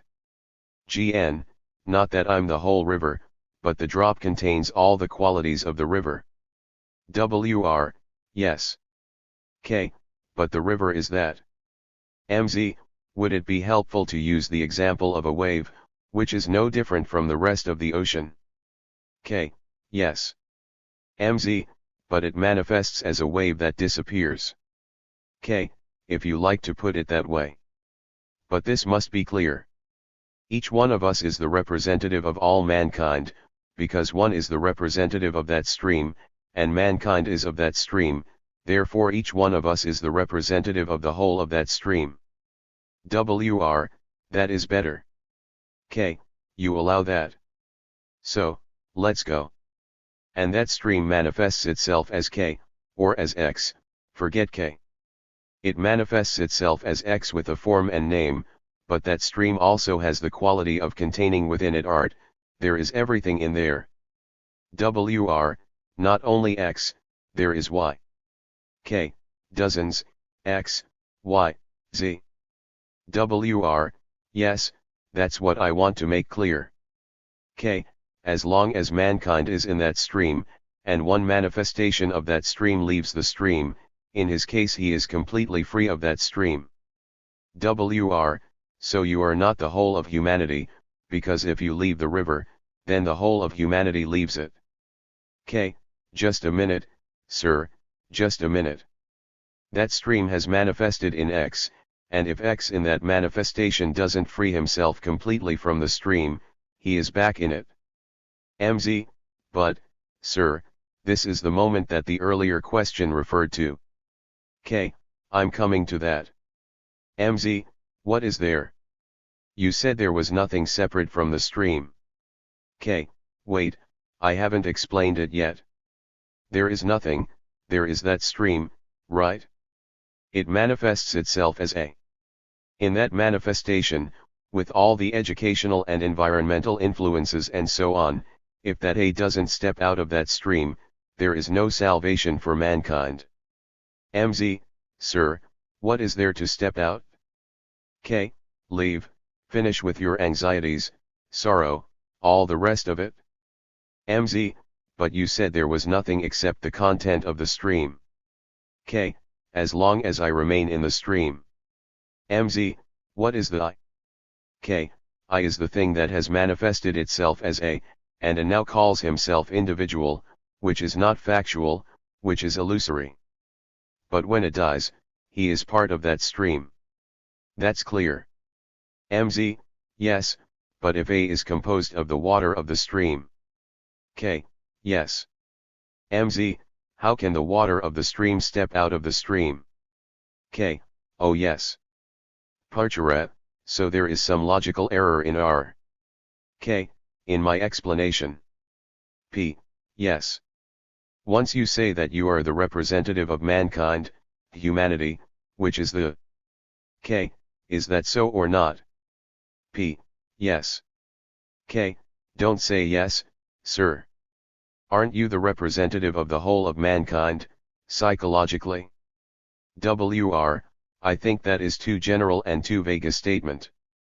K, no, it's not vague. I have made it very clear. That stream is this content of our consciousness, which is agony, pain, desire, strife, all that. WR, that is common to all of us. In that sense, all humanity is equal or one. But I can't accept your attitude, your position, that I am humanity. K, of course, if I accept that stream, I'm part of that stream, therefore I am like the rest of humanity. WR, like the rest. K, I said that, therefore a representative of all of that stream. WR, that also I accept. K, that's all I'm saying. WR, but you can't say, I am that stream, the whole stream. K, no, I am that stream. MZ, but, sir, maybe we're being literal, but there's a concept in this somewhere of a sort of container which contains the stream. K, no, not ships that carry containers and all that. Don't bring in containers. MZ, but what is it that can separate itself from the stream if it is only made up of the water of the stream? K, part of that stream is this egotistic concept. That's all. MZ, no, but what can separate? How can water divide itself from the ocean? K, you're missing my whole point. WR, her point is this, what is it that steps out of the river? That is the question. K, wait. If that is the question, I'll answer it presently, I'll answer it. I'm pretty good at this, I'm only joking, this is much too serious. You see, when you ask that question, what is it that steps out, you are implying, positing an otherness, something that is not of the stream. Right? WR, or rather, you are positing this. K, I'm not. I haven't posited anything at all, I've only stated what is actually happening. I won't posit anything. I've said, as long as man does not step out of that stream, there is no salvation for mankind. That's all. PM, sir, may I add a word here? I think the question that the lady asked implies an identifiable permanent entity. K, there is no permanent entity. PM, no, what I'm suggesting is MZ, a something, I'm not making it more definite than that. K, I know what you're trying to say. MZ, there has to be X or I don't know what to call it. GN, some aspect of intelligence. K, that's what he's saying. MZ, something that can step out of the stream. K, yes, is there some aspect of intelligence in the stream? GN, yes, which sees the futility of the stream. K, which sees the, yes, and therefore steps out. MZ, then you're saying that quality is part of the stream, it's in with all the other human things, something is able. K, just a minute. MZ, to separate itself from all the rest of the stream. K, A is part of that stream. Let's go step by step, if you don't mind, then we won't mislead each other. A is part of that stream. That stream has manifested itself as A. So A perceives he's suffering. Obviously. Right? GN, yes.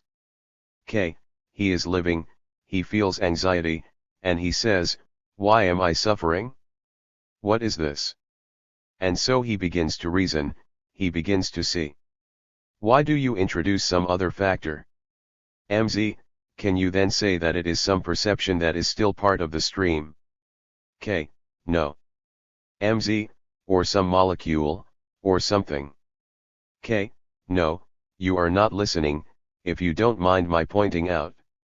WR, may I add a word, sir? K, yes, sir. WR, according to the Buddha's teaching, there is also, in that stream, wisdom which sees the whole thing. Buddhist philosophy explains this very clearly. It is the answer to Mary's question. GN, which sees what? WR, the whole thing, which sees reality, which sees it as it is, as we discussed this morning. And then that seeing is the stepping out. MZ, are you saying that there is an action of stepping out without an actor? K, yes, go with me, I'll explain it. I'll explain it, but you don't have to accept it. I think it'll be logical, reasonable, and fairly sane, and unless one is completely besotted, it can be examined. A is of that stream, with a name and a form, and as he lives, he realizes what he is going through. In that realization he says, I'm suffering. Then he begins to inquire into the whole nature of suffering, and ends that suffering. I'm taking one aspect of this stream. He ends that suffering. And he is out of that stream. That entity who is out of that stream is really unique. Scott Forbes, so it's something there that wasn't there before?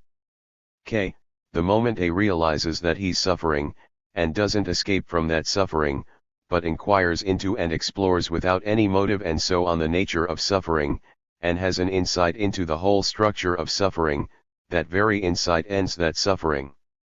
WR, that insight is also in the stream. K, you see, just a moment you're positing something that I am not. WR, where are you bringing insight from? K, I brought in insight very carefully. A realizes he's suffering. Suffering is part of that stream. WR, A is also part of the stream. K, yes, that stream has manifested itself in A. A, living, realizes he is suffering, he doesn't escape from it, because he wants to know the whole nature and structure of, and what is behind, suffering. So he examines it both logically, sanely, and also non-verbally. He looks into it, and the very looking into it is the insight. The looking into the suffering is not of the stream. WR, where does that looking into come from? K, as I have said, he is concerned, he is studying, exploring, questioning the whole beastly thing he wants to know. WR, that means it is not a part of the river. K, no. SF, but, Krishnaji, we've been saying that something steps out of the river. K, wait, I won't use that expression stepping out. SF, and it seems now that what we're saying is that something comes into being which was never part of that river. K, just follow me, and see if I'm wrong, then correct me. A is of that stream, A is suffering, A says, why? He's not concerned with what the teacher has said, he says, I know all that, he pushes all that aside. Why is there suffering? In the very inquiry into it, the inquiry depends on your capacity to put aside interpretation, to not escape, and all the rest of it in the very inquiry into the nature of suffering, and the cause and effect of it, and so on. In that very inquiry comes insight. Insight isn't in the stream. SF, right. WR, I say it is in the stream. K, why, sir? WR, you see, it has in itself the capacity of producing and ceasing. K, the stream itself has the capacity. WR, of continuing and producing and stopping it. That insight is also part of that stream, just as all the misery is. K, no, sir, I wouldn't. WR, then where does that insight come from? K, I'm telling you, sir. WR, you say A is part of the river? K, yes, A is suffering. A begins to inquire, A begins to wait. In his inquiry he realizes inquiry can only exist when there's complete freedom from all escapes, suppression and all the rest of it. So in that moment of inquiry there is insight. When he doesn't escape, when he doesn't suppress, when he doesn't rationalize or seek the cause of suffering, in that very moment of examining is insight. GN, you're implying insight is born, and it is not of the stream. K, don't introduce born, not of the stream. You see, you are misleading, you want it to be part of that stream. GN, where does insight come from, then? K, I'm telling you. GN, from inquiry. K, from the freedom to inquire. GN, where does that freedom to inquire come from? K, from his own examination. WR, but he is part of the river. K, no, you're missing the point. SF, Krishnaji, are we saying this, that anormally is nothing more than a name and a form, plus all that there is in the river? And with free inquiry. K, A begins to inquire. SF, right, A begins to inquire and then A, if he has this insight. K, no, he does not have the insight. SF, he is no longer just a part of that river. K, would you just follow, step by step? A is part of that stream, A is the manifestation of that stream, a wave of that stream, or whatever you like to call it. Now A is going through agony. A examines it.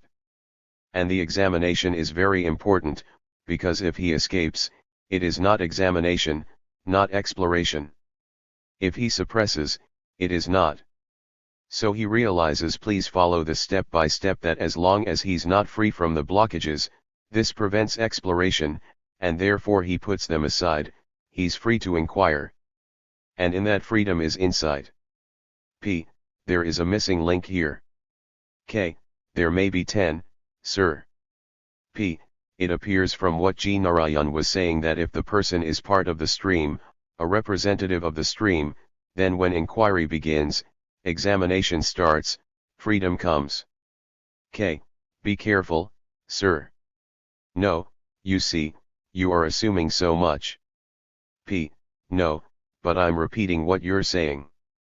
K, yes, all right, you're repeating what I said. P, and the beginning of this, the beginning of inquiry, the beginning of the capacity to explore without any of the things of the stream, are they also in the stream? K, no. P, Where do they come from? K. That's very simple. What are you all making a fuss about? P. This beginning of the inquiry is. K. No, forgive me, doctor, you're not listening.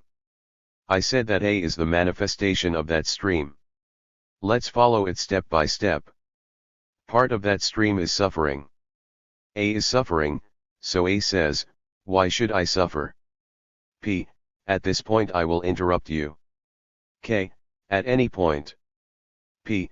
So whatever the number of human beings in the stream, the question why should I suffer, is the beginning of the whole thing. K. No, the human being has asked, why should I suffer, and there are a dozen explanations: the Buddhist, the Hindu, the Christian, and so on. The person who is suffering says, I see all this, the Buddhist, the Hindu, the Christian, the Muslim explanations, I reject all that, because that doesn't leave me the freedom to inquire. I won't accept tradition and authority. PM, sir, perhaps we could put it this way. That the conditioned inquiry, K, is part of the stream. PM, is part of the stream. K, that's the whole point. PM, but the free inquiry, K, is the beginning of. GN, getting away from the stream. K, no, leave the stream alone now. A is the manifestation of that stream, A is suffering, A says, why am I suffering? He studies Buddhism, studies Hinduism, studies Christianity, and says, for God's sake, that world is out. I'm going to find out for myself. And he begins to inquire. And he realizes he can only explore if he is free to look. Right? Free from fear, free from reward and punishment, free from any kind of motive, otherwise he can't inquire. The moment he is in that state of examination, there is insight. This is very clear. PM, and of course very difficult to do. K, no, I won't even accept the word difficult. PM, at first, because otherwise we wouldn't be inquiring. K, no, because we have not given our energy to this. We don't care, we have put up with so many things. Now put A aside. B is part of that stream, and he suffers, he says, yes, that's my nature, that's human nature, there is no way out, no Jesus, nobody is going to save me, I'll put up with it. So he is contributing to the stream. SS, so the stream becomes more intense. K, yes, it has more volume. PM, more drive also. K, of course, more volume, the pressure of tremendous water. So we come to the point, what is death? WR, I want to put another question. Now A is out of the river. K, no, sir, A is not out of the river. WR, but he has seen, had insight. K, he has insight. WR, insight. So if A is the whole of humanity, then humanity has seen it. K, no, sir. MZ, so he has left humanity. PM, you are looking at it, perhaps, purely logically. K, no, not even logically. PM, what I mean is, logically but accepting the conditioned states. K, the moment A is aware of his conditioned state and begins to inquire into it, he has got the energy to put it aside. PM, now the Buddha himself said, put aside with right wisdom. Do you remember that phrase of the Buddha? Put aside all shape and form, all sensation, all perceptions, all discriminative consciousness itself. WR, that's what I say. PM, put it aside with right wisdom. WR, that is what I tell you. That is what I said, that he is making this so complicated. PM, no. K, we're all making it complicated. It is very simple. WR, that is what I tell you, that is the statement, that is the idea, but I also. K, may I interrupt here? Say one doesn't belong to any religion. One doesn't accept any authority. That is to inquire. If I have accepted what Christ or XYZ said, it's no inquiry. So in his inquiry into sorrow A rejects everything that anybody had said. Would you do that? Because otherwise he's a second-hand human being, examining through second-hand eyeglasses.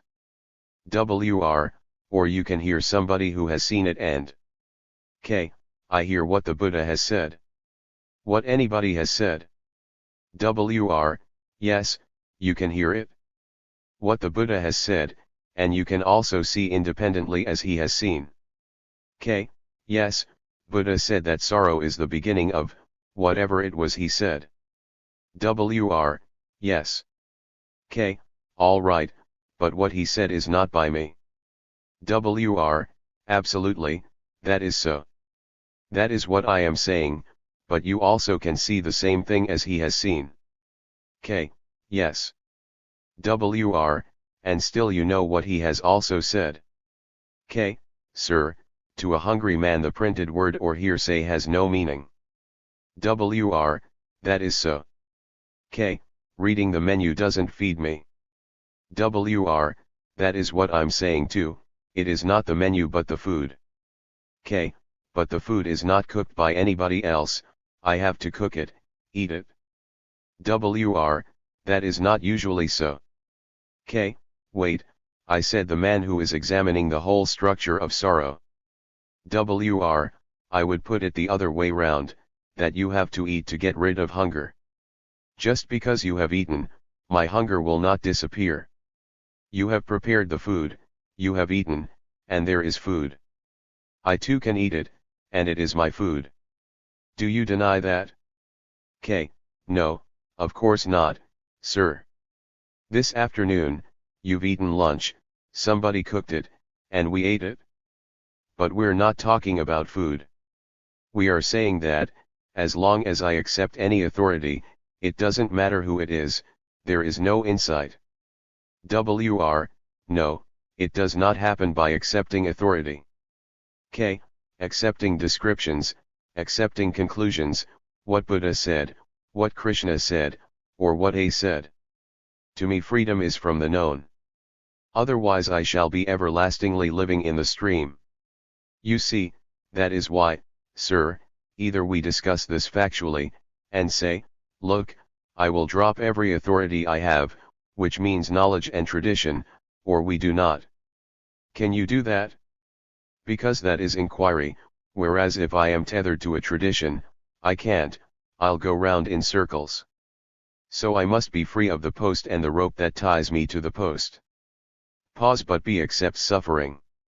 Right, sir. B accepts what he is, conditioned, miserable, and unhappy. You know what the human being is. So he is all the time contributing to the stream. So there is no soul, no Atman, no ego, no permanent me that evolves. Then what would the inquiry be? What is the state of the mind of the man, of the human who has had an insight into the whole nature of suffering and therefore the whole stream? What is the nature of that mind? What is the quality? Would that be speculative? It would. Sir, what is the position of the person who has some insight or a partial insight? He's still in there, isn't he? Like the scientist, who has a partial insight. You know, he may be excellent at science, but confused, miserable, unhappy, ambitious. Don't you think that the very term partial insight means a conditioned insight? Of course. And therefore it is part of that stream and it's true to type generally. I wonder if we see this, sir, or if what we are seeing is an image. Because now we have created the image of the river. Yes, that's the unfortunate thing. Sir, is there a difference between insight and intelligence? Now wait a minute, let us go into that. The stream manifesting itself as B, and in his activities B becomes very cunning and clever. Now, is intelligence wholly unrelated to cunning, cleverness, chicanery, all that, but essentially part of love and compassion? What do you say, sir? The love in the stream is not love. You know, we are saying things that nobody will accept. If B is in the stream, and tells his wife or girlfriend, or she tells her husband or boyfriend, I love you, is that love? WR, as long as there is me, there is no love. K, no, don't reduce it to the me. B is of that stream and says to his girlfriend or boyfriend, I love you now, is that love? WR, in what sense? Love has hundreds of meanings. K, so that is what I'm inquiring into. The love of a book, the love of your particular soup, the love of poetry, the love of a beautiful thing, the love of an ideal, the love of your country, jealous love, in which is included hate, envy, hurt. Is all that I'm questioning, exploring this is all that love? And B is a man who says, yes, that is love. At least it's part of love. Or he says, without jealousy there is no love. I've heard these statements a dozen times. WR, not only that, people have asked me how there can be love without the idea of self. K, yes, you see, sir, are we discussing all this verbally? Or realizing, seeing the stream is you, and saying, look, examine, end it? And so not being able to end it, we invent time one day I will step out of that stream. So thought invents psychological evolution. PM, could we also say that thought invents psychological development through time? K, yes, sir, that is what I mean. PM, instead of what really belongs to the psychological sphere, namely immediacy. K, that's right. The immediacy only takes place when there is insight. In that there is no regret, no saying, I wish I hadn't done it. But our action is always at the level of time. Pause, sir, what is immortality? What is eternity? What is the immeasurable? All religions touch on this more or less, even the metaphysicians and the logicians and the monks have gone into this. What is immortality? That is, an author writes a good book, and it and his name become immortal. Or a politician's does. Unfortunately politicians last, endure. We have related immortality as something beyond death, the mortal, and the beyond mortality, beyond death. No. PM, that's the usual conception. K, of course. Well, sir, what do you say to all this? WR, what happened to our question? K, about death, rebirth. WR, yes, what happened there? K, I've told you. Rebirth is this constant stream, manifesting itself into A, B, C, down the alphabet. I know this is most disappointing, depressing, and I say, my God, this is too horrible, I won't listen to it. SS, are you also suggesting therefore that death is part of that stream? K, yes, the body does.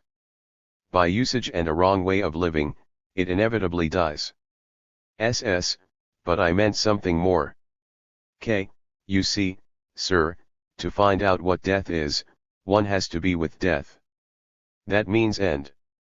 End one's attachments and beliefs, and everything that one has collected. Nobody wants to do that. MZ, but that definition, that action of death would not be in or part of the stream.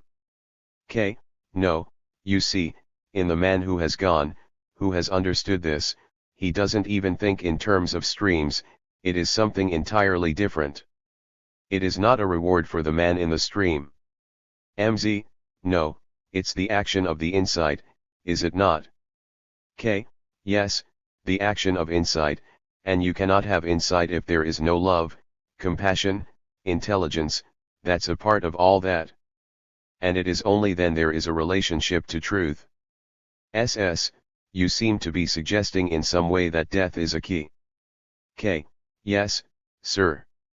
Free investigation, not scientific investigation, the think tank, but investigation into this whole myself, the me, that stream, myself is that stream. Inquire into that, so that there isn't a shadow of the stream left. We don't do this because we are too learned, we have no time, we are too occupied with our own pleasures, our own worries. So we say, please, leave that to the priests, it's not for me. So have we answered the question? Is there reincarnation, a continuation, of the me in different forms? I say, no. Of course not, of course not. Like you, I also say there is not. First of all, there is no me to be reborn. K. No, sir, the stream manifests and B says, I am I, therefore I'm frightened to die. Yes. K. And therefore he invents various comforting theories, he prays, please save me and all the rest of it. But as long as B lives in that stream, his consciousness is part of that stream, he is only contributing more and more to the volume of the water. Obviously, sir, if you see that. So there is no me to continue.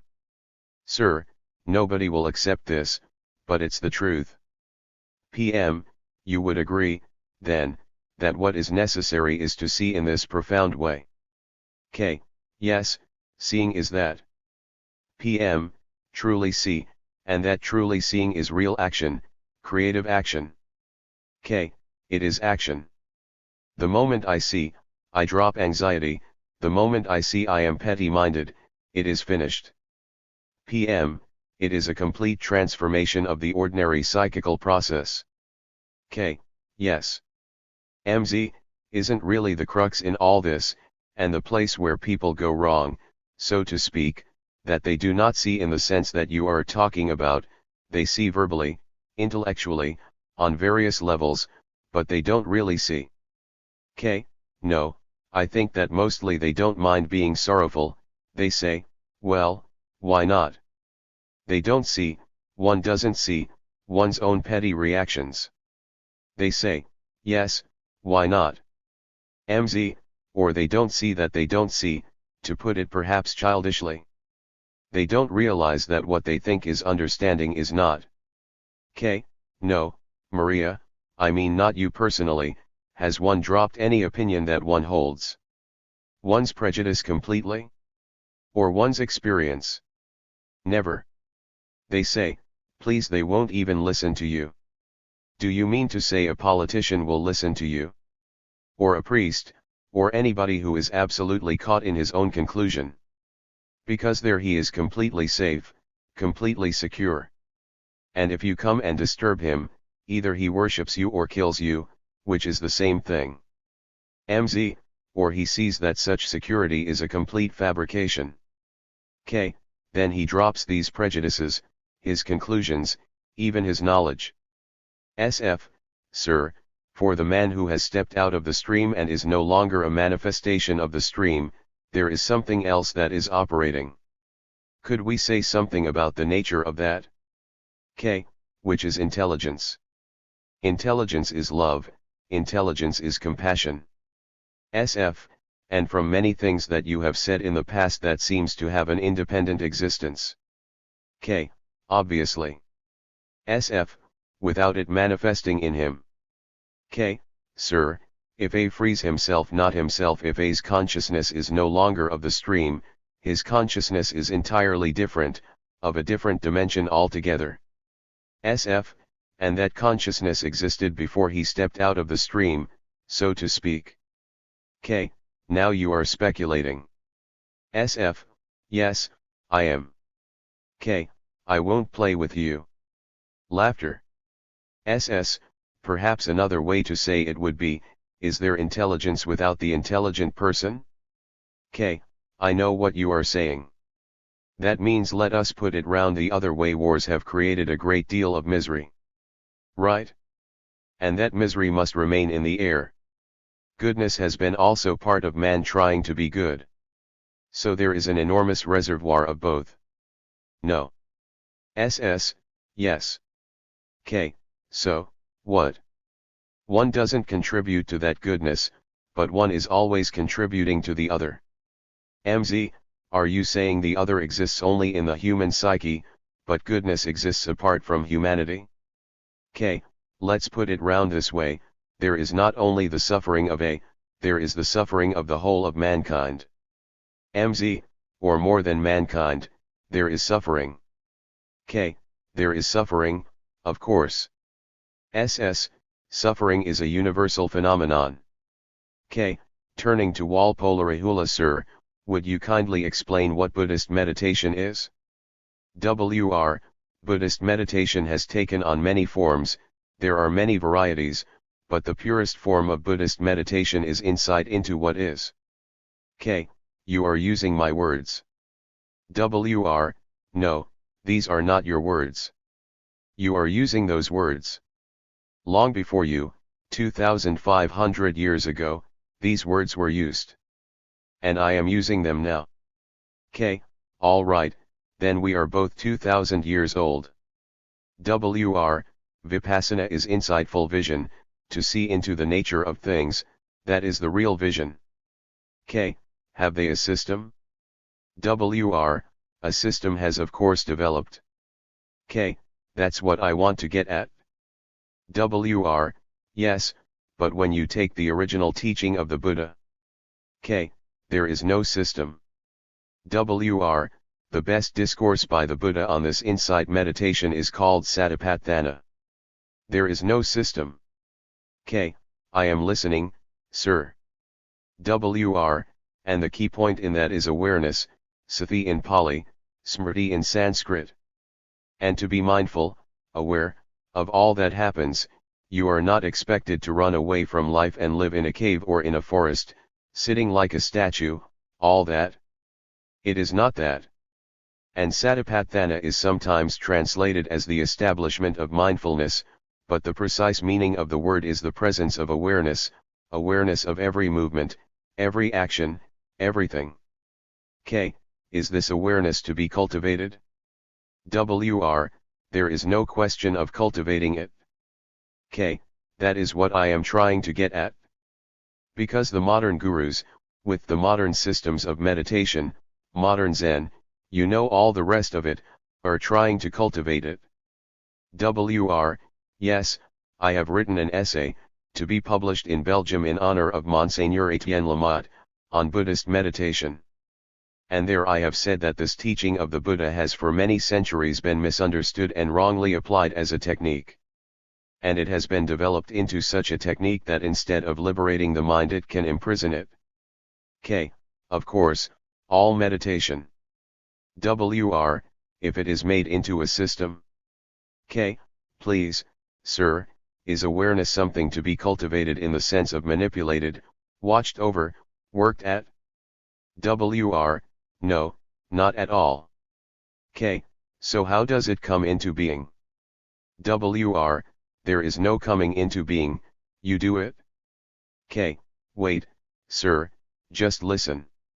I want to find out, I am not being critical, I just want to find out what Buddhist meditation is. Because nowadays there are various types of Buddhist meditation, various types of Tibetan meditation, Hindu meditation, Sufi meditation, for God's sake, you follow, they are like mushrooms all over the place. I am just asking if awareness is something that takes place through concentration? WR, no, not in that sense. For anything we do in this world a certain amount of concentration is necessary. That is understood, but don't let us mix up awareness with dhyana and samadhi. K, personally I don't like any of those words. WR, they are based essentially on concentration. K, I know. Most of the meditations that have been propagated all over the world involve concentration. WR, concentration is central in Zen and various other practices, in Buddhist or Hindu samadhis and dhyanas. K, that is nonsense, I don't accept concentration. WR, but in the Buddha's pure teaching, meditation is not that concentration. K, it is not concentration, let us put it that way. Then what is this awareness, how does it come into being? WR, you are aware of what happens. One great thing in the Satipatthana is that you live in the action in the present moment. K, wait, sir, You say the present moment, but you don't live in the present moment. WR, that is what it says, that you don't live in the present moment. And satipatthana is to live in the present moment. K, how is one to live in the present? What is the mind that lives in the present? WR, the mind that lives in the present is the mind that is free. K, yes, sir, go on sir, I am waiting, I want to find out. WR, from the idea of self. When you have the idea of self, either you live in the past or in the future. K, the now is generally, as far as one sees, not I the past modifying itself in the present and going on. WR, that is the usual situation. K, wait, that is the present. WR, no. K, then what is the present? Free of the past? WR, yes. K, that's it? Free of the past, which means free of time. So that is the only state of mind which is now. Now I am just asking, sir, what is awareness? How does it flower, how does it happen? You follow? WR, there is no technique for it. K, I understand. WR, you were asking how it happens, then you are asking for a method. K, quite right. I used how just to ask a question, not for a method. I'll put it round the other way. In what manner does this awareness come into being? Suppose I am not aware, I am just enclosed in my own petty little worries and anxieties, problems, I love you and you don't love me, and all that is going on in my mind. I live in that. And you come along and tell me, be aware of all that. And I say, what do you mean by being aware? WR, when you ask me that, be aware of that pettiness. K, yes. So that means be aware. WR, of the pettiness. K, yes, be aware of all your pettiness. What do you mean by that? WR, be aware of that. K, yes, sir, I don't know how to be, I don't know what it means. WR, it is not necessary to know what it means. K, what do you mean, it is not necessary? WR, be aware of it. K, you tell me, be aware of it. But I am blind, I think that is an elephant, how am I to you follow? I am blind, and I want to see light. And you say, be aware of that blindness. I say, yes, but what does it mean? It is not concentration. So I say, look, awareness is something in which choice doesn't exist. Wait, sir. Awareness means to be aware of this hall, the curtains, the lights, the people sitting here, the shape of the walls, the windows, to be aware of it? Just a minute. Either I am aware of one part by part, or as I enter the room I am aware of the whole thing, the roof, the lamps, the curtains, the shape of the windows, the floor, the mottled roof, everything. Is that what you mean, sir? WR, that too is a kind of awareness. K, that is awareness. Now what is the difference? I am not categorizing, please, I am not being impudent or inquisitive or insulting. What is the difference between that sense of awareness and attention? WR, it is wrong to say sense of awareness. There is just awareness. K, all right, that awareness and attention.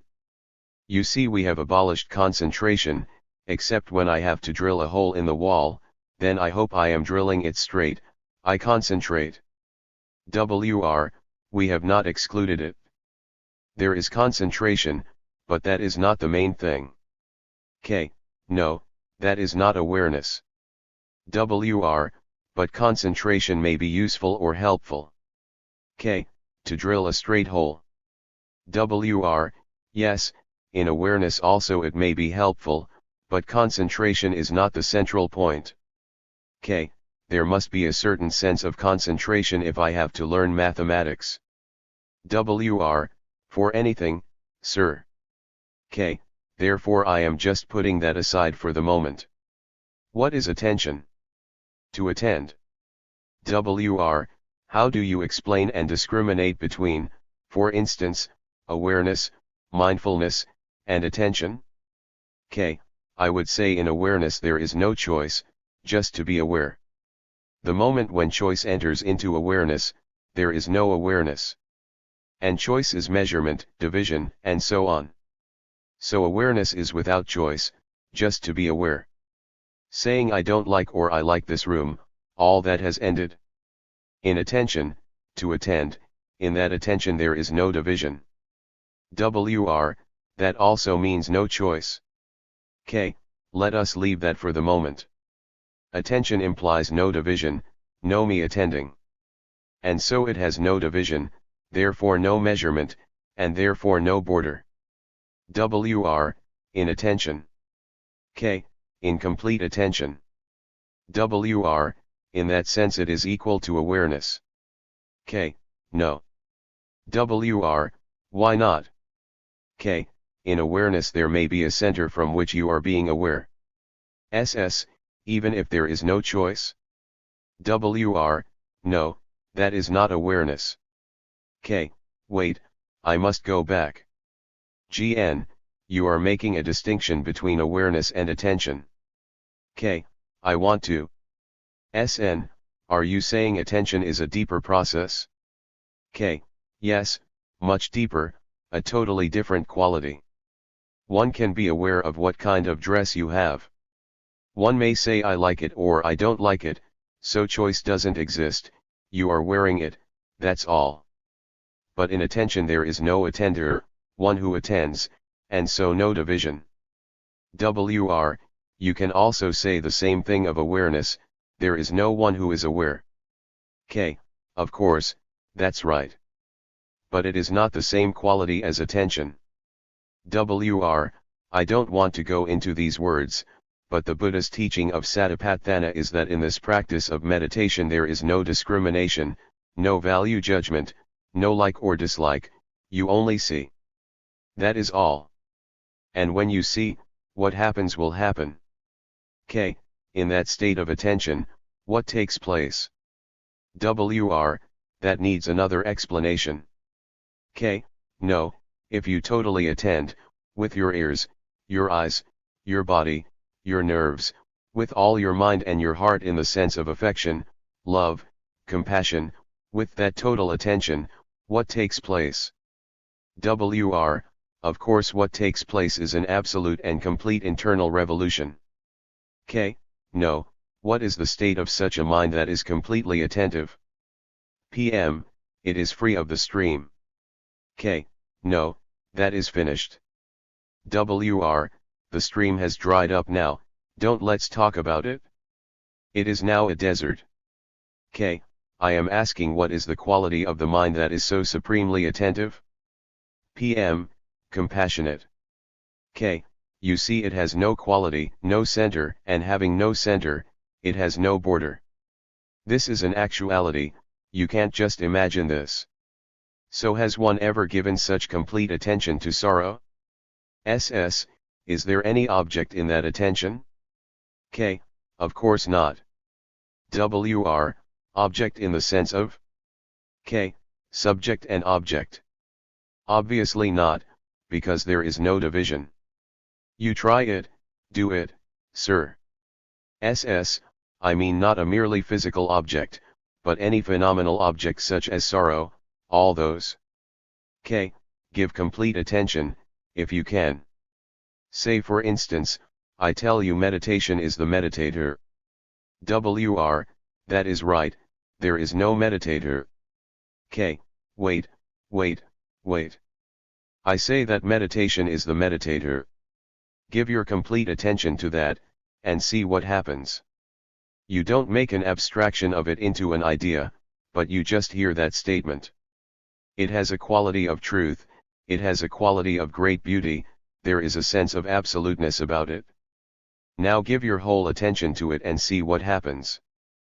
WR, I think Buddhist meditation, Satipatthana, is that. K, I don't know, sir. I'll accept your word for it, but I don't know. WR, and I do not think that will be misleading because Satipatthana, real Satipatthana, is that. Now if you ask people who practice it, and there are so many meditation centers, I say frankly they are misleading. I have written about this.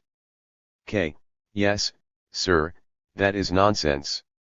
WR, when you ask how it happens, I said that presupposes a method, a technique. No, I am asking, can one give such attention? WR, you are asking whether it is possible? Yes, is it possible and will you give such attention? Not you, sir, I am just asking the question. Which means, do we ever attend? PM, sir, when you say, can one attend? Will you attend? Not exercising will. PM, quite. Will you, do it? PM, spontaneously, naturally, do it? If that attention is not there, truth cannot exist. WR, I don't think that is appropriate. Truth exists but cannot be seen. I don't know. You say truth exists, but I don't know. WR, but that doesn't mean that truth does not exist. Jesus spoke of the Father in heaven, but I don't know the Father, he may exist but I don't know, so I don't accept that. WR, yes, it is right not to accept that, but I don't think it is correct to say that, without that attention, truth does not exist. I said that without that attention truth cannot come into being. WR, there is no coming into being. No, of course not. All right, let me put it differently. Without that attention the word truth has no meaning. WR, that is better. We have talked for an hour and 3/4, sir, we had better stop. WR, may I thank everyone. Part 2. Why don't we change? Expecting a result. Questioner, after having listened eagerly to you for so many years, we find ourselves exactly where we were. Is this all we can expect? Krishnamurti, the difficulty in this problem is that we want a result to convince ourselves that we have progressed, that we have been transformed. We want to know that we have arrived. And a man who has arrived, a man who has listened and got a result, has obviously not listened at all. Laughter. This is not a clever answer. The questioner says he has listened for many years. Now, has he listened with complete attention, or has he listened in order to arrive somewhere and be conscious of his arrival? It is like the man who practices humility. Can humility be practiced? Surely, to be conscious that you are humble is not to be humble. You want to know that you have arrived. This indicates, does it not, that you are listening in order to achieve a particular state, a place where you will never be disturbed, where you will find everlasting happiness, permanent bliss. But as I have said before, there is no arriving, there is only the movement of learning, and that is the beauty of life. If you have arrived, there is nothing more.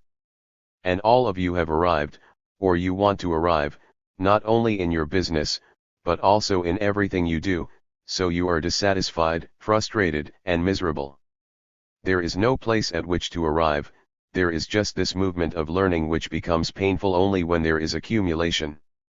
A mind that listens with complete attention, will never look for a result, because it is constantly unfolding, like a river, it is always in movement.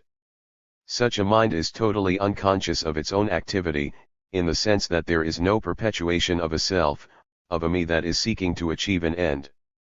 The lure of enlightenment. The priests throughout the world, whether Christian, Buddhist, Hindu, or Tibetan, have always said that there is a promise of something greater. Do this and you will go to heaven, and if you don't you will go to hell.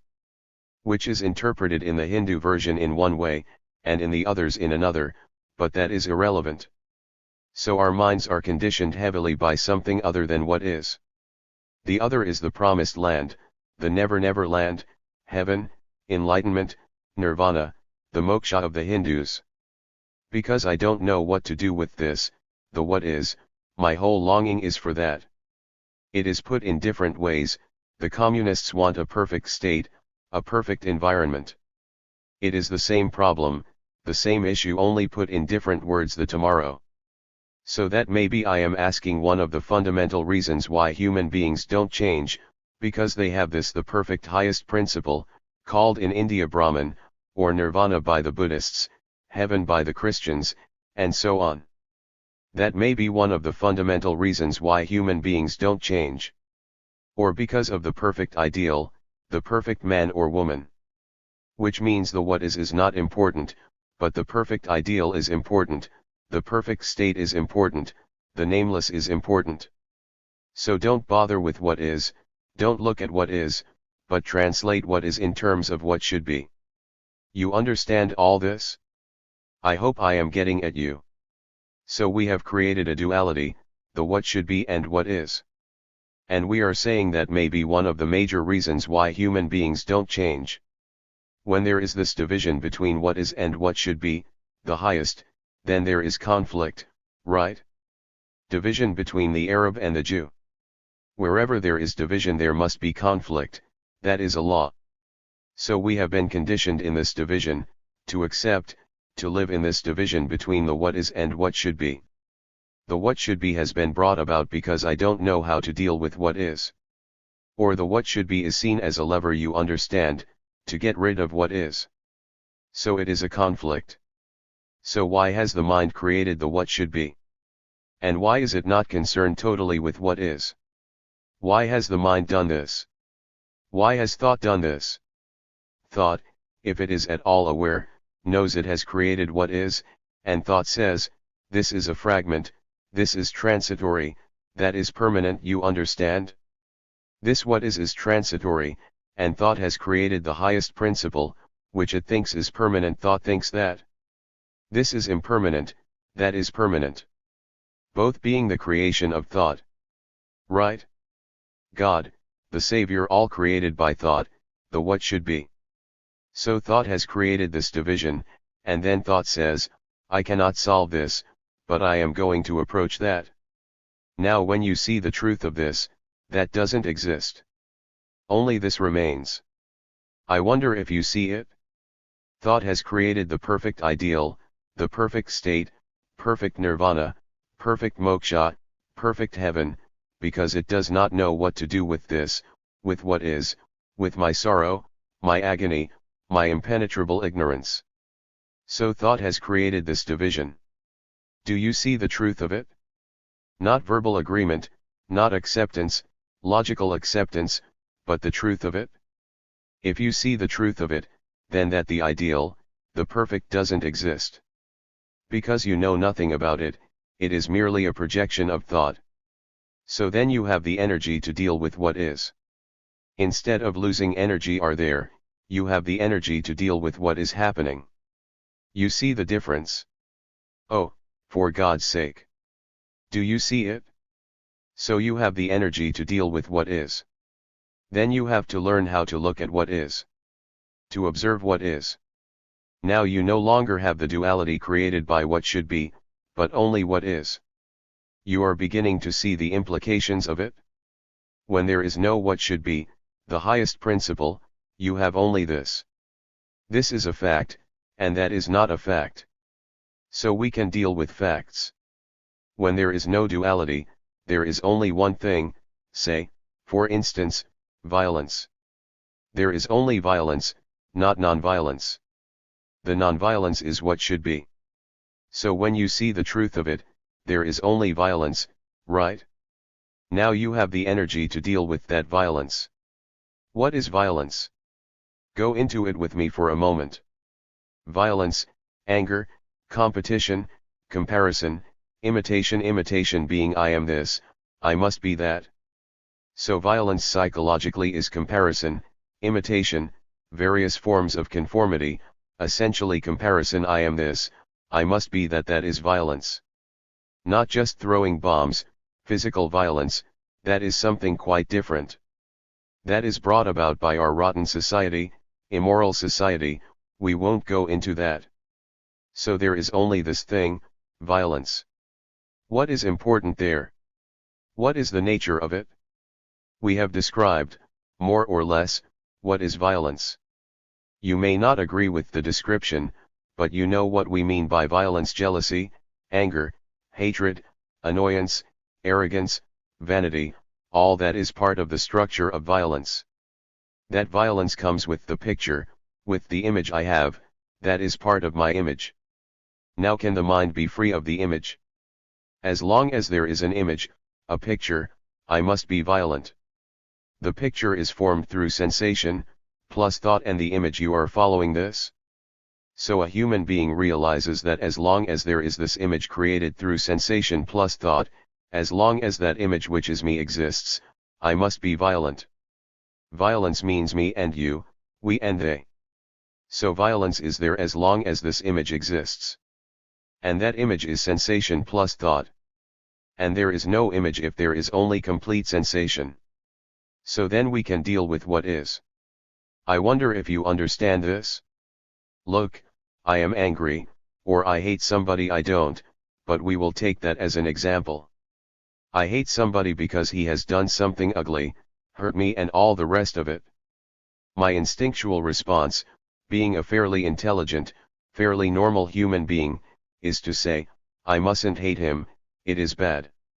I now have two images, I hate, and I mustn't hate. Two images. So there is a battle between these two images. One says, control, suppress, change, don't yield, you follow. That goes on all the time as long as two images exist. And I know I have realized this very deeply, that the images are formed through sensation plus thought. That is a fact. I have realized that. So I put away non-hate, you understand? I have only this feeling of annoyance, anger, hatred.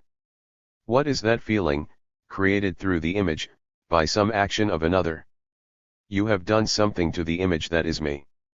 And that image is hurt, and the reaction to that hurt is anger. And if I have no image, thought, sensation, if I have no image, you don't touch me, you understand? There is no wounding, there is no hate, which is what is.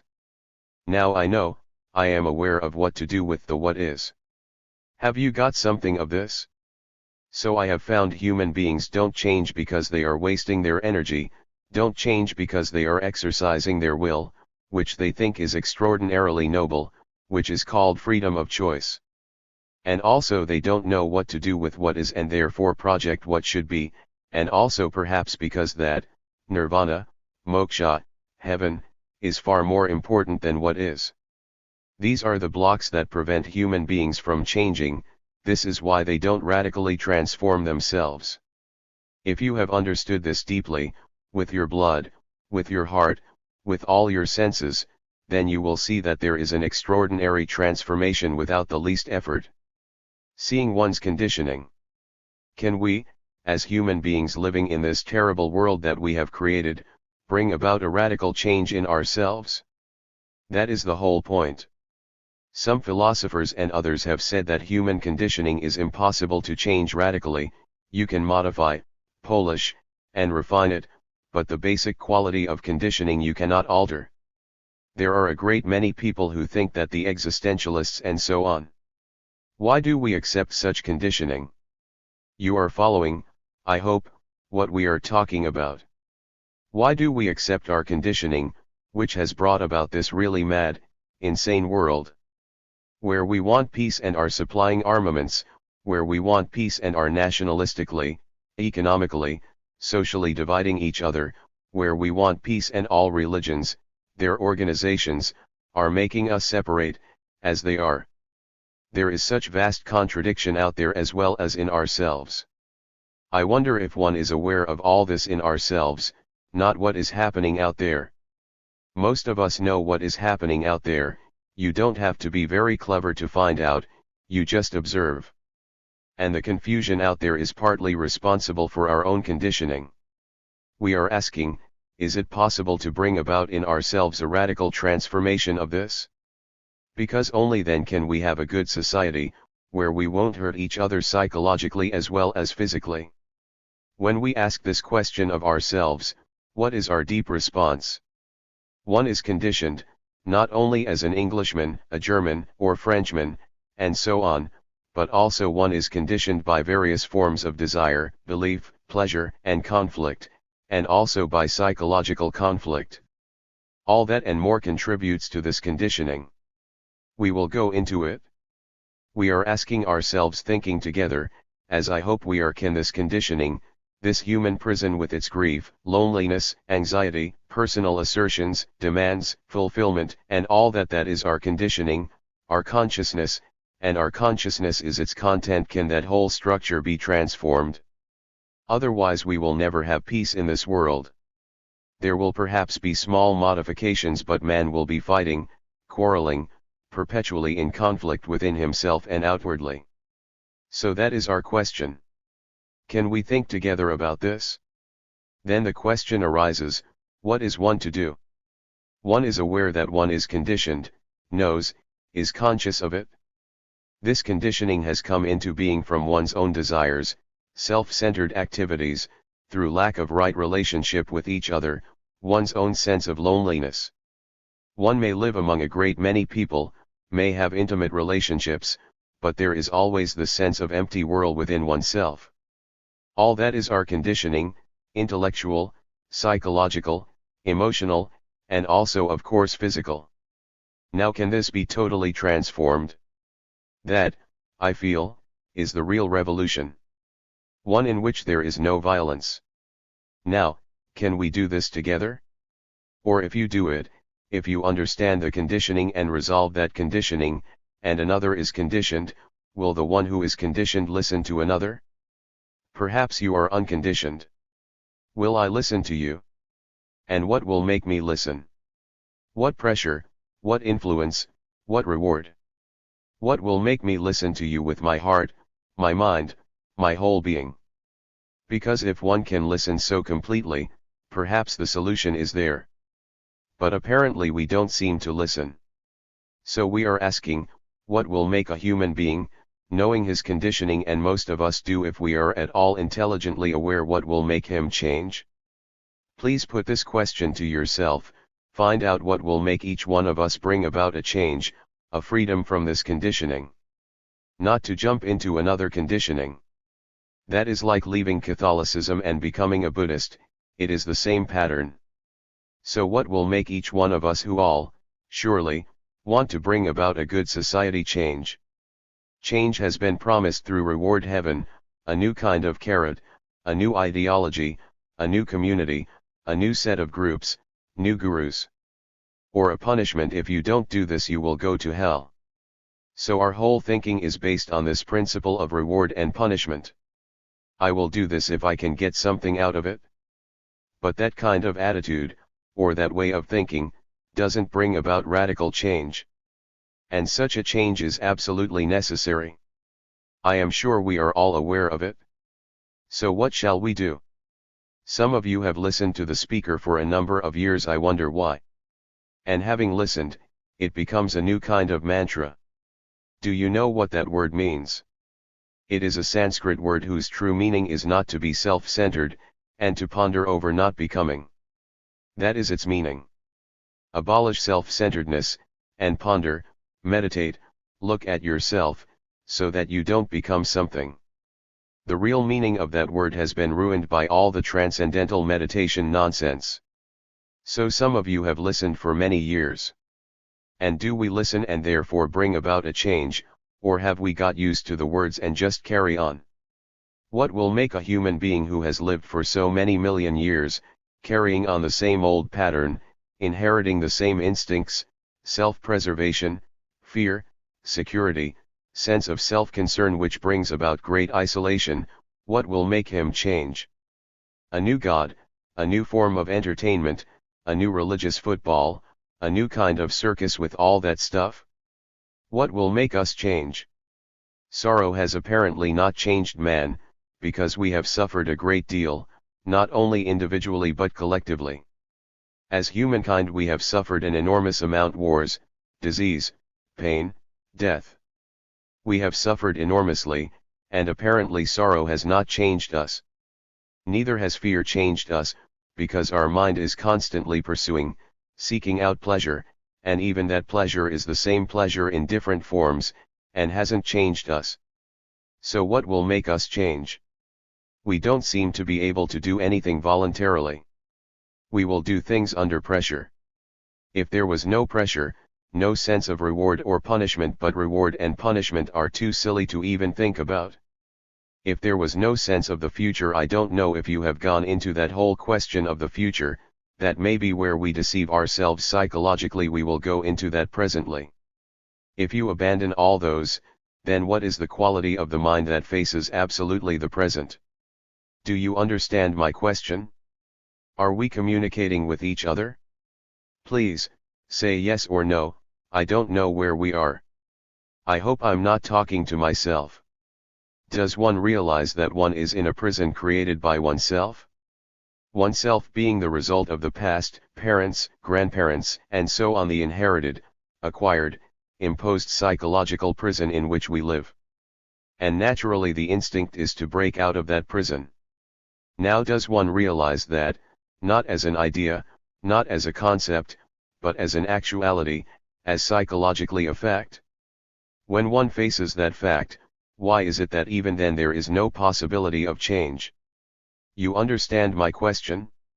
This has been a problem for all serious people who are concerned with the human tragedy, human misery, and who ask themselves, why don't we all bring about a sense of clarity in ourselves, a sense of freedom, a sense of being essentially good? I don't know if you have noticed that the intellectuals, the literary people, the writers, and the so-called world leaders, have given up talking about bringing about a good society. We were talking the other day to some of these people, and they said, what nonsense that is old-fashioned, throw it out.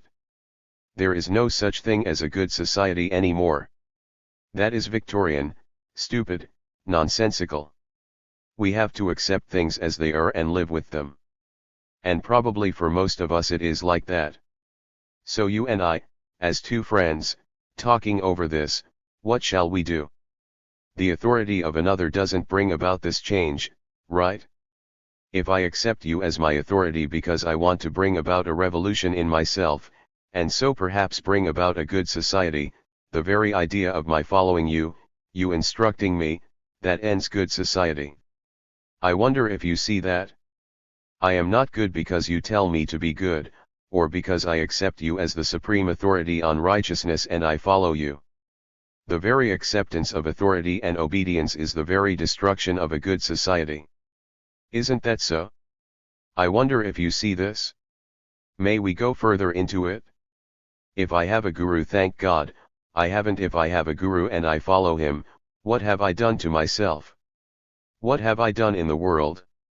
Nothing.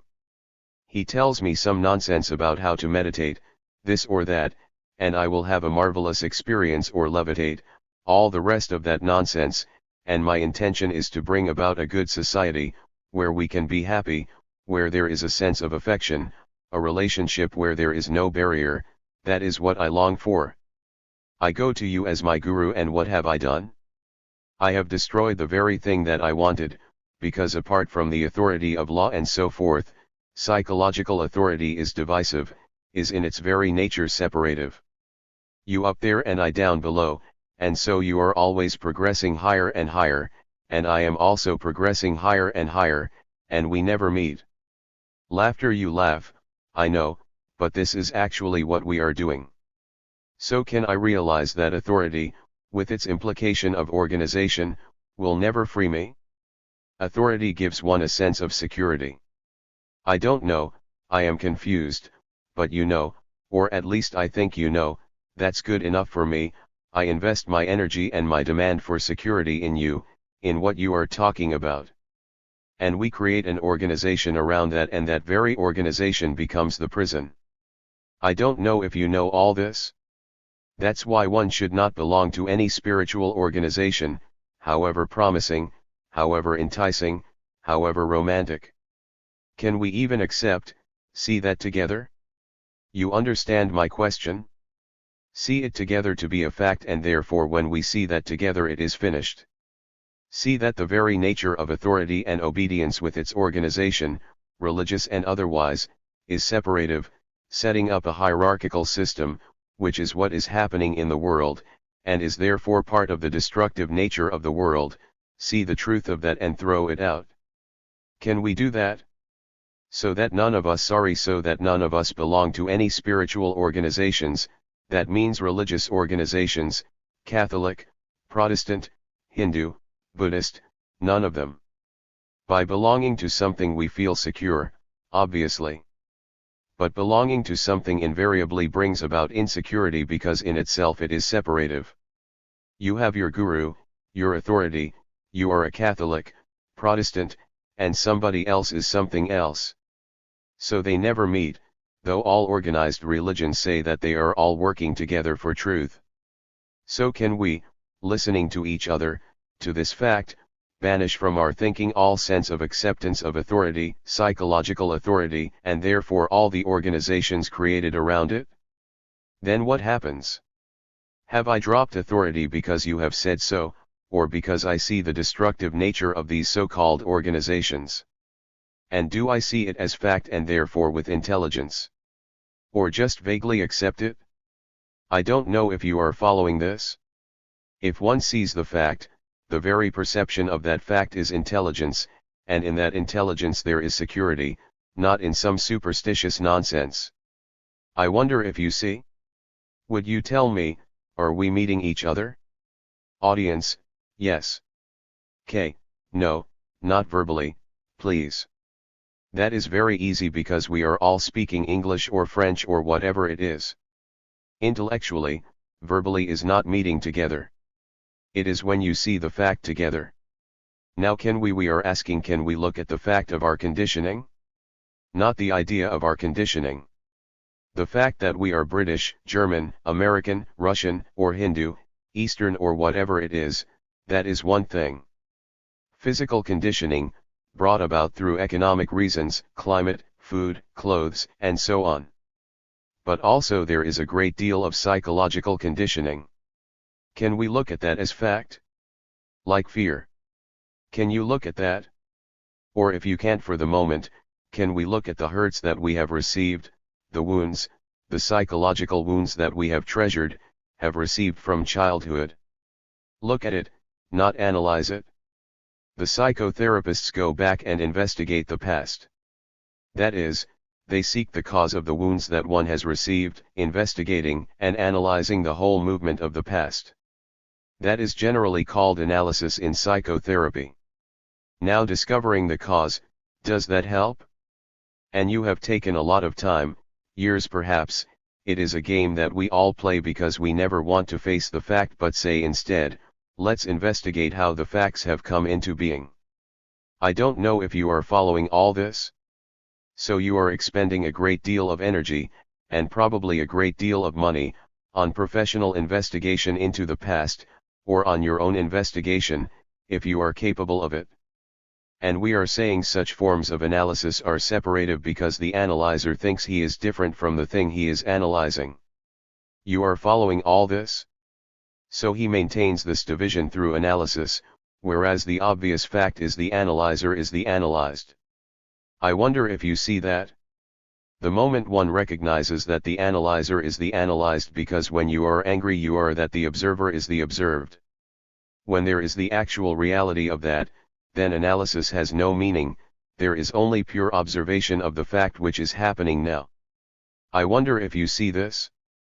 It may be rather difficult, because most of us are so conditioned to the analytical process, self-examination, introspective investigation, we are so accustomed to that, so conditioned by it, that perhaps if something new is said you instantly reject it or you withdraw. So please investigate, look at it. We are asking, is it possible to look at the fact as it is happening now? Anger, jealousy, violence, pleasure, fear, whatever it is, to look at it, not analyze it, just to look at it, and in that very observation is the observer merely observing the fact as something separate from himself, or is he the fact? I wonder if you get this? Am I making myself clear? You understand the distinction? Most of us are conditioned to the idea that the observer is different from the thing observed. I have been greedy. Or I have been violent. At the moment of violence there is no division, it is only later on that thought picks it up and separates itself from the fact. So the observer is the past looking at what is actually happening now. So can you look at the fact, that you are angry, miserable, lonely, whatever it is, look at that fact without the observer saying, I am separate and looking at it differently? Or does he recognize the fact is himself, there is no division between the fact and himself? The fact is himself. I wonder if you see. And what therefore happens when that actuality takes place? Look, my mind has been conditioned to look at the fact, which is loneliness. Let us take that. No, we began with being hurt from childhood, let's look at that. I have been accustomed, used to thinking that I am different from the hurt, right? And therefore my action toward that hurt is either suppression and avoidance or building around my hurt a resistance so that I don't get hurt anymore. Therefore that hurt is making me more and more isolated, more and more afraid. So this division has taken place because I think I am different from the hurt. Are you following all this? But the hurt is me. The me is the image that I have created about myself, which is hurt, right? So I have created an image through education, my family, society, through all the religious ideas of soul, separativeness, the individual, all that. I have created an image about myself, and when you tread on that image, I get wounded. Then I say that hurt is not me, I must do something about that hurt. So I maintain the division between the hurt and myself. But the fact is the image is me which has been hurt. Right? So can I look at that fact? Look at the fact that the image is myself, and as long as I have the image about myself somebody is going to tread on it. That's a fact. Can the mind be free of that image? Because one realizes that as long as that image exists you are going to do something to it, put a pin into it, and therefore there will be hurt, with the result of isolation, fear, resistance, building a wall around myself. All that takes place when there is the division between the observer and the observed, which is the hurt. This is not intellectual, please. This is just ordinary observing oneself, which we referred to at the beginning as self-awareness. So what takes place when the observer is the observed? The actuality of it, not the idea of it. What takes place? I have been hurt from childhood, through school, through parents, other boys and girls, you know, I have been hurt, wounded, psychologically. And I carry that hurt throughout my life, hidden, anxious, frightened, and I know the result of all that. And now I see that as long as the image which I have created, which has been put together, as long as that exists, there will be hurt. That image is me. Can I look at that fact? Not looking at it as an idea, but looking at the actual fact that the image is hurt, the image is me. I wonder if you see? Could we come together, think together, on that one point at least? Then what takes place? Previously, the observer tried to do something about it. Here the observer is absent. Therefore he can't do anything about it. You get it? You understand what has taken place? Previously the observer exerted himself in suppressing it, controlling it, not to be hurt, isolating himself, resisting and all the rest of it, making a tremendous effort. But when the fact is seen that the observer is the observed, then what takes place? Do you want me to tell you? Then we are nowhere, then what I tell you will have no meaning. But if we have come together, think together, and come to this point, then you will discover for yourself that as long as you make an effort there is the division, right? So in pure observation there is no effort, and therefore the thing that has been put together as image begins to dissolve. That is the whole point. Disorder and the heart. It seems to me that one of our great problems is order and disorder, freedom and conformity. Until we resolve this question within ourselves, not as a group, not as a community or by organized acceptance of a certain formula, unless we, as human beings, as individuals, resolve this problem, our revolt or freedom will only be a further process of confusion and conflict. We conform, that is fairly obvious, right through the world, hoping that conformity will bring about order. We must have order. No society, no individual within or without can have disorder, there must be order. And order is not possible by merely stating what order is, in terms of a categorical or a patterned order. Order, it seems to me, can only come about when we discover for ourselves what breeds disorder. Out of the understanding of what brings about disorder naturally will come order. That is fairly simple. When I know what brings about disorder in a family, in myself, or in society, and if I wish, as a human being, to bring about order, I must first clarify or put away disorder. So, the order of which we are talking is not a positive act, but rather it comes about through the understanding of the negation of what is disorder. If I understand what is disorder and negate it, put it aside, clarify, inquire into all the implications involved, if I understand the totality of disorder, this may appear superficially as negation. But out of this understanding of disorder comes a natural order, not the other way round, not conforming to what is considered as order. Such conformity only breeds greater disorder. We are human beings in conflict, in fear, in anxiety, with a great many problems of obedience, acceptance, anxiety, seeking power, and so on. And so merely to seek order, or the pattern of order, and then conform to that pattern essentially breeds disorder. Please, we must understand this, not verbally.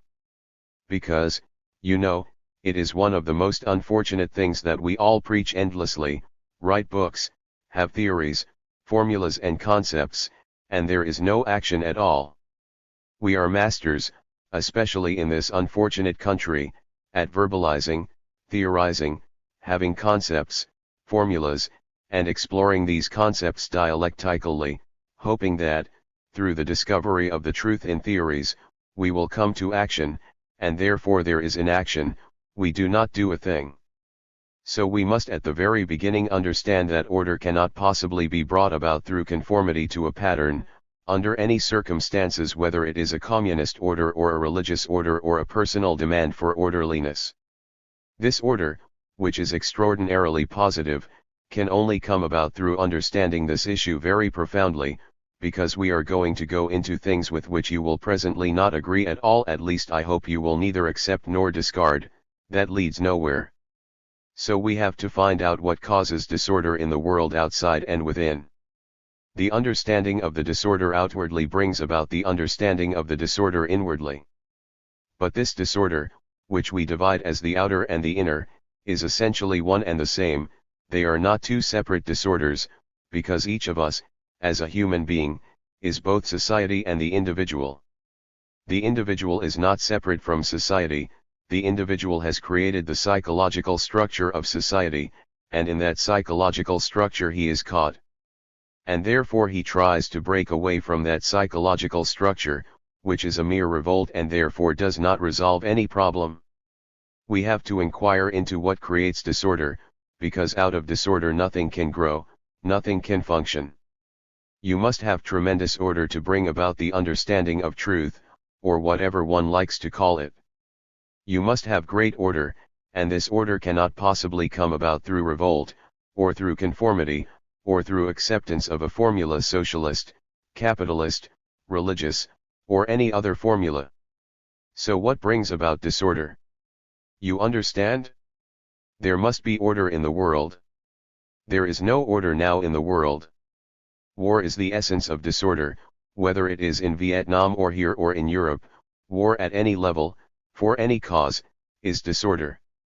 And why is there this disorder in the world, in this world in which we have to live and function as human beings? We are going to examine that. We are not examining it verbally or theoretically or statistically, but actually, factually. When you understand the fact, then you say that you prefer either to go that way or not to go that way. So what brings disorder in the world, psychologically, inwardly? Obviously, one of the reasons of this enormous, destructive disorder in the world is the division of religions, you a Hindu and I a Muslim, you a Christian, Catholic, Protestant, Episcopalian, a multitude of divisions. Obviously religion has been put together by man in order to help him to become civilized, not to seek God. You cannot find God through beliefs, dogmas, through rituals, through repetition, through reading the Gita or the Bible, or through following a priest. This world is divided into religions, organized religions with their dogmas, with their rituals, with their beliefs, with their superstitions, throughout the world. And religions do not bring people together at all. They talk about it, they say, if you see God, we are all brothers. But we are not brothers. We are looking at facts and not at hopes and theories. So religions have separated man, and that is one of the factors of great disorder. You are not agreeing with me, you see the facts. You see how, in Christendom, for 2000 years they have been fighting each other, Catholics and Protestants, Catholics among themselves, and there have been tortures. And this has happened in this country, the Muslims against the Hindus and the Hindus against the Muslims, one guru against another guru, one guru having fewer disciples, the other having more and wanting more. Please do listen to all this, because we are reaching a great crisis in our lives, not only as individuals but as a community. And any man who wants not only to bring about order in himself, but to bring about a good society, not a great society, but a good society, needs to resolve this problem.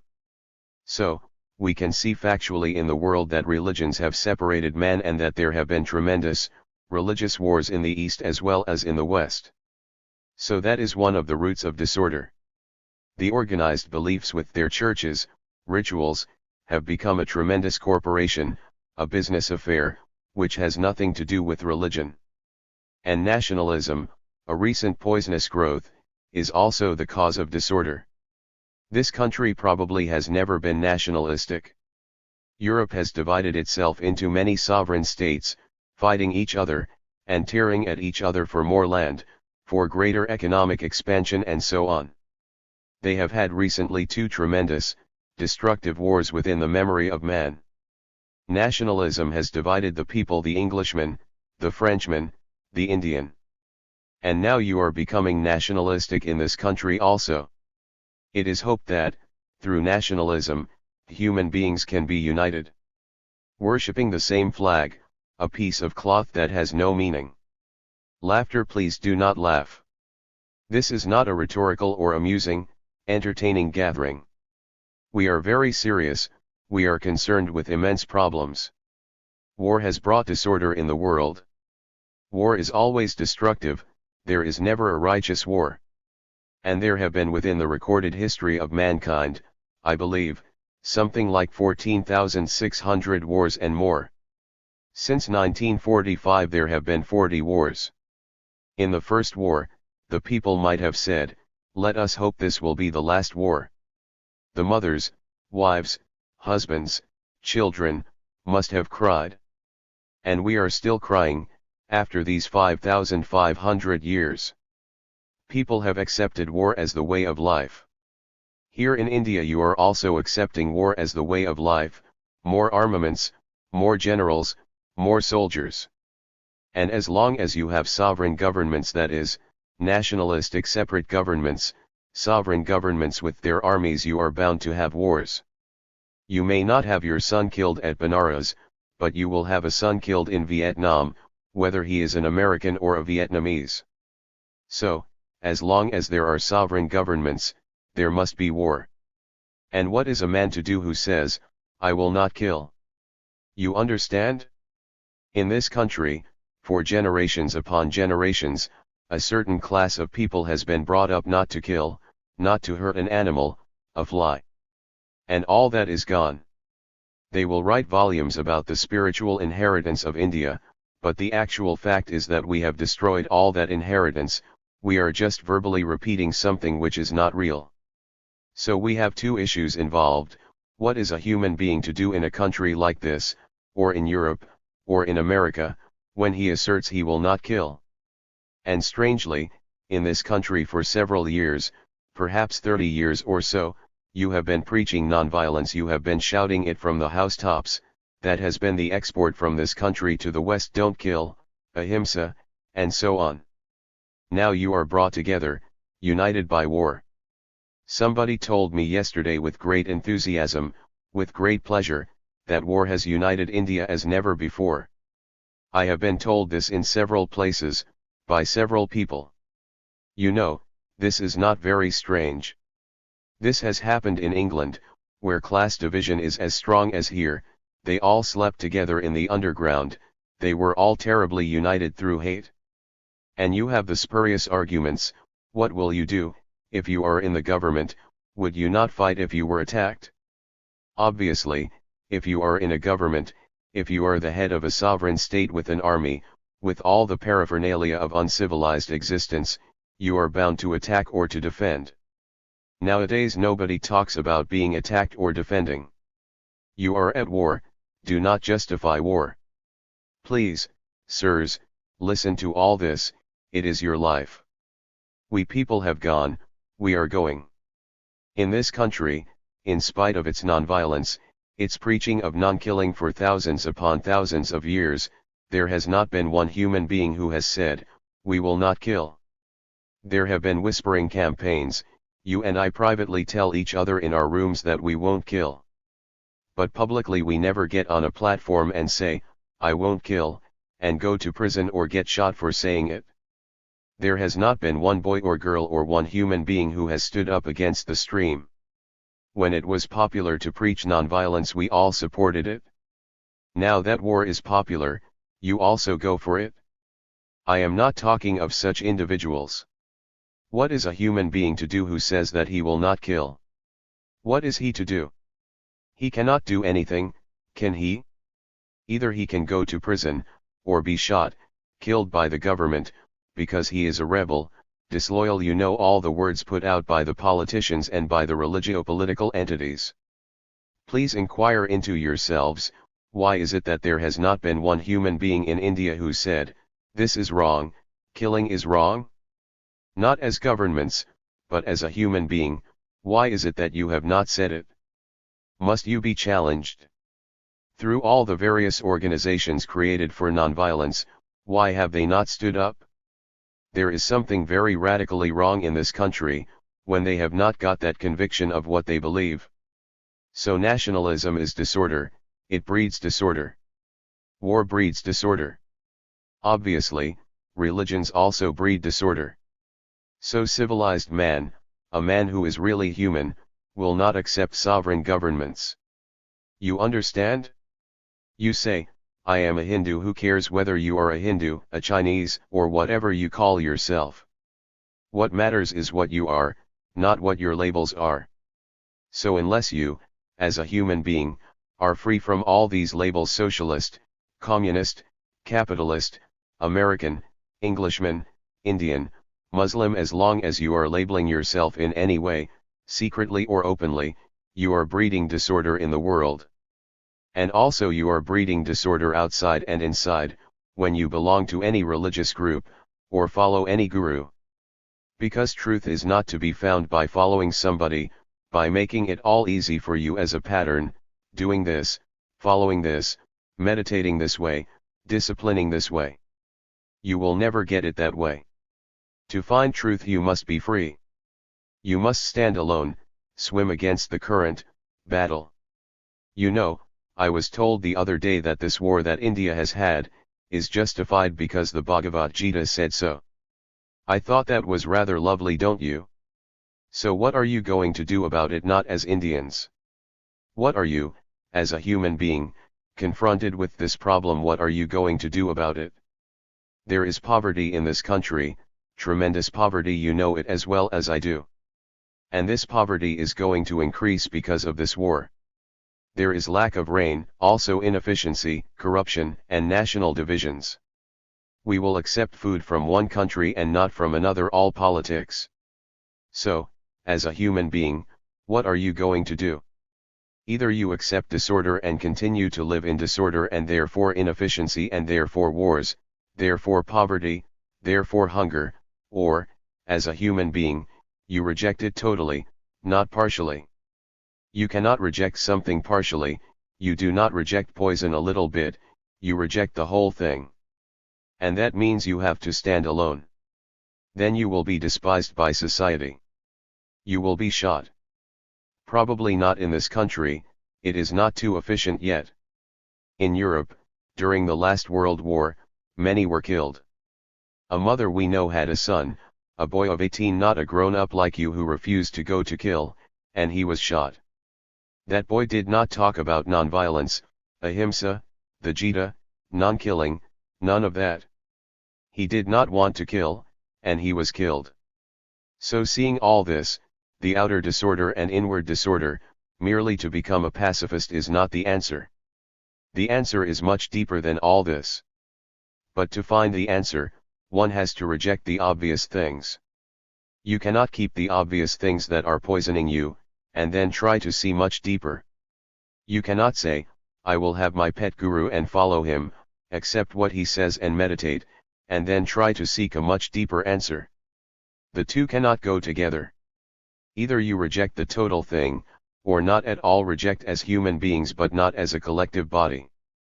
Because, when you become a collective body and reject, then you are merely conforming, and you may have the support of 100 or 1,000,000 people behind you, that is a mere following of another, in a different way.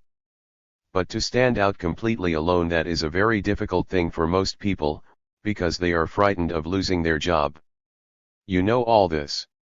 So seeing all this enormous disorder in ourselves and in the world, how is one to bring about any order? As we said, order will come when we understand disorder, when we cease to be nationalist, when we are really seeking truth, freedom, not through some organization, not through some belief, not through some guru. Now, what makes each one of us change, you understand? That is the real question. What makes you, who have been nationalistic, or a tremendously devout person with regard to some guru, change? To me the word guru is poison, and there is something ugly in human beings following anybody. Now, how will you drop all this? How will you drop your Hinduism, your gurus, your nationalism? How will you stand alone, not follow what everybody says? What will make us, as human beings, do this? That is the real issue. You understand, sirs? What will make you divest all this at one blow, one breath, and say, I am out?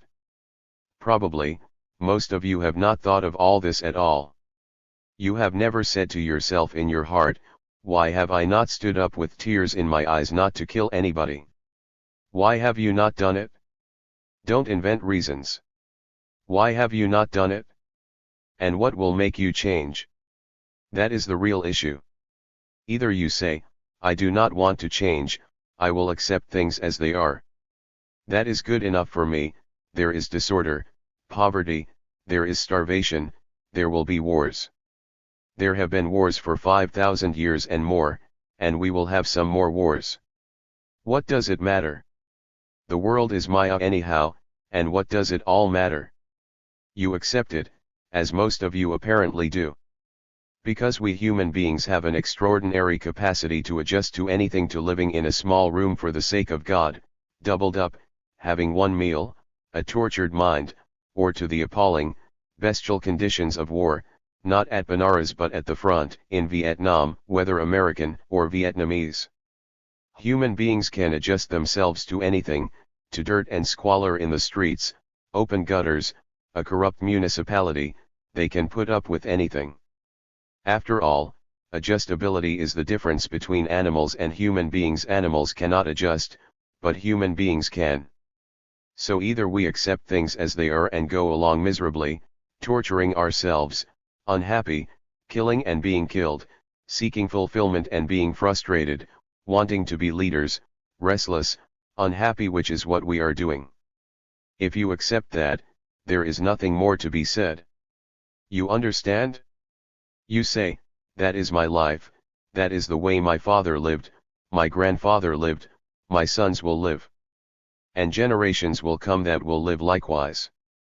If you accept that, that is all right. Don't introduce another problem. If you don't accept it, as a man of affection who feels strongly, who feels this whole monstrous thing, then what are you to do? How is such a man to change? How is he to bring about a mutation within himself? And that mutation perhaps will not, or will, affect society, but that is irrelevant. Society wants this disorder, not wars, but greed, envy, competition, seeking for power, position. That is what society is. And when you see all that, how will you change?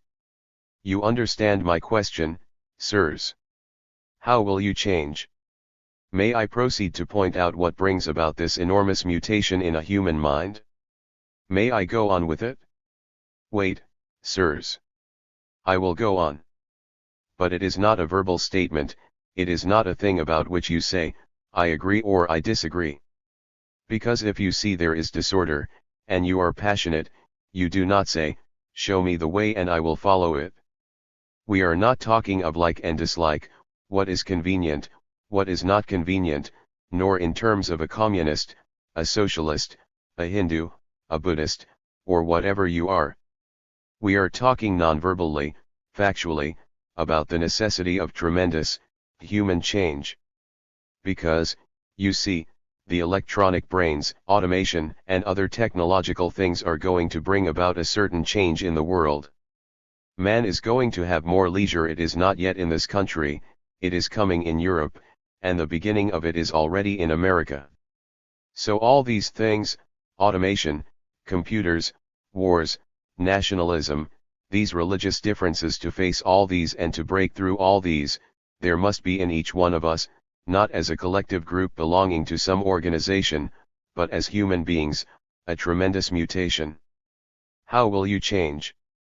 What is the thing, what is the element, what is the energy that is necessary to break down this tremendous destructive chaos in which one lives? What makes one change, even a little bit? Say, for instance, you smoke. If you do, what will make you drop it? Doctors state that your lungs will be affected, and that is one of the ways of making you drop smoking, through fear. Punishment and reward, those are the only things that will force us to change. Punishment and reward, heaven and hell, next life, and therefore behave in this life, therefore the carrot and the whip, that is, punishment and reward. That is the only thing we know. It gives me greater profit, greater satisfaction, greater energy, greater amusement, greater excitement, greater adventure, therefore I will do it. Now, any change taking place through punishment and reward, is that change?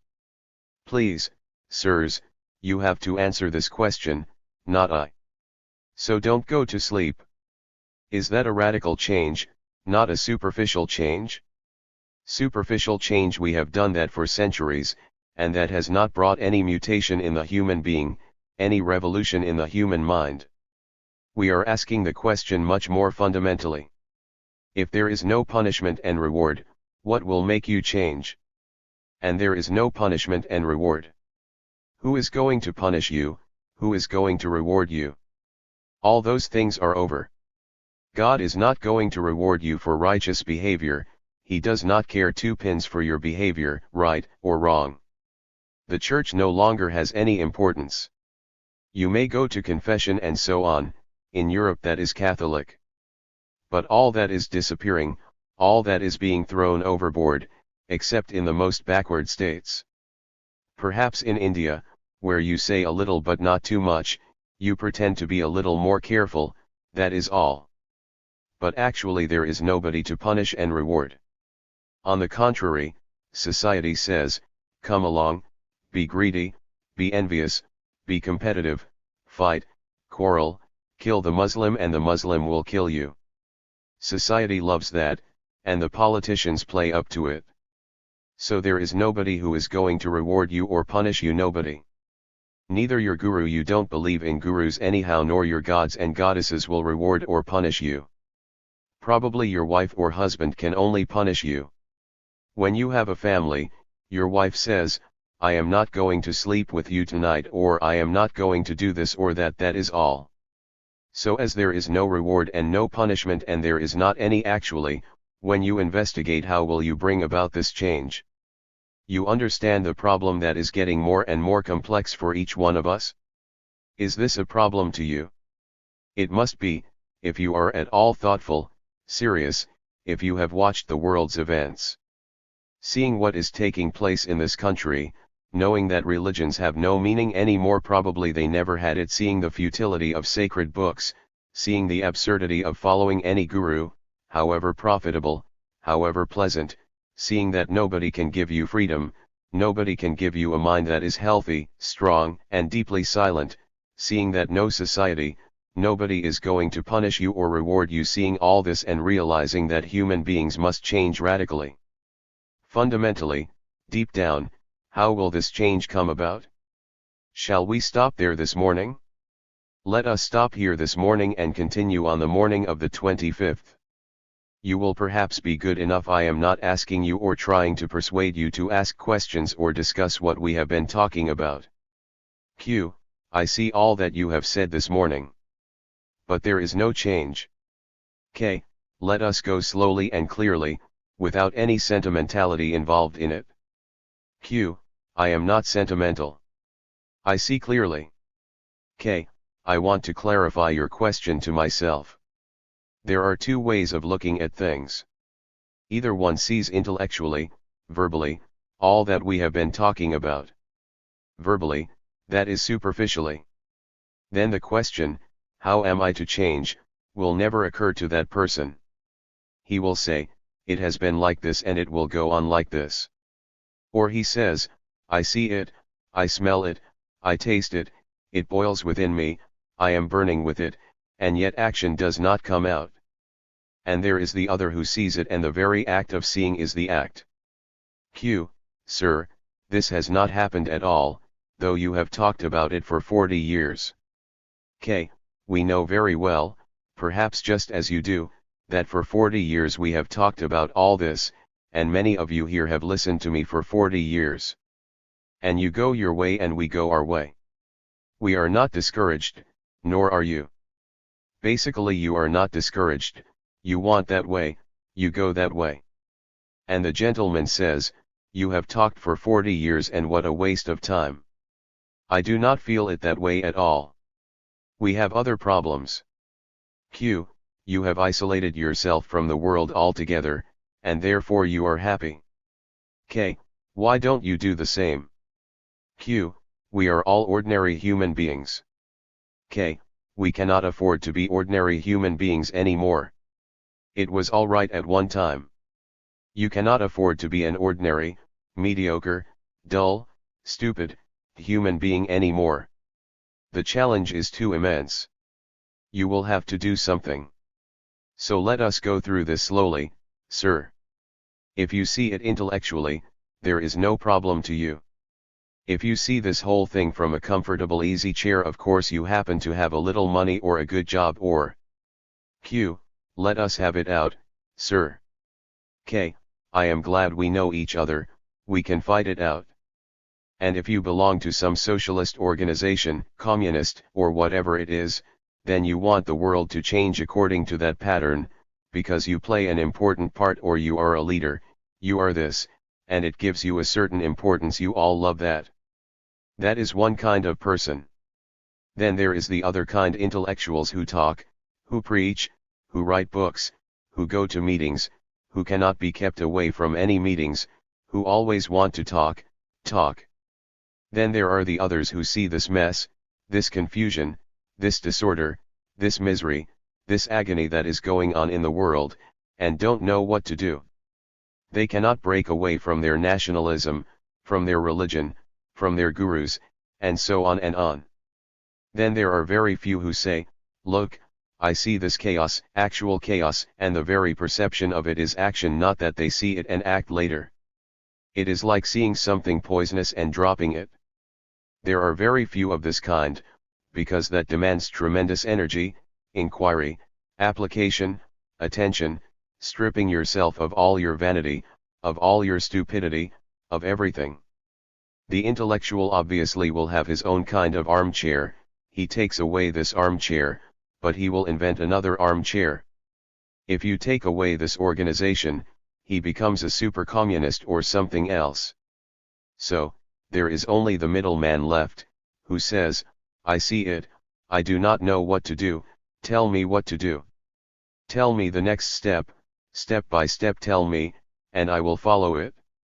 That is his difficulty. He is looking for somebody else to tell him what to do. Instead of following the old bearded gentlemen and ladies who have been your gurus, you throw them away and you come to me and say, you are my guru, please tell me what to do. And I refuse to be put in that position. Q. Still the question remains, why in spite of your talking about this for 40 years, not a single human being has become different? K. The gentleman asks, why is it that though I have talked for 40 years more or less of the same thing in different words and expressing it differently, there has not been one human being who is different? Why? Will you answer it, sir? Either what is being said is false and therefore has no position in the world, it is false and has no validity, and therefore you do not pay attention, your own reason, your own intelligence, your own affection, your own good sense says, what rubbish you are talking. Or you hear what is being said, but it means nothing to you, because the other is much more important. Q. Why should truth be so impotent? K. Because truth has no action. Truth is weak. Truth is not utilitarian, truth cannot be organized. It is like the wind, you cannot catch it, you cannot take hold of it in your fist and say, I have caught it. Therefore it is tremendously vulnerable, impotent like the blade of grass on the roadside. You can kill it, you can destroy it. But we want it as a thing to be used for a better structure of society. And I am afraid you cannot use it, you cannot. It is like love, love is never potent. It is there for you, take it or leave it. So, sirs, the problem is not that we have spoken for 40 years. But the problem is, how is a human being, who has listened for 40 years with a dry heart, without a tear in his eyes, who sees all this and does not do a thing, whose heart is broken up, whose heart is empty, whose mind is full of words and theories, and full of himself, how is he to make his heart love again? That is the real question. The negation of what is. There were 4 or 5 people in the room. Some were students, others college graduates with jobs. One of the students said, I listened to you last year, and again this year. I know we are all conditioned. I am aware of society's brutalities, and of my own envy and anger. I know also the history of the church and its wars and its unprincipled activities. I have studied history and the endless wars of the entrenched beliefs and ideologies that are creating so much conflict in the world. This mania of man which is me also seems to hold us, and we seem to be doomed forever, unless, of course, we can bring about a change in ourselves. It's the small minority that really matters, that really having changed itself can do something in this murderous world. And a few of us have come, representing others, to discuss this matter with you. I think some of us are serious, and I don't know how far the seriousness will carry us. So first of all, taking us as we are, half serious, somewhat hysterical, unreasonable, carried away by our assumptions and vanities, taking us as we are, can we really change? If not, we're going to destroy each other, our own species will disappear. There may be reconciliation in all this terror, but there is always the danger of some maniacal group letting loose the atom bomb, and then we shall all be engulfed in it. So seeing all this, which is fairly obvious, which is being described endlessly by authors, professors, sociologists, politicians, and so on, is it possible to change radically? Krishnamurti, some of us are not quite sure that we want to change, for we enjoy this violence. For some of us it is even profitable. And for others, all they desire is to remain in their entrenched positions. There are still others who through change seek some form of super excitement, overrated emotional expression. Most of us want power in some form or another. The power over oneself, the power over another, the power that comes with new and brilliant ideas, the power of leadership, fame, and so on. Political power is as evil as religious power. The power of the world and the power of an ideology do not change man. Nor does the volition to change, the will to transform oneself, bring about this change. I can understand that, said the student. Then what is the way of change if principles and ideologies are not the way? Then what is the motive power? And change to what? The older people in the room listened to this rather seriously. They were all attentive, and not one of them looked out of the window to see the green-yellow bird sitting on a branch sunning himself that early morning, preening himself, grooming his feathers and looking at the world from the height of that tall tree. One of the older men said, I am not at all sure that I want any change at all. It might be for the worse. It's better, this orderly disorder, than an order which may mean uncertainty, total insecurity and chaos. So when you talk of how to change, and the necessity of change, I am not at all sure I agree with you, my friend. As a speculative idea I enjoy it. But a revolution which will deprive me of my job, my house, my family, and so on, is a most unpleasant idea and I don't think I want it. You're young, and you can play with these ideas. All the same, I will listen and see what the outcome of this discussion will be. The students looked at him with that superiority of freedom, with that sense of not being committed to a family, to a group, or to a political or religious party. They had said they were neither capitalists nor communists, they were not concerned with political activity at all. They smiled with tolerance and a certain feeling of awkwardness. There is that gap which exists between the older and the younger generations, and they were not going to try to bridge it. We are the uncommitted, the student went on, and therefore we are not hypocrites. Of course we don't know what we want to do, but we know what is not right. We don't want social, racial differences, we're not concerned with all these silly religious beliefs and superstitions, nor do we want political leaders, though there must be a totally different kind of politics which will prevent wars. So we are really concerned, and we want to be involved in the possibilities of man's total transformation. So to put the question again, firstly, what is this thing that is going to make us change? And secondly, change to what? Surely, the second question is involved in the first, isn't it? If you already know what you are changing to, is that change at all? If one knows what one will be tomorrow, then what will be is already in the present. The future is the present, the known future is the known present. The future is the projection, modified, of what is known now. Yes, I see that very clearly. So there is only, then, the question of change, not the verbal definition of what we change to. So we'll limit ourselves to the first question. How do we change? What is the drive, the motive, the force that will make us break down all barriers? Only complete inaction, only the complete negation of what is. We do not see the great force that is in negation. If you reject the whole structure of principle and formula, and hence the power derived from it, the authority, that very rejection gives you the force necessary to reject all other structures of thought, and so you have the energy to change. The rejection is that energy. Is this what you call dying to the historical accumulation which is the present? Yes. That very dying is to be born anew. There you have the whole movement of change, the dying to the known.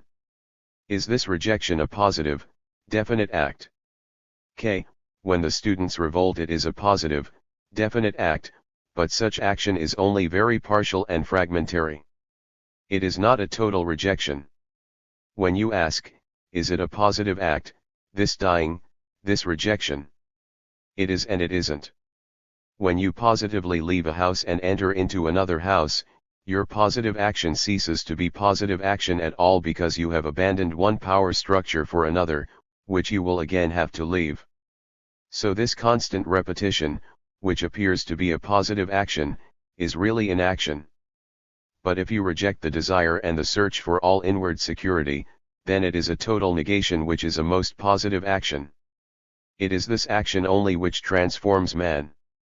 If you reject hate and envy, in every form, you are rejecting the whole structure of what man has created in himself and outside himself. It is very simple. One problem is related to every other problem. So is this what you call seeing the problem? K. This seeing reveals the whole structure and nature of the problem. The seeing is not the analyzing of the problem, it is not the revealing of the cause and the effect. It is all there, laid out, as it were, on a map.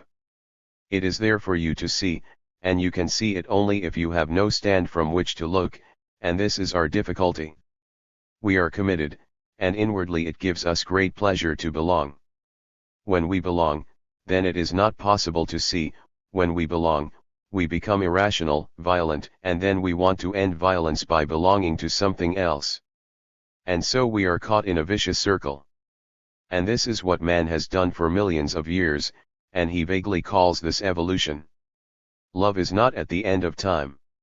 Either it is now, or it isn't.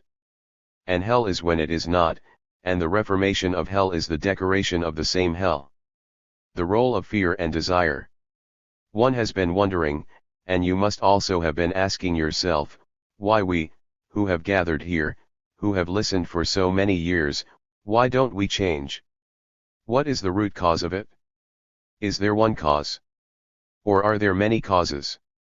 We know what the world has become outwardly, more and more fragmented, more and more violent, more insane, one group fighting another group, where we cannot share all the energy of the world for all its people. You know what is happening. And what is our relationship to that, the world and oneself? Are we separate from all that? I question if we are so very radically different from the world about us. With all the competing gurus, the competing religions, the contradictory, opposing ideas and so on, what shall we do together to change ourselves? I am asking this in all seriousness, why we lead our lives as we do, with our petty little ideals, vanities, and all the stupidities that we have accumulated. Why is it that we go on in this way? Is it that we are frightened to change?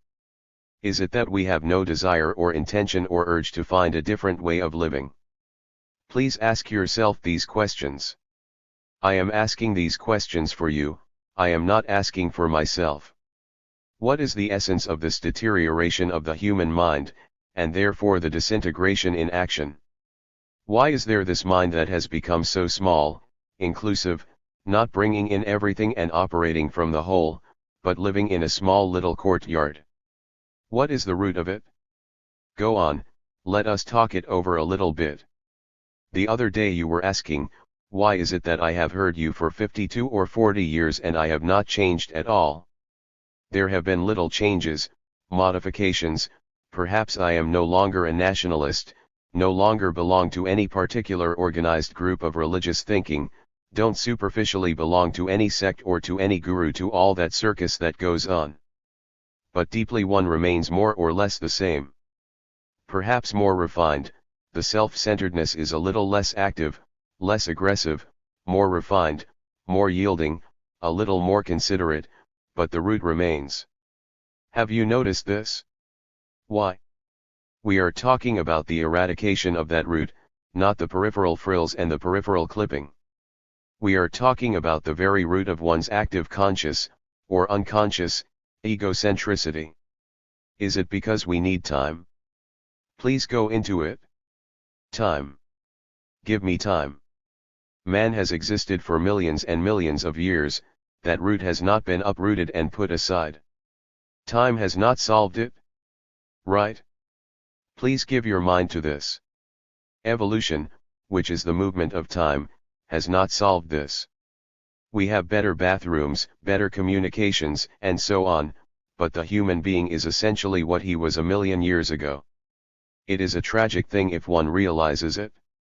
And if one is serious, not just while you are here in this tent, but serious right through your daily life, don't you ever ask, can this self-centered activity with all its problems ever end? If you asked it seriously, realizing that time and thought we went into it the other day are similar, they are the same movement, and thought and time have not solved this problem. And that is the only instrument we have. And we never seem to realize that that instrument, which is the movement of thought, limited as it is, cannot solve the problems. And yet we hold on to that. We hold on to the old instrument. Thought has created all these problems. That is obvious. The problems of nationality, problems that war creates, problems of religions, all that is the movement of thought which is limited. And that very thought has created the center. Obviously. And yet we don't seem to be able to find a new instrument. We don't find a new instrument, but we cannot let go the old instrument, and holding on to it we hope to find the new. You follow? You must let go of something to find the new, right? If you see a path leading up to the top of the mountain and it doesn't lead you up there, you investigate. You don't stick to that path. So one asks, why is it that human beings are so incredibly stupid? They have wars, they have this fragmentation of nationalities, of religions, all the rest of it, and yet they live in this miserably, unhappy, quarreling, with conflicts, strife. You follow? Now what will make a human being let go the old instrument and look for the new? You understand? Look for the new. Is it that we are lazy? Is it that we are frightened? Is it, if I let go of this, will you guarantee the other? You understand? Which means one has lived with this limited thought, and one thinks one has found security in that and is afraid to let that go, and yet it is only when there is abandonment of the old that you can find the new. Obviously. So is it, we are asking, fear. Because you observe the multiplication of gurus all over the world guaranteeing security, do this, follow this, practice this, and you will have something at the end of it. That is, a reward.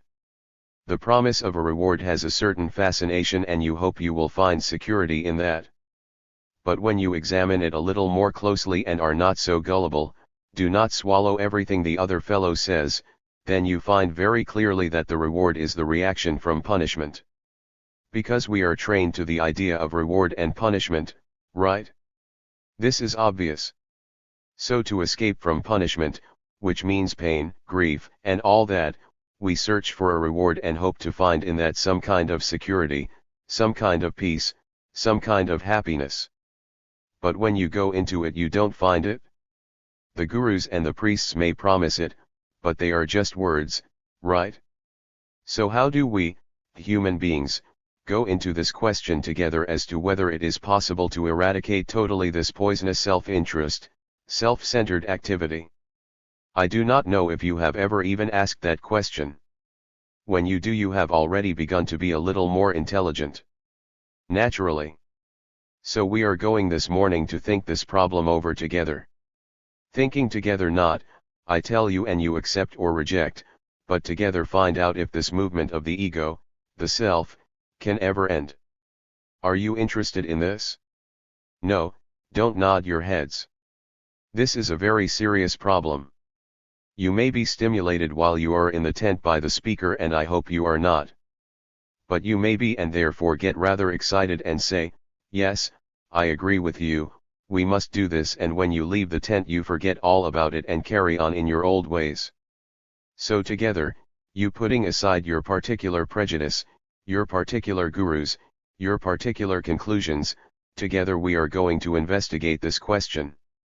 To investigate you must be free. That is obvious, isn't it? You must be free to examine, you must be free from those blocks that impede your examination. The impediments are your prejudices, your experience, your own knowledge, or other people's knowledge, all those act as impediments, and then you cannot possibly have the capacity to examine or think together. At least see this intellectually. The speaker has none of these problems, he has no prejudices, no beliefs either. Finished. And we can only meet together if you are also in that same position. So let us examine, think together. To think together over the question why human beings throughout the world have remained self-centered. Knowing all the problems it entails, knowing all the confusion, misery, sorrow it involves, they hold on to it, right? Now we are asking, is it desire? You know what desire is? Is desire the root of this self-centered activity? What is desire? You all desire so many things. There is desire for enlightenment, desire for happiness, desire for good looks, desire for what, a world that will be peaceful, desire to fulfill and avoid frustration? Desire by which all human beings are driven. Do you follow this? We are asking, is that one of the root causes of this self-centered existence with all its confusion and misery? And religions throughout the world have said you must suppress desire. You must become a monk in the service of God, and to attain that supreme thing you must have no desire. This has been the constant repetition of all the so-called religious people in the world. And without understanding the structure and nature of desire, they have had this ideal that to serve the highest principle, Brahman in India, God, or Christ in the Christian world, or other forms of religious sectarian nonsense, you suppress, control, dominate desire. Now together we are going to look into what is desire. Please listen carefully. When you analyze what is desire, you are using thought as a means of analysis. That is, going into the past. You are following this? And so you are using the old instrument, which is limited thought, and looking into the past, step by step, which is the whole psychoanalytical process. But to examine desire you must see the actuality of it, not move it back. Please come with me a little bit. You must be very clear on this point. The psychoanalytical, introspective self-examination process is going backwards, and thereby hoping to find the cause. To do that you employ thought, right? And thought is limited, the old instrument, you are using the old instrument to find the root of desire. Now we are saying something entirely different. Please give a little attention to it. We are saying analysis by oneself, or by the professional, doesn't lead anywhere, unless you are slightly neurotic and all the rest of it, then it may be a little helpful. Perhaps we are all slightly neurotic. We are saying, observe the nature of desire. Don't analyze, just observe. You understand the difference? Is this clear? I am going to show it to you. Must everything be explained, which is too bad. You don't jump to it and say, yes, I have got it. All that you say is, explain, and I will get it.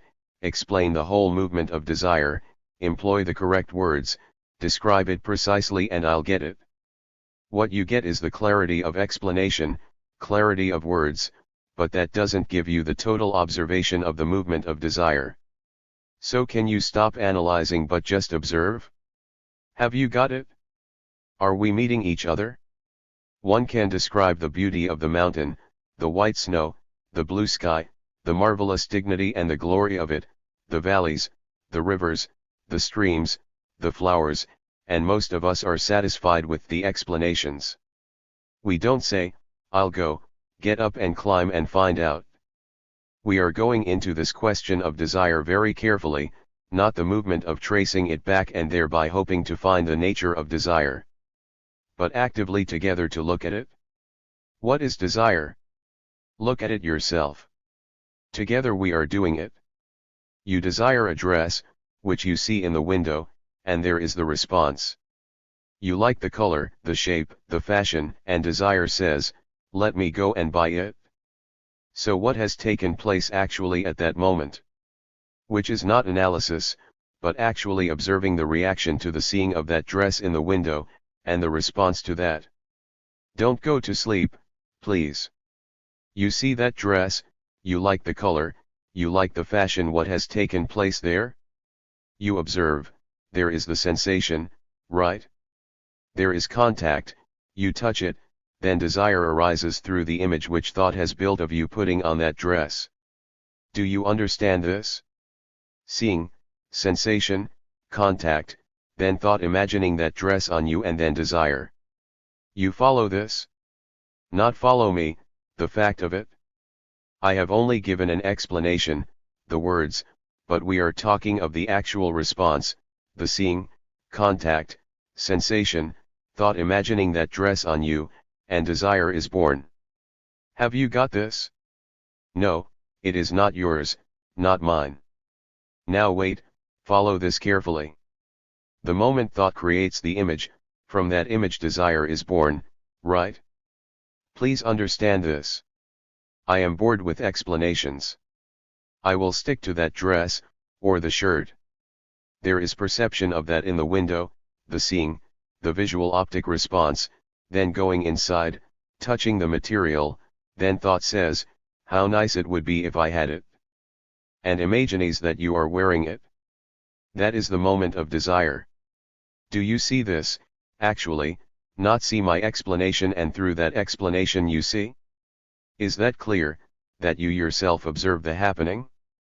Now the question is, please go into it carefully. Why does thought create the image of you having that shirt, that dress, and then pursuing it? Watch it. Think it out. Go into it. Exercise your brains. One sees a blue shirt. Then you see it, go and touch it, feel the material, then thought comes and says, how nice.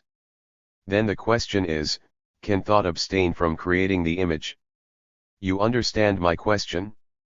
I will explain, take time, go into it. We are examining the whole movement of desire because we are asking, is desire the very root of this self-centered, egotistic existence? And from that we are asking, what is desire? And the speaker is totally opposed to suppression because that doesn't solve the problem.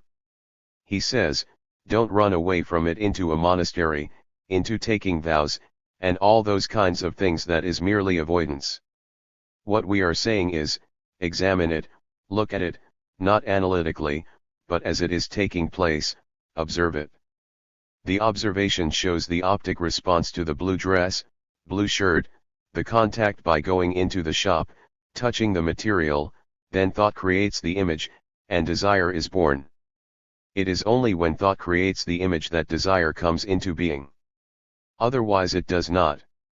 Are you together in this? So desire comes into being and flowers the moment that thought creates the image. You have had a pleasant experience, sexual or whatever. And it has created an image, a picture, and you pursue it. One is a form of pleasure, the other is the movement of contradictory desires, right? You desire that dress or desire great success, and so on. Now can you observe this fact, that the moment when thought creates the image, desire is born? Are you aware of this? Do you see it as it happens? How thought creates through its imagination the desire to pursue to the very end? Do you now, sitting there, actually observe this fact for yourself? Obviously. It is very simple. Right? The question arises then, can thought not create the image? That is the whole point. Am I making this terribly difficult? We have come to the point when you yourself observe the springing up of desire, right? Perception, seeing, contact, sensation. Up to then there is no desire. It is just reaction. But the moment thought creates the image, the whole cycle begins. Do you see this? If you see it clearly, then the question arises, why does thought always create this image? Why? You see a shirt, red, blue, white, whatever it is, there is instantly like and dislike, which means thought brings in its previous experiences, and so on. So can you observe the blue shirt, dress in the window, and realize the nature of thought, and see that the moment that thought comes in, the problem begins? Not only the blue shirt or dress or your sexual experiences, but the image that you have of a position, a status, a function, the pictures, the thinking over. So desire is that. And can you observe without the inflaming desire coming into being? Go into it, you will see it. You can do it. That is the new instrument, which is to observe. Then there is desire for security. They are the same thing, security in terms of a big house, little house, bank account, which may be necessary, and also security that desire has created about oneself, the image that you have about yourself, and the fulfillment of that image in action. In that is involved many kinds of frustration, and in spite of the frustrations, in spite of conflicts, misery, desire goes on pursuing, because thought is always creating the image where there is sensation. I wonder if you see this? So the next question we are asking is desire responsible for fear? We have sought security through desire and the fulfillment of that desire, psychologically, in God. I don't want to go on and on about this, and unconsciously, deeply one may be aware that the things in which you have invested, desire has invested, have no value at all. And having no value, you are frightened. Are you following this? Because again, we are not analyzing fear. That is a stupid old game. We are observing the actual fact of fear. And as it arises, to observe, ask, what is the root of it? Not discover this by analysis, but in the very observation of it you discover the root. Do you get it? You seem rather doubtful. I am going to go into this.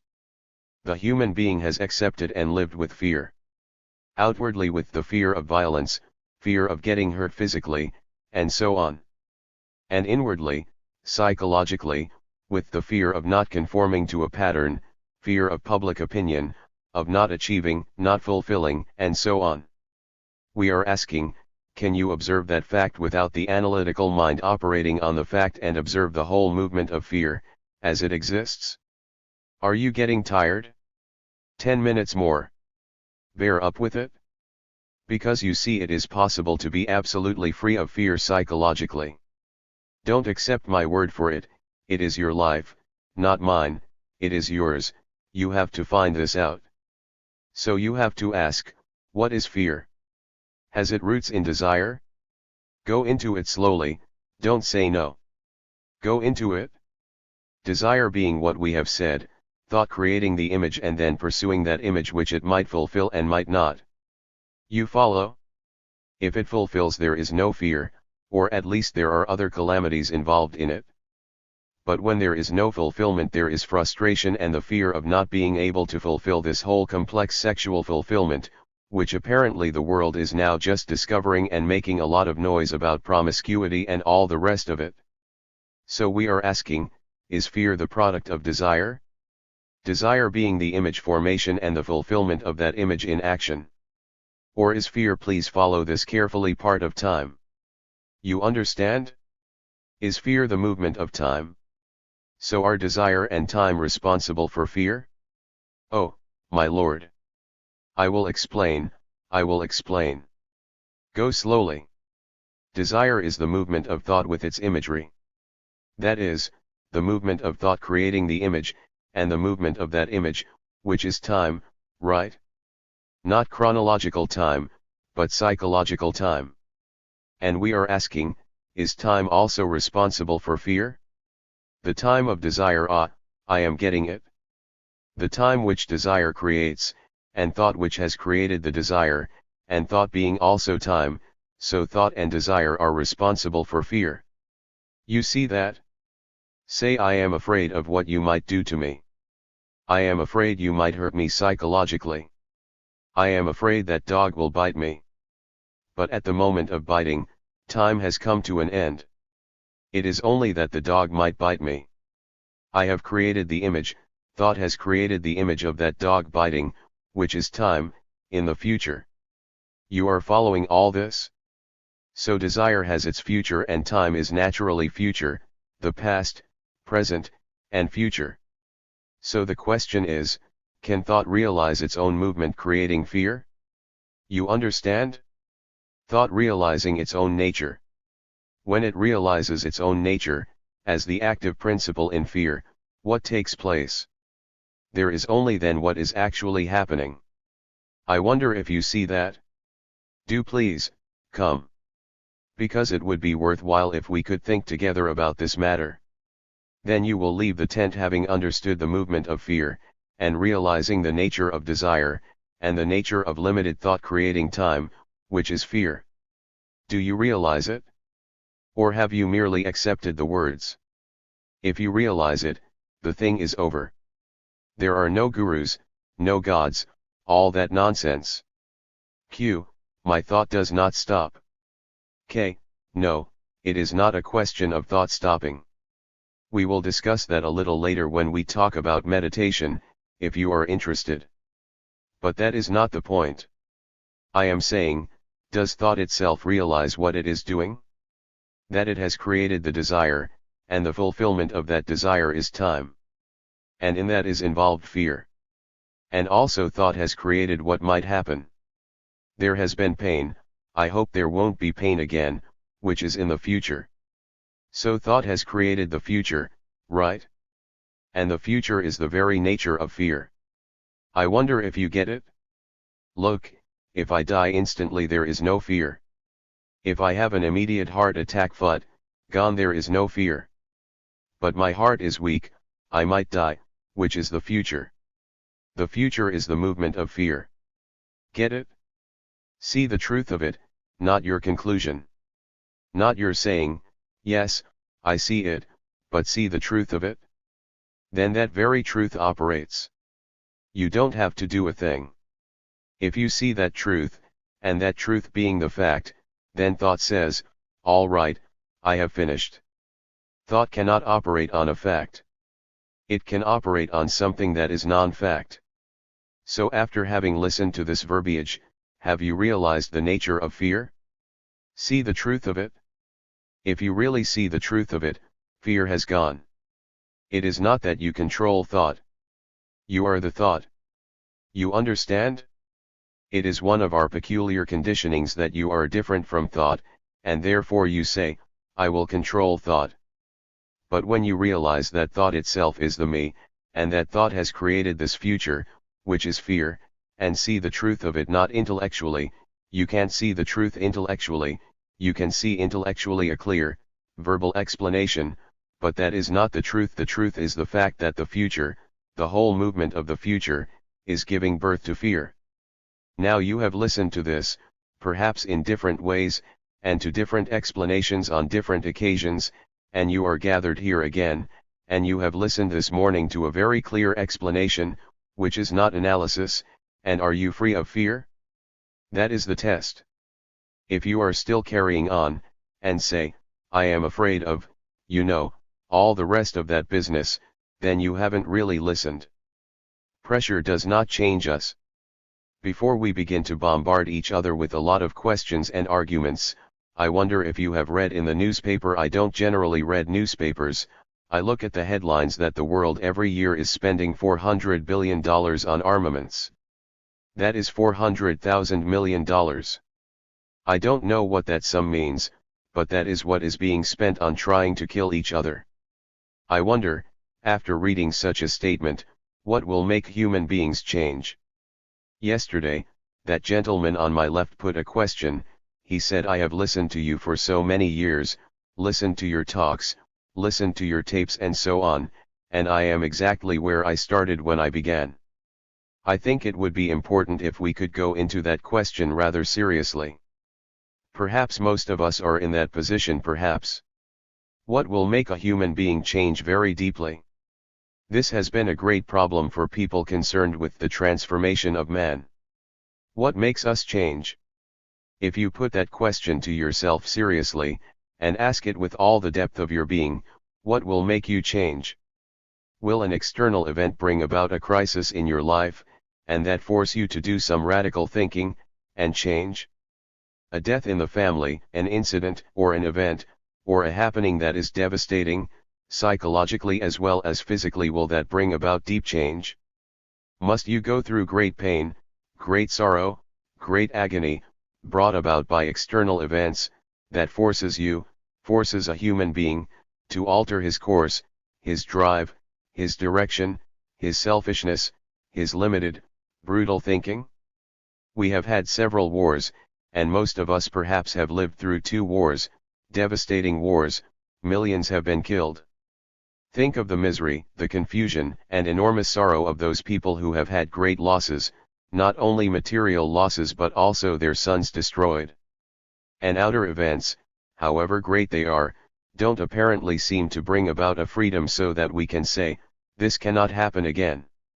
So I am asking you, this has been a question that we have considered many times. Will external events change human beings? That is one problem.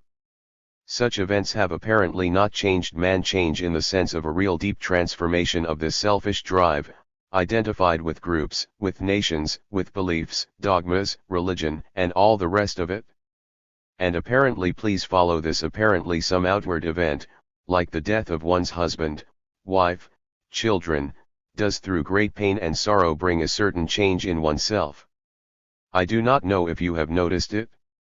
Does that mean we must depend on external events, death, war, somebody leaving you, and so on external devastating events, will that change you?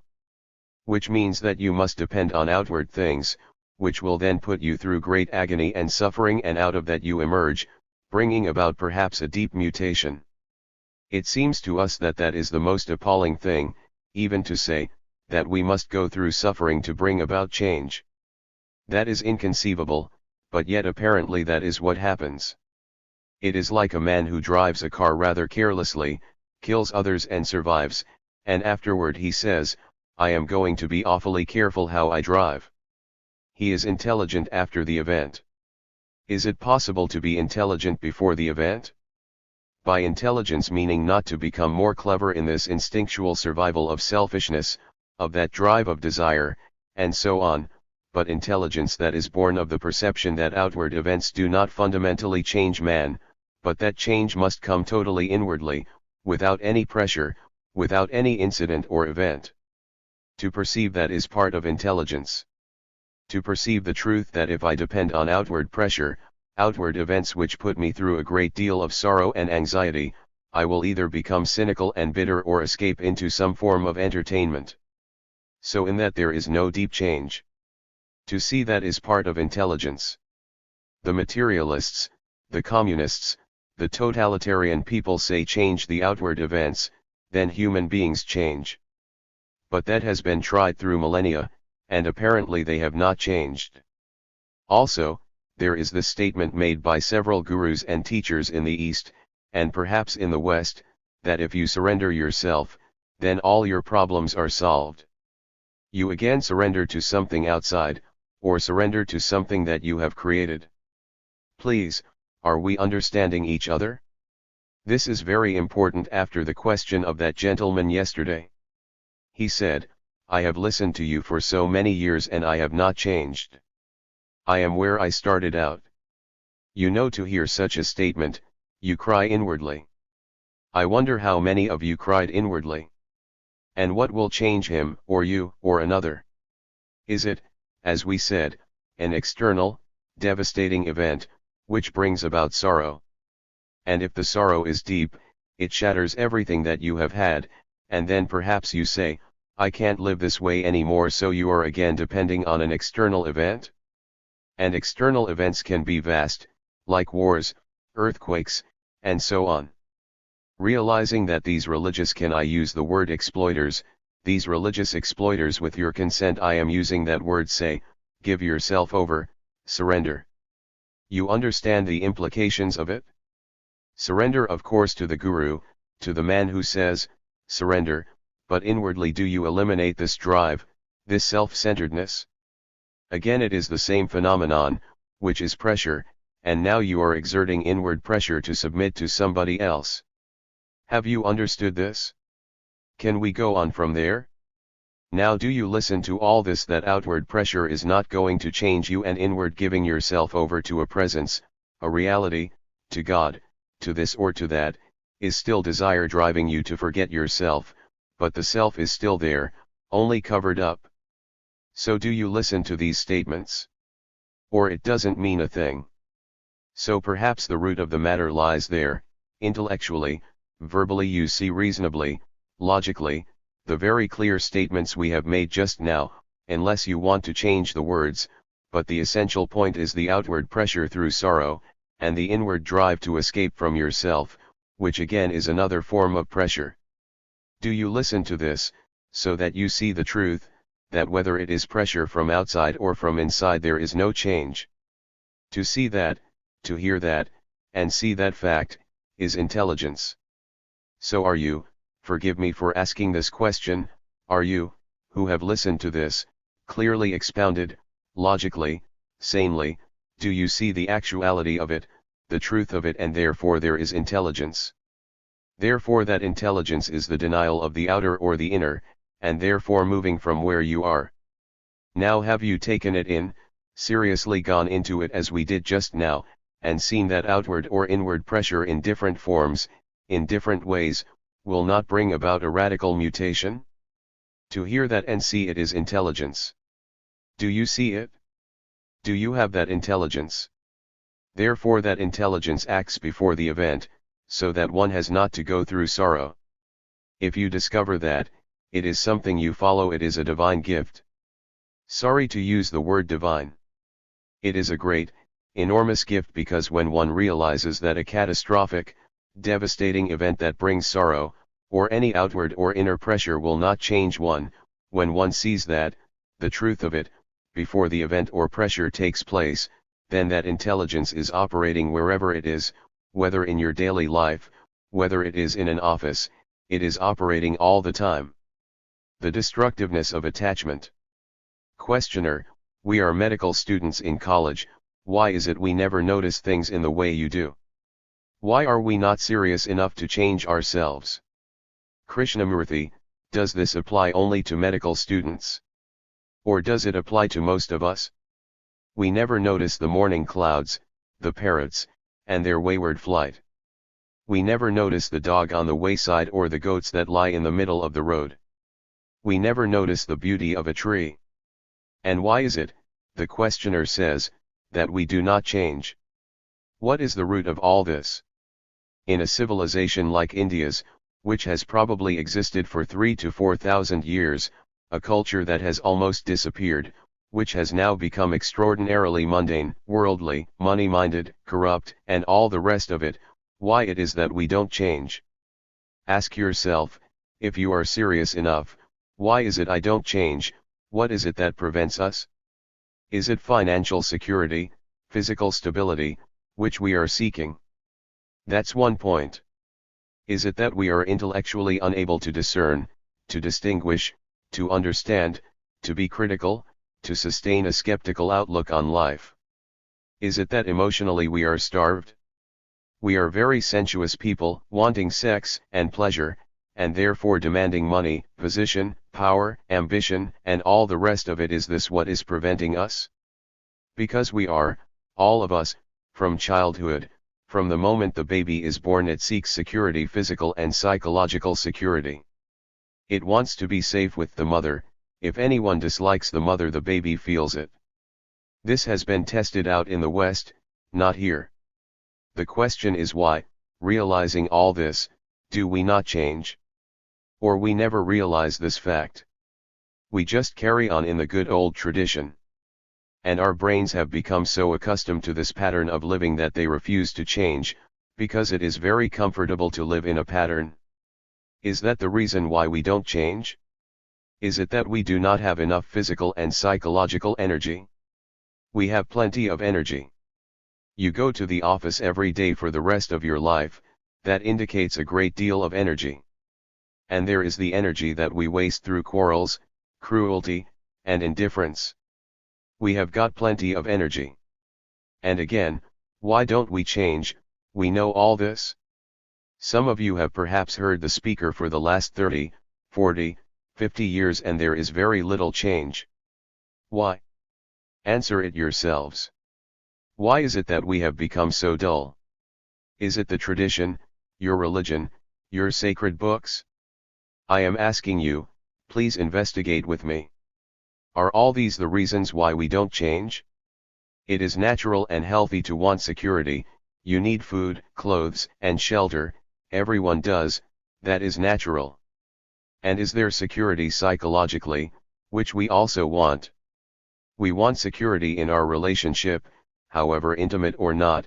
We want to be quite sure my wife, my husband, remains with me. We are so terribly attached. If one could understand the nature of attachment with all its consequences, and see the very danger of such attachment, which denies love, if one really saw that and dropped it immediately, then perhaps some change can take place. But we don't. You hear this, that attachment in any form to anything is very, very corrupting, destructive. When you are attached to somebody or to a principle, an ideal, a belief, you are not only separating yourself from another but from that attachment to a belief, a person, an ideal, there is fear, jealousy, anxiety, a sense of possessive pleasure, and therefore always a state of inward uncertainty. One knows the consequences of attachment. Now, would you change that immediately, or just listen, fold your hands most respectfully, and turn up the next day while we talk about attachment? You understand my question? Why are we so sluggish? You ask yourself. One realizes that basically, deeply, one doesn't want to change, and therefore there are various forms of escape.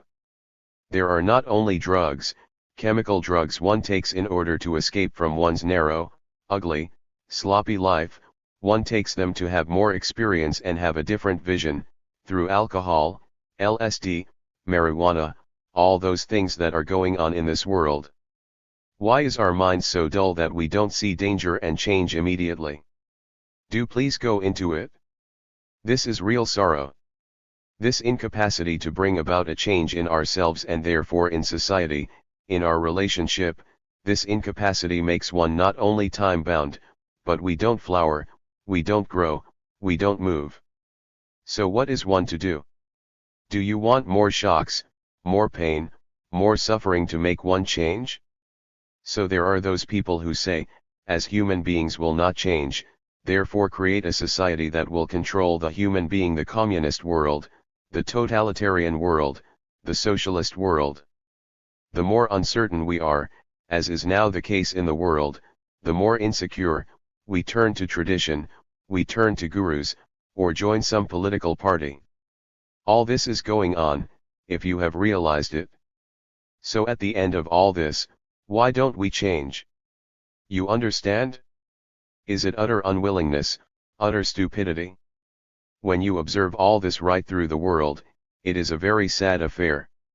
There is marvelous technology, which is growing at such immense speed, and man cannot keep up with it psychologically, and so he is going to destroy human beings. I don't know if you are aware of all this. So what are you going to do? Carry on as before? Probably you will. I should be doing something else. Questioner, I feel that my daily life is unimportant, that I should be doing something else. Krishnamurti, when you are eating, eat. When you are going for a walk, walk. Don't say, I must be doing something else. When you are reading, give your attention completely to that, whether it is a detective novel, a magazine, the Bible, or what you will.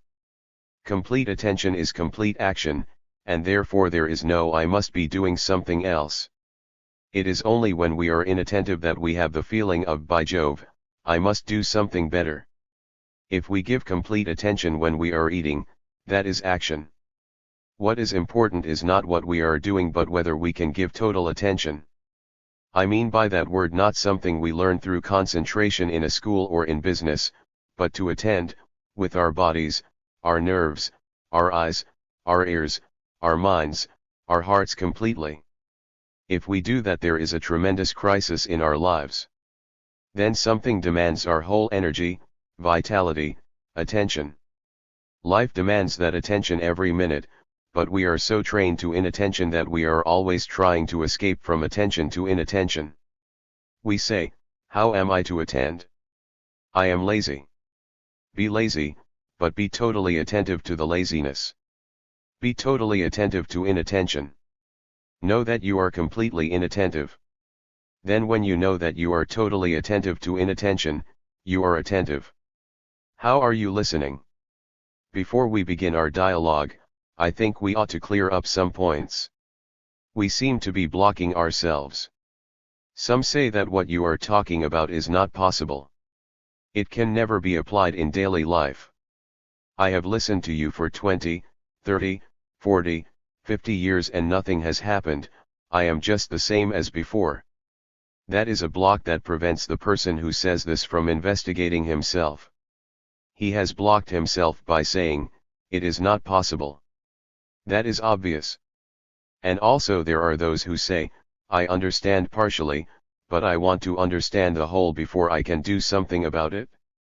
Again, that is a block. Again, that prevents your own investigation of yourself. you are blocking yourself. And there are those who say, what you are saying is totally impractical, why don't you stop talking and go away? Such people, and I have heard this very often, not only prevent their own investigation of themselves, but also because one person can't do it, he condemns the rest of the world. If I can't do it, you can't do it? And so this goes on. Let me talk a little, and then we will have a dialogue. If we could this morning realize, if I may point out, that we are not 1,000 or 2,000 people in the tent, but we are two people talking to each other. You and the speaker are talking together. When we two talk together, it includes all the others, it is bound to. And I would like to point out, if I may again, please don't hinder yourself by blocking yourself, by saying, I can't do this, it is impossible. You are a biological freak, and this is not applicable to ordinary people. You have to have special genes to understand all this. One finds innumerable excuses, one finds every form of avoidance of looking into one's own hindrances, observing them closely, understanding them, and trying to put them aside. If we could do that, then perhaps we could have better communication with each other. And also I would like to point out that I think we don't listen, we don't really try to find out what the other person is trying to say. And listening requires a certain attention, care, affection. If I want to understand what you are saying, I must listen to you, not block myself all the way, all the time. I must care for what you are saying, I must have respect, I must have affection, love, otherwise we can't communicate certain things which are really very, very serious and require a great deal of inquiry. So may I suggest that we listen with affection, with care? We want to assert our own points of view, we want to exercise our own opinions and dominate others by our judgments, our conclusions, by our asserting that we have listened to you for so long, and asking why we haven't changed. All that indicates, it seems to me, and I may be wrong, that there is no real love. I am not blaming anybody, I am just stating this. Don't get angry, don't ride a high horse. And I think we should go very deeply into why we don't listen. Or we say, yes, I have listened to you for 20 years, it is all over. I am not going to listen to you anymore. You don't say that to a child, do you, whom you love? He wants to tell you something, he may tell it to you 10 times, he has already told you, but the next time he says something, you listen. You don't brush him aside, you are not impatient, you love that child. And I think in all these discussions and dialogues and talks, we are missing that essential perfume. I don't think we know what it is to listen with love, which doesn't mean that we shouldn't be critical, which doesn't mean that we should accept everything that is said. Neither does it mean that we agree or disagree.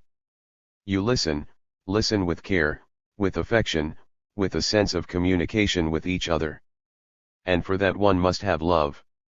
And probably that is what is missing. We are all too terribly intellectual, or too romantic, or too sentimental. All that denies love. So perhaps, if we could this morning have a dialogue on whatever subject you want, bearing in mind that without this quality of affection, care, love, and compassion, we merely play with words, remain superficial, antagonistic, assertive, dogmatic, and so on. It remains merely verbal, it has no depth, no quality, no perfume. So bearing that in mind, what subject would you like to talk about? Source notes. Are you not saying what the Buddha said? A conversation at Brockwood Park on June 22, 1978. Reprinted by permission of HarperCollins Publishers, London, from Questioning Krishnamurti. Copyright 1978 Krishnamurti Foundation Trust, Ltd. Is there a state of mind without the self? First conversation at Brockwood Park on June 23, 1978, copyright 1978 Krishnamurti Foundation Trust, Ltd. Free will, action, love, and identification and the self. Second conversation at Brockwood Park on June 23, 1978, Copyright 1978 Krishnamurti Foundation Trust, Ltd. What is truth? First conversation at Brockwood Park on June 28, 1979. Reprinted by permission of HarperCollins Publishers, London, from On Truth. Copyright 1995 Krishnamurti Foundation Trust, Ltd. and Krishnamurti Foundation of America. Life After Death. Second conversation at Brockwood Park on June 28, 1979, copyright 1979 Krishnamurti Foundation Trust, Ltd. Why don't we change? Questioner, after having listened eagerly, seeking to achieve an end. From the talk at Bombay on March 4, 1956. The priests throughout the world, without the least effort. From the tape of the talk at Sanand on July 15, 1976. Can we as human beings? That is the whole point. From the tape of the talk at Brockwood Park on August 25, 1979. It seems to me. That is the real question. From the talk at Varanasi on November 22, 1965 in the collected works of J. Krishnamurti, copyright 1991 Krishnamurti Foundation of America. There were 4 or 5 people, of the same hell. From the first of 5 conversations, copyright 1968 Krishnamurti Foundation Trust, Ltd. One has been wondering, you haven't really listened. From the talk at Sanand on July 17, 1979. Before we begin to bombard, operating all the time. From the talk at Sanand on July 27, 1978. Questioner, we are medical students, probably you will. From the question and answer meeting at Madras on October 7, 1981. Questioner, I feel that my daily life is, you are attentive. From the talk at Sanand on July 28, 1966 in the collected works of J. Krishnamurti, copyright 1991 Krishnamurti Foundation of America. Before we begin, like to talk about. From the talk at Sanand on July 26, 1979.